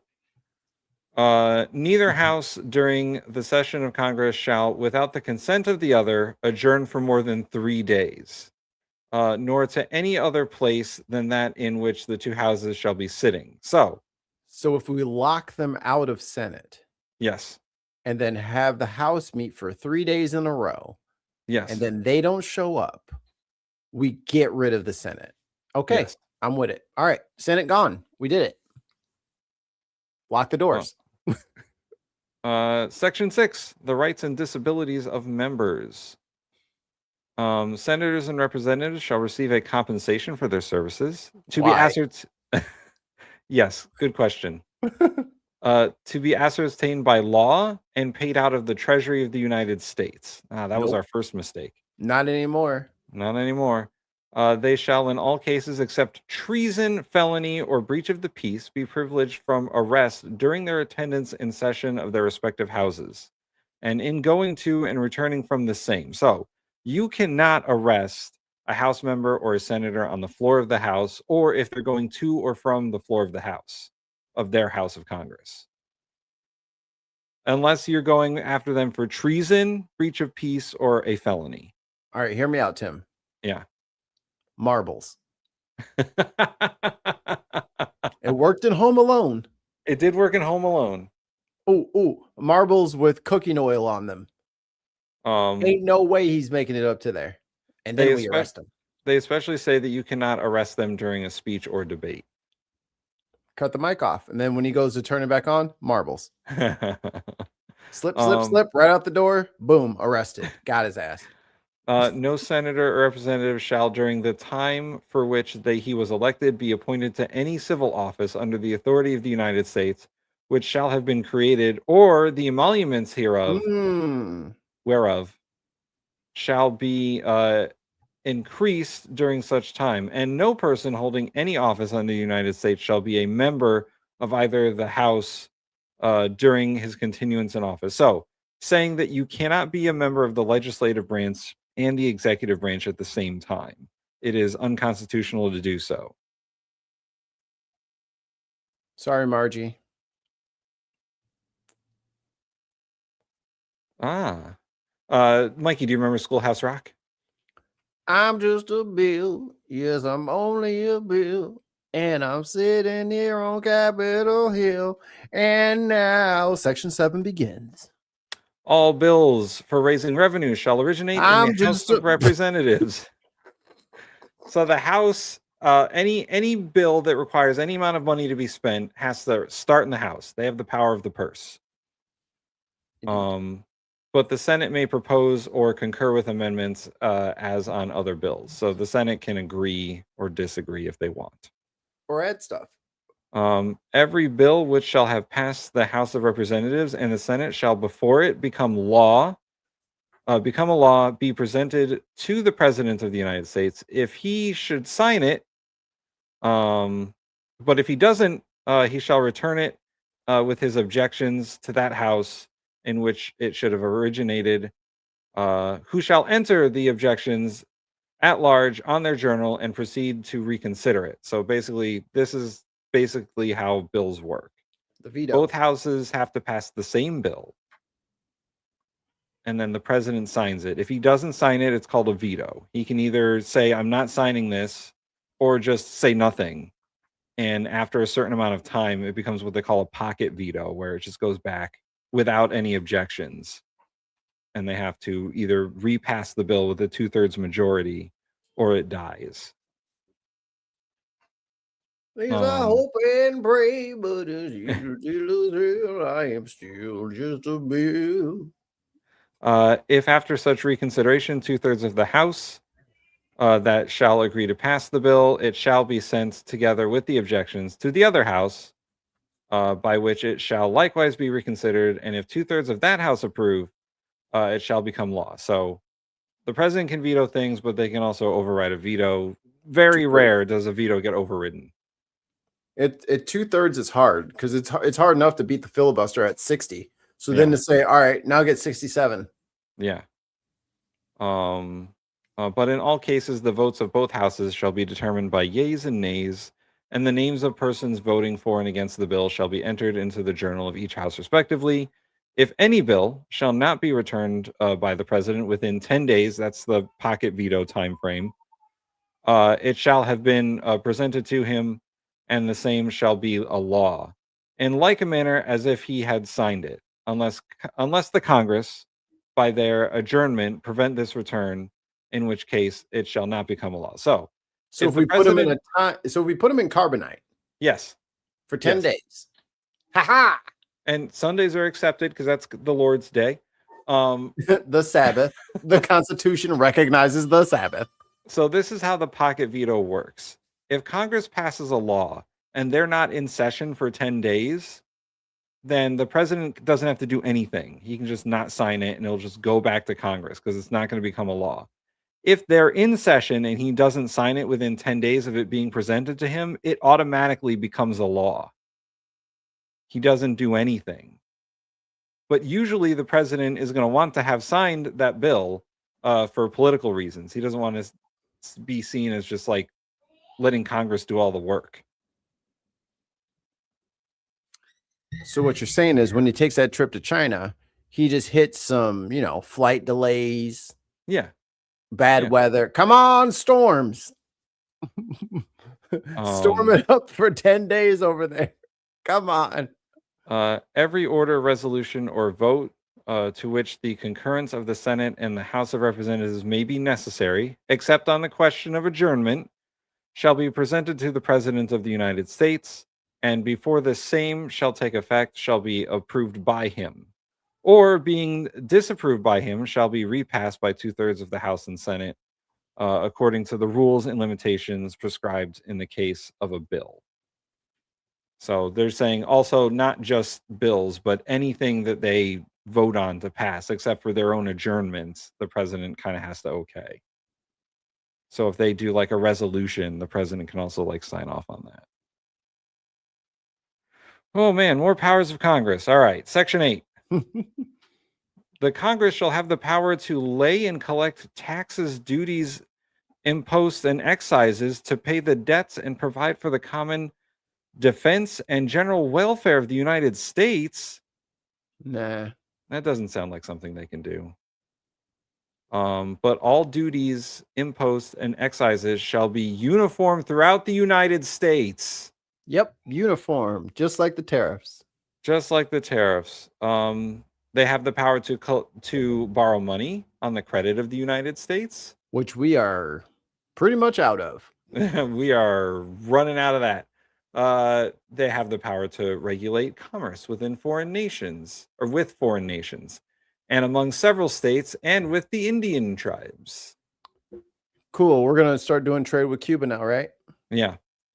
They have the power to establish a uniform rule of naturalization and uniform laws on the subject of bankruptcies throughout the United States. Something Trump is very, very familiar with. Congress has the power to coin money and regulate the value of money and of foreign coin and fix the weight of standards and measures. How dare they? I always like the weights and measures people. They have the power to provide for the punishment of counterfeiting and the current coin of the United States. Congress empowers our currency, basically. Very specific one. They have the ability to establish post offices and post roads. They have the power to post roads. They have the ability to provide for roads for the Postal Service to use. So Congress can create roads so that post offices can function. Okay. They have the power. Yeah, a little bit. They have the power to promote the progress of science and useful arts. Never.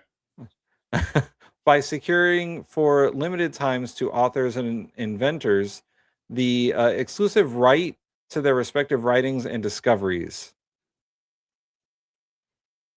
Wow, Congress has a lot of powers. They have the power to constitute tribunals inferior to the Supreme Court. I think Congress sets up the lower court system. And they also appoint all the judges. Well, they approve the appointment of those judges. Correct. They have the power to define and punish piracies and felonies committed on the high seas.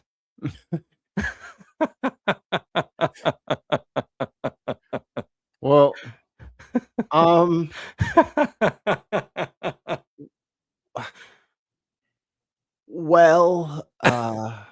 they can just declare people pirates and be like, you're going to jail. But what if we're never mind. They have the power to declare war. Hey, look at that. That's a power they have. Did you know that, Congress? They can Were you also aware? they can also grant letters of marque, reprisal, and make rules concerning captures on land and water. So they get to make all of the rules around how we do war. Correct. Have they been made awarified? They have not been made verified of that. Oh, they have the power to raise and support armies, but no appropriation of money to that use shall be for longer than a term of 2 years. So they can approve a budget for the military, but it's only a 2-year budget.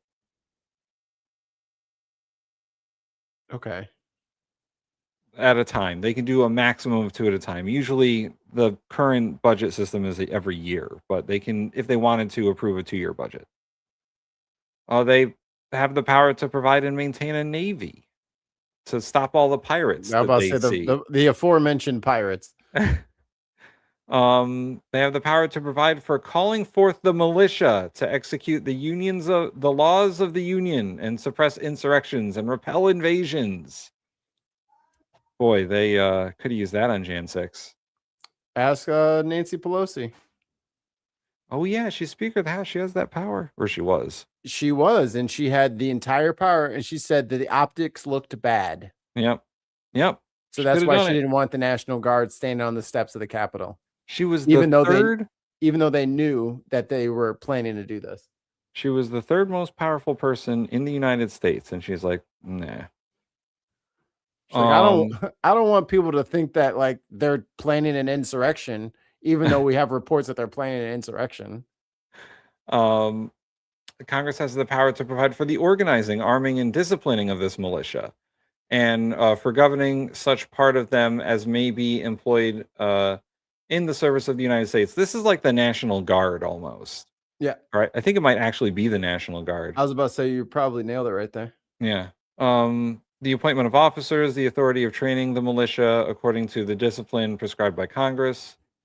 They have the power to exercise exclusive legislation in all cases whatsoever over such district not exceeding 10 square miles as may by session of particular states and the acceptance of Congress become the seat of the government of the United States. That's This DC. is DC. This is the District of Columbia. Yeah. To exercise, so they have the exclusive legislative power over DC. Is basically what all this is. Right. Um, Which I think needs to be changed. Yeah, Like we need DC an amendment for that one. Yeah, DC either needs to be reabsorbed into its representative states and then put the capital in one of those states, or DC needs to be a state. But you can't just have these people paying taxes left, right, and center and have no fucking representation, and their local government is ran by Congress. Right. Or funded by Congress. And they have the power to make all laws which shall be necessary and proper for carrying into the execution of foregoing powers, and all the powers vested by this Constitution in the government of the United States or in any department or office thereof. Okay, these are powers denied to Congress. The migration or importation of such persons as of the states now existing shall think proper to admit shall not be provided by Congress prior to 1 year or 1,808 by tax or duty to be imposed as such importation, not exceeding $10 for each person. What is this? This obsolete provision was designed to protect the slave trade from Congress. Oh, man. Snuck that one in there.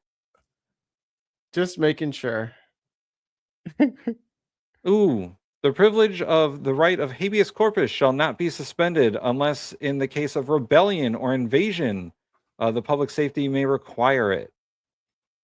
Habeas corpus is bring me the body. Yeah, that's what habeas corpus is. I need to be able to represent myself. Yes. Let's see. A power that's restricted from them is no bill of attainder or ex post facto law shall be passed. So you can't retroactively apply laws. Yeah, you can't make shit. You can't make what I'm doing illegal after I did it. If it wasn't illegal before I did it, you can't change that shit till after. This is one that is also was forbidden from them, but the 16th Amendment changed that. No capitulation or Capitation. or other direct tax shall be laid unless a proportion of the census or enumeration hereof before direction to be taken. Some of these are worded very strangely. This was suspended by the 16th Amendment, which reads the Congress shall have the power to lay and collect taxes on income. So the 16th Amendment changed that. No tax or duty shall be laid on articles exported from any state. So we are not allowed to tax exports. No, I'm taxing all the shit from Kentucky. Kentucky shit will be taxed in the state of Illinois.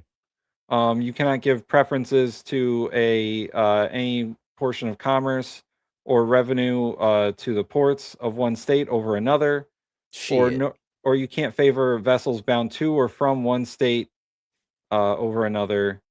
And money, no money shall be. This is an English port. None of that Portuguese stuff around here. Yeah. Or you can't like favor Connecticut ports over Florida ports or whatever. It's just like this is how I like to do business. No money shall be drawn from the treasury, but in consequence of appropriations made by law, and a regular statement and account of the receipts and expenditures of all public money shall be published from time to time. All right. Not anymore. Yeah, not anymore. Trump said, turn off the reports. They're bad. The last one, and I'm sure the one that Trump hates the most. No title of nobility shall be granted by the United States, and no person holding any office of profit or trust under them shall without consent of Congress accept any present emolument, office, or title of any kind whatsoever from any king, prince, or foreign state. Does it say jet? Just answer the question. Does it say jet? No, but it says emolument. But does it say jet though? If it don't say jet, how is he supposed to? He's got qualified immunity. You know what I mean? How is he supposed to know that they meant jet? Okay, I think section 8 is where we're gonna. Section 9 is where we're gonna stop for now. Okay. I think Allie, Viper Scott got their money's worth here. And it's little things like that, because like me and Tim are nerds. We get it. You know what I mean? Like we understand. Most of this shit we have like either committed to memory or it is like somewhere in a closet of our brain that we did know it at one point and we're kind of just forgetting it. Yeah. It is unnatural how many Americans have no idea that any of this shit is in the Constitution at all. And they have literally been swindled into this idea that politics is just, you know, whoever's in charge gets to be the boss, and then they just do whatever they want. And then when it's your turn, then you do whatever you want. No, dumb motherfucker, you simple bitch, you're wrong. There's rules for all this shit. Hundreds of rules. It's like, it's almost like there's a whole degree you can get in just learning all of the fucking intricacies of our bureaucracy. I love him because he's not a politician, and that's why you're broke and your gas is $1 million and there is no plan for the future.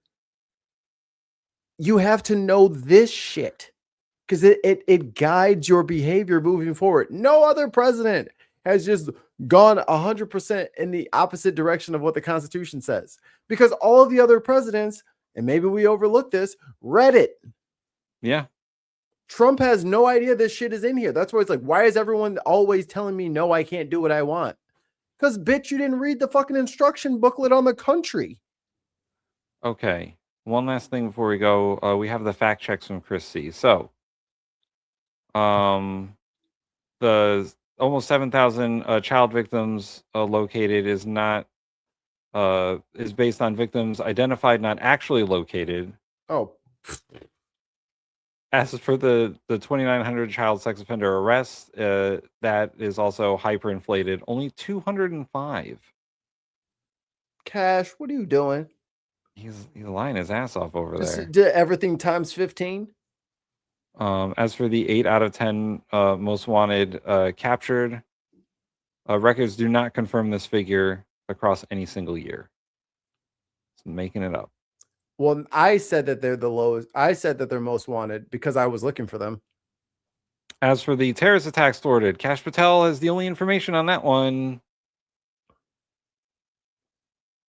It's I think there's been like publicly reported that I've caught maybe 4.